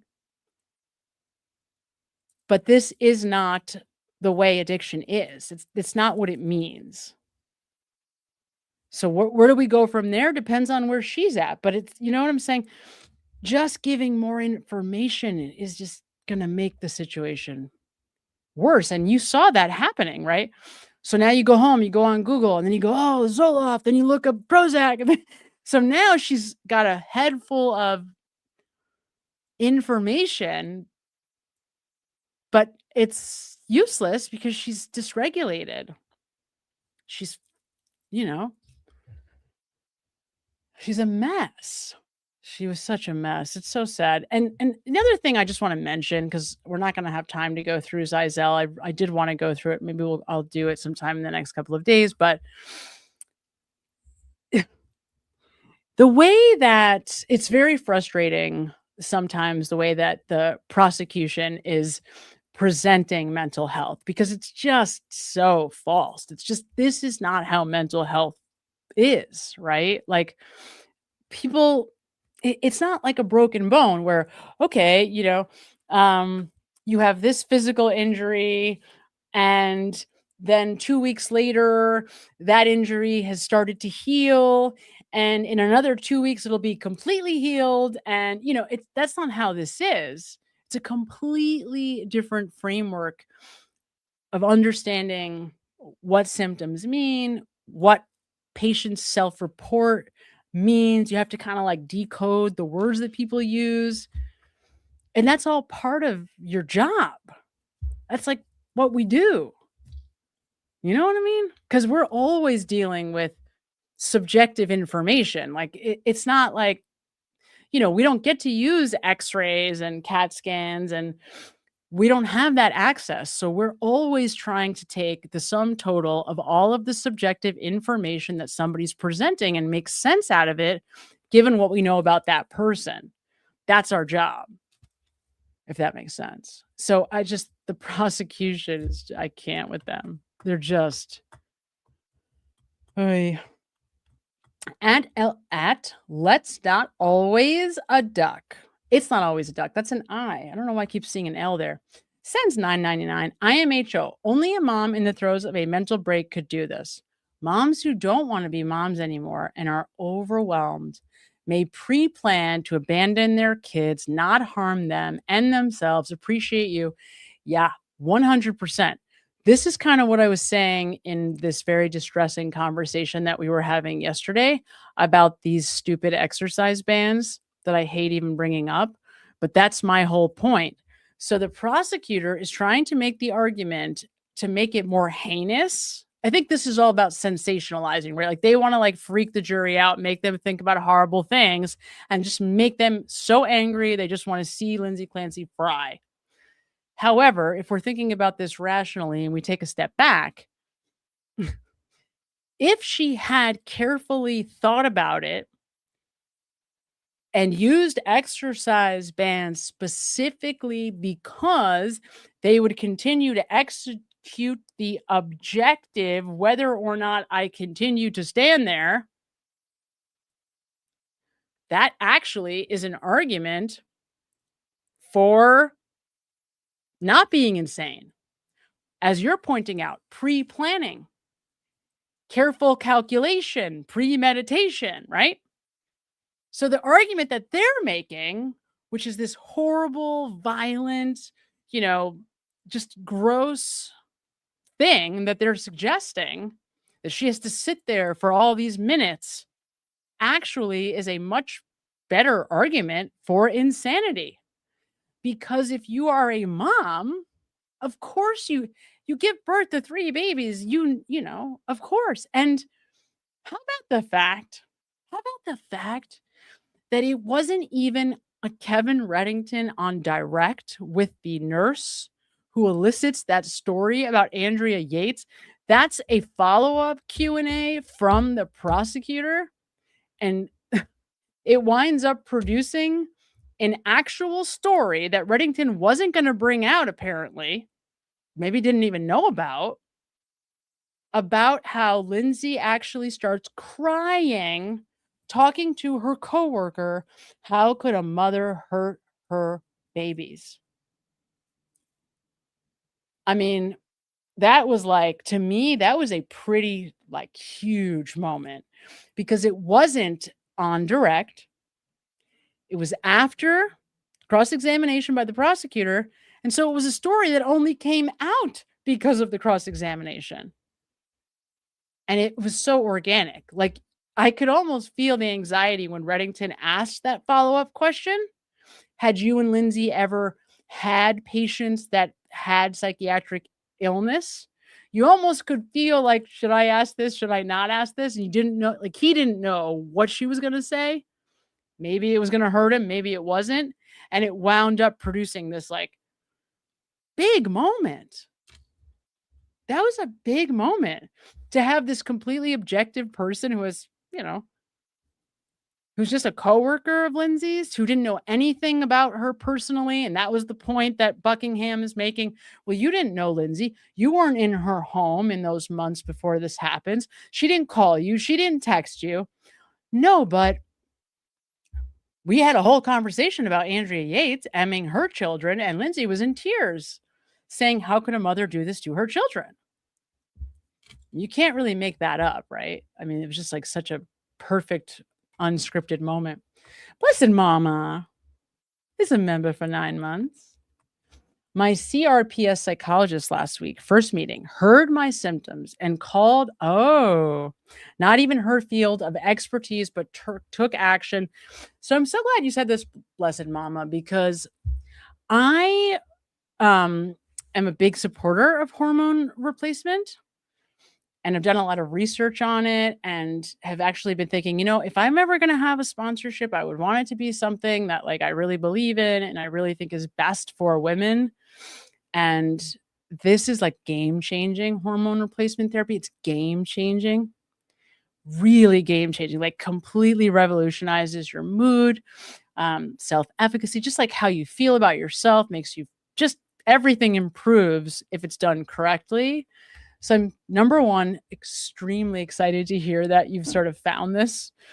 And number two, that other people are out there sort of saying, hey, this is a thing and it really helps. But hormones have been almost completely ignored. And you're sort of seeing it here, right? Because the whole conversation about postpartum really is about hormones. It really is.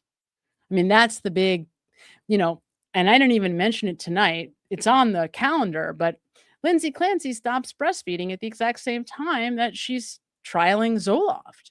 We could argue that the hormones and the displacement that came from stopping breastfeeding might even be a lot more significant to her mental mental unwellness as the Zoloft. Because that's a significant drop. So I'm really glad to hear that. It's like game changing. It really, really is. We just don't talk about hormones enough. But as soon as I hit puberty, like 13, 14, I lost my mind. Definitely. I was like a complete psychomaniac. But I was too young to know it, right? And so I just kind of hit it because I didn't know what's normal. Like I said, I'm just lucky to have crashed and burned fast, early, young, so that I had a lot of time to rally. But, life is not easy, guys. None of this is easy. It really, really isn't. At Same Sky Progress, did you get one of our memberships, one of our gifted memberships? Welcome at Same Sky Progress. I know I owe a couple of our new members a goodie. Oh, Lisa, you got one too. That's so exciting. How exciting. Oh, that's so exciting. I'm so glad to hear it. Sometimes I get the membership and I'm like, oh my God, this is so cool. Feels like I won something like the lottery or something very significant. Denise, got a bad feeling. Denise sends $5. Got a bad feeling. The chat is sending love to you. We are missing you tonight. Oh, that's so nice. Got a bad feeling. We are missing you. I hope all is well. We do love you very much. We sure do. And thank you, Denise, for saying such. Thank you. At one or not sends 350 jewels and a finger heart. Thank you. One or not. Yeah, sometimes like I'm too close to see what it says, so I apologize if I get it wrong. It's just because I get like delirious after a while. And Night Owl Nurse sends 200 jewels and the flow state. Love the flow state. Flow state's one of my faves. At Junebug0702 sends 2 jewels and a silver star and a beautiful cat. We have another new member at Tamello. Got a membership. Welcome to all the new members. Check out the member portal. And I should have mentioned this earlier. So for members, for those of you that don't know or those that are new, there are 2 courses in the membership portal that are extremely extensive. So they are, one is about how to support a loved one who is struggling with mental health issues. The other is about how to improve your mental health for anyone, the average person to the most severely mentally unwell. Please look at them. They are extraordinarily extensive and they work. So if you go through them, they will help you. They're extensive, but they really do help. So please check those out. They are available to you. You can also find them if you can't get it, if you can't figure it out, you can just go to my YouTube wall, the posts, scroll down a little ways and you'll see all the login stuff for members. At Catastrophe K8 sends $4.99. I was talking about Lindsay. She writes like she's medical charting. Oh, absolutely. Yes. Yeah. And Lindsay's really interesting because if you watch carefully, I mean, this is also, and I've talked a lot about this in the videos on this topic, you know, you can see what's happening. You can see how she keeps trying to figure out what's wrong. What's wrong with me? What's wrong with me? What's wrong with me? Now, just that alone gives us a lot of information about what's going on internally. When I start assigning that everything in front of me, whatever's in front of me right now is responsible for my mental unhealthiness, for my mental break, right? In the very beginning, oh, I'm going back to work and I have to stop breastfeeding and that's making me depressed and anxious. Then we get a little farther along. Now it's the Zoloft. Now you have her and Patrick echoing, oh, the Zoloft caused me to, lose my mind. Then she goes on the Ativan. Now I'm addicted to the Ativan. The Ativan and my addiction is the problem. Then we get to the Seroquel. Well, the Seroquel is the problem. The Seroquel is the problem. My depression didn't even start till I went on the Seroquel, which of course isn't true. On September 15th, if you go back, even if the only thing you listen to ever from any of these mental health professionals is what Tufts says on September 15th, one whole month before any medicine is introduced into the situation, it's all the same symptoms that you're going to hear about 2 months, 3 months later.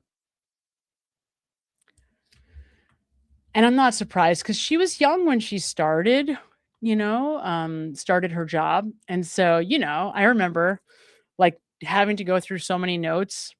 So you just kind of like client says, patient says, you just sort of get in that habit of writing that way. And she probably does it a lot, at least at that point, for sure.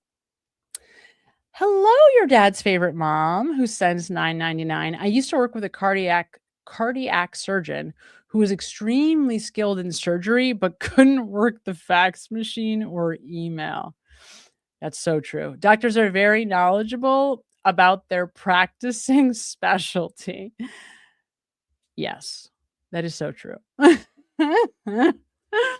Yeah, especially surgeons, right? Because they have this extraordinarily obtuse training and it's so obtuse and it's like so extreme and it's so extraordinary. And you have to be so like skilled at that thing to be able to do it, right? But yeah, then like can't change a light bulb in their house, right? So true. So true. Such a good point. Thank you so much at your dad's favorite mom. Lisa Roberts, 4147, sends 10 jewels and a floating heart. Thank you, Lisa. Hello, Cece, headband cupcake law nerd, sends $49.99. Oh my God. Thank you, Cece. That was way generous. So kind. From me and Got a Bad Feeling. Hi. So we do have Got a Bad Feeling. What happened? We chat aren't sure what Gotta is tonight, but we show up for each other. Oh, well, my love to Got a Bad Feeling. We miss you. Your presence is felt despite your absence, but we miss you. Thanks, Sam and Denise, for your coverage of the Lindsay Clancy trial. It's not easy being from Mass these days, so please vote Adam Deitch, y'all. No, it isn't, right? But I gotta say, I've been watching Bob Motta because, he's obviously not from Massachusetts and he's in town. Looks like he's staying on the Cape just for the trial.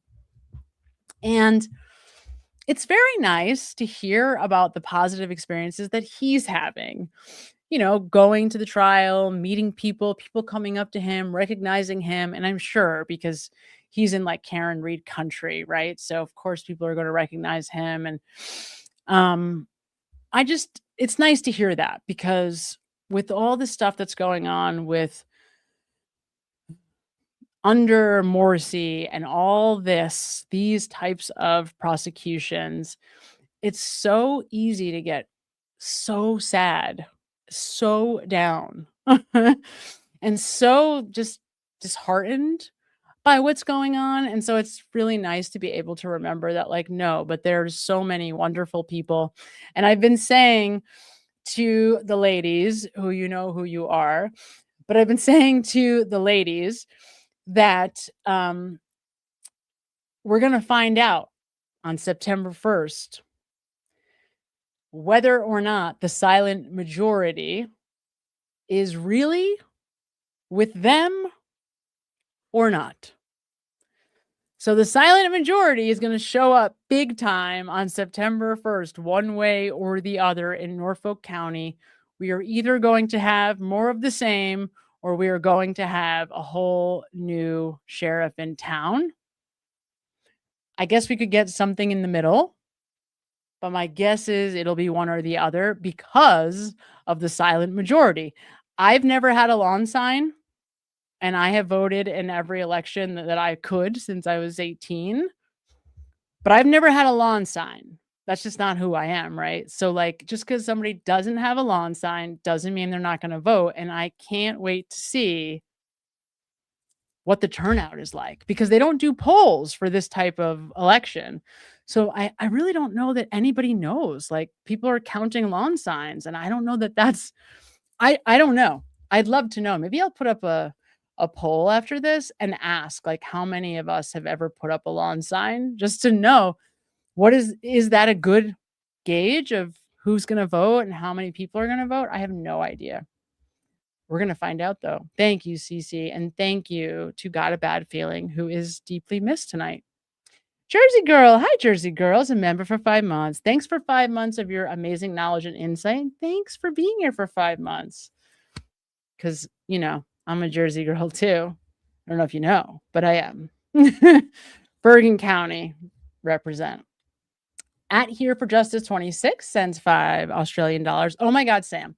That look between Brian A. and Jen in the House Defendant song. Do you know what it was in relation to? Seems very important. I'll have to go back and double check and like look again at what exactly she's referencing. What is Emily pulling from in that video? I think I'm guessing, but obviously it must have come from something that happened in the civil case because I don't think we've ever seen them together otherwise, right? So it has to be from that day that they were all seated next to each other with Colin on the far end and Chris, right? Colin on the far end with Chris? Yes, Chris is on the far end.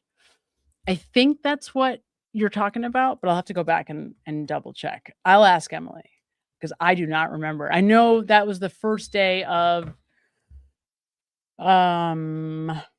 their lawsuit, right? That was the lawsuit that they brought, I think, right? That was their lawsuit. Yes, that was the first day of their lawsuit against Karen and Aiden. The first court show up because Karen and Aiden were not in the courtroom. So I don't know what that was a response to. It's a good question. If Karen does if there ends up being a federal case, though, FYI, I'm moving to Eastern Massachusetts for however long it takes because I am going to be in the courthouse. If there's a federal trial in any relationship to Karen Read, I will be there in person. There's no way I could wait for people to give us summaries. I would never I could not do it. Hello, chat signal, sends $4.99. How can we, as distant family members, check in, pick up on signs of the mothers and babies in our families over ages and miles? Love your channel. It's a great question. I think the big thing is, first and foremost, asking, just talking to them, talking to the mothers in your life. As soon as this happened, as soon as this case started, last month or a month ago, I started thinking immediately of okay, who are all the mothers with, children that are 2 and under that I know right now? Just kind of took a mental note of who they are, where they are, how they're doing, just to check in. And I think that's probably a good starting point, just to acknowledge. I've been saying it. I'm an advocate of mothers being able to speak freely about how hard it is in that first 2 years, or really 4 years. Because the very beginning of a baby's life is extraordinarily difficult. I mean, and Lindsay had 4 under that age, 4 under 4, or sorry, 3 under 4, 3 under 4. It's so hard. Once my daughter hit 4, things kind of balanced out, but under 4 is really tough. They're always changing. You think you kind of get a handle on things, and then something else comes up, and then they become completely different, right? Their interests change. There's a new issue, whatever it is. It's just really, really hard to be. It's really hard to be a mom, and we put so much pressure on ourselves to do it perfectly, which is not realistic. And I will tell you this, because I've worked with adolescents and young adults a lot, years. Probably the majority of my career has been working with younger people. And you can be the greatest parent on the planet and come from a really good family, very well adjusted, no trauma, no addiction, no mental illness, and still have a child who struggles. Because at the end of the day, it's not really about like achieving some kind of perfect parent status. It's about what your kid needs. And you could have the best parent on paper, but the kid that you have just wasn't, didn't speak the same language. I cannot tell you how many times I've seen that, because the vast majority of parents that I have ever worked with, they're all well-intended. I mean, nobody wants to do harm to their children. They love their kids, right? They want to do the right thing, whatever that is. They want to help them. But when somebody is struggling with a mental illness, it's a very real, ever-present part of their experience. And it has sort of a life of its own. And if you don't understand it, it can be so frustrating if you're a loved one, a parent, partner of somebody who's struggling with mental illness. It really, really can. So my chat signal, I would say just check in with them. Like, let them talk to you about how hard it is, and like, let that be okay. Let them know, like, you don't have to do it perfectly. And by the way, there is no perfect, because even if you were, doesn't mean it's perfect for them. That's the truth. It really is. Hello, Jersey Girl. Since 1999, assuming you're still accepting new patients, do you find any conflict with possibly becoming a treatment provider for a patient who met you via YouTube prior? If not, how should someone go about setting up a consult? So I think it's on my post. So right now I'm not able to take on new people simply because I do not have the time, and I take it very seriously. If I'm, taking on new patients, I am all in. You guys I feel very responsible. I take this job very seriously. And right now I can't, because I don't have any more time. But I set up a referral source so that people who really do want to start with a new provider have some place to go in, temporarily with providers who I trust. I really want to set up a national provider network, because you guys are all over the world. And unfortunately, the way that the system works, we're state licensed. So you're supposed to be working with somebody in your state. And if you're insurance dependent, you have to be working with somebody in your state. So there's all this garbage that goes into it and things that like make it hard, barriers really. It's certainly not a conflict for me to take on new folks, because, I don't know you yet. You may have some, awareness of me, but I don't have any awareness of you. So absolutely no conflict. Totally fine for me to work with anybody who happens to find me through YouTube. I just don't have the time to do it right now. But it's possible that sometime towards the end of the fall, this is between us now, just between all of us, I might be having more availability and certainly you guys will know about it if that happens, and I can widen my scope. I'll let everybody know, because I certainly get requests, and I would love to be able to work with everyone. Believe me, it's my nature to help people, and if I see somebody distressed, of course, my instincts to want to fix it, because that's who I am. Not that we don't fix. I shouldn't have said it that way, but that is my, of course, nature is to want to help. So the answer is not a conflict at all. And I am happy if I can. I absolutely would. But in the interim, I am trying to set up people who are looking for telehealth with providers who I trust to do that work with them in the interim. So sometimes, like if it's out of state, I will do coaching work, which is a little different, because I am trained to do that also. I'm trained in coaching. I'm actually even trained in pastoral counseling. So, I have the ability to kind of flex with the people I'm working with. Coaching is a little different. It's much more directive than psychotherapy. So that's, typically though, folks that are doing coaching,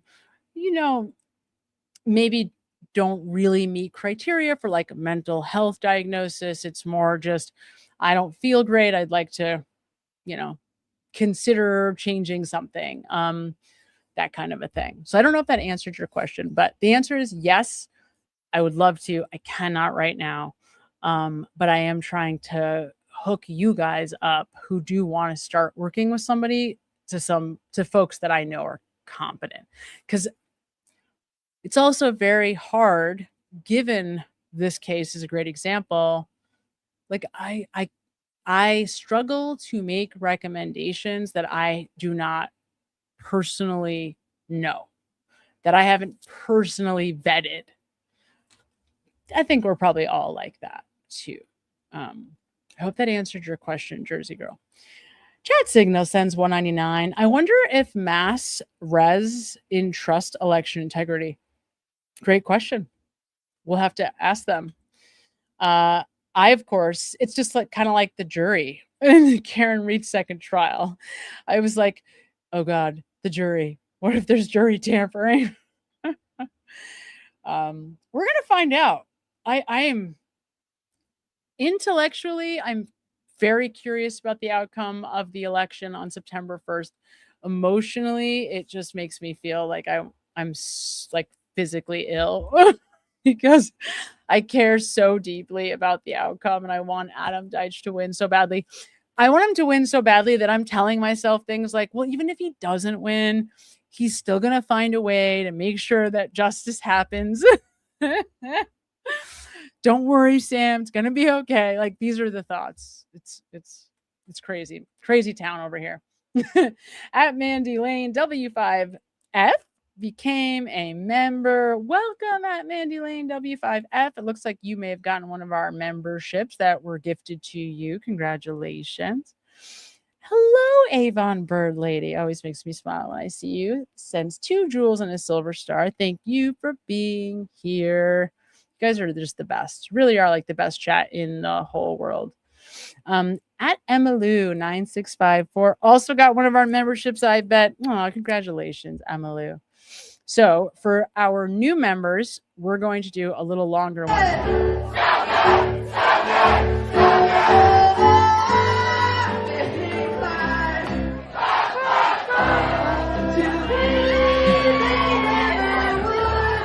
Look at him. He doesn't even know the words. He doesn't care. What does he care? He's like, I don't need to know the words. It's just karaoke. He loves karaoke, though. It's so great. Oh, my God, you guys. All right. So we are 4.5 hours in. Denise is going to kill me. Hit the like button. Do not forget.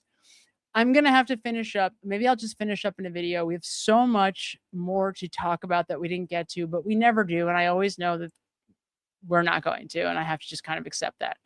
So, but I will be here with you every step of the way, watching the rest of this trial to its entirety. And when we actually get to Verdict Watch, I may do some kind of a members only Verdict Watch thing, because the last time when we were doing the Koenig trial, it was completely a coincidence. We wound up getting the verdict in during the members only live stream, and it was the only way that I would ever want to do it again. Like, verdicts are the worst. They're so anxiety provoking for me. I could never be a criminal lawyer for that very reason. I would have a heart attack in the time between when closing arguments ended and we get that notice about the jury. So we're all very happy that I don't have that job. So I might try to figure that out. I know that's like impossible to do. We just got very lucky during the Koenig trial, but if it's at all possible, it would be amazing to try to do it again, because it's so therapeutic just to be with you guys. Like, I handled it so much more easily. I think if I was by myself, I would have been underneath like the desk in like the fetal position, like looking at my phone through my like one eye, because I get so nervous about, the verdict. So, it always is like you're really confident. And then at the very last minute, I start thinking all of the worst, what if this, what if that. I worry in this case. I will tell you quite frankly that there's going to be one or two holdouts and it's just going to be like deadlocked for a week and, the whole thing.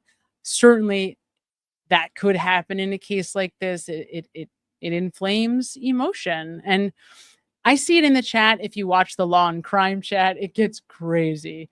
Like, I don't know what goes on in some of the other chats. Like, certainly, I mean, besides Melanie, but just like in those, kind of blanket Law and Crime. I can't even think of the others right now, but you just watch these kind of blanket chats and it's craziness. It's just like a battle. People just calling each other names and you're stupid and you support baby killer. I mean, it's horrible. It's just horrible. Interesting to watch, but horrible. Certainly no place to be for your mental health. So I advise not to be in that space. It's just no good for anybody. Name calling is never productive. And congratulations, Squishmallow, for getting one of the gifted memberships. Welcome. Welcome, Squishmallow. Amazing. Okay, you guys. Denise, you're a freaking rock star. Got a bad feeling. We hope to see you again soon. We hope everything is okay. You really are the best chat in the universe, and I am so eternally grateful to have you. We will be back. We might not be back next week. I just remembered, because I might be in California because I have to go to school next week. So stay tuned. I will let you know. I will find out. I am finding out for sure tomorrow. I have to waiting to get confirmed. Blah, blah, blah, blah, blah, blah. School is like the worst ever. But nonetheless, we will be back soon. Until then, I will see you guys. We'll get through it. We're going to get through it together. It is the defense counselor's duty to protect the rights of the individual, as it is the prosecution's duty to uphold and defend the laws of the state. Justice for all. Only we have a problem here. I live inside my own world of make-believe. Kids screaming in their cradles, profanities. I see the world through ice covered in ink and bleach. Cross out the ones who heard my cries and watched me weep. I love everything. Fire spreading all around my room. My world's so bright, it's hard to breathe, but that's alright.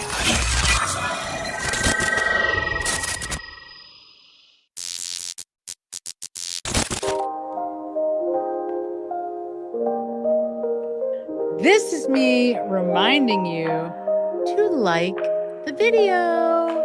Like this video. Like the video.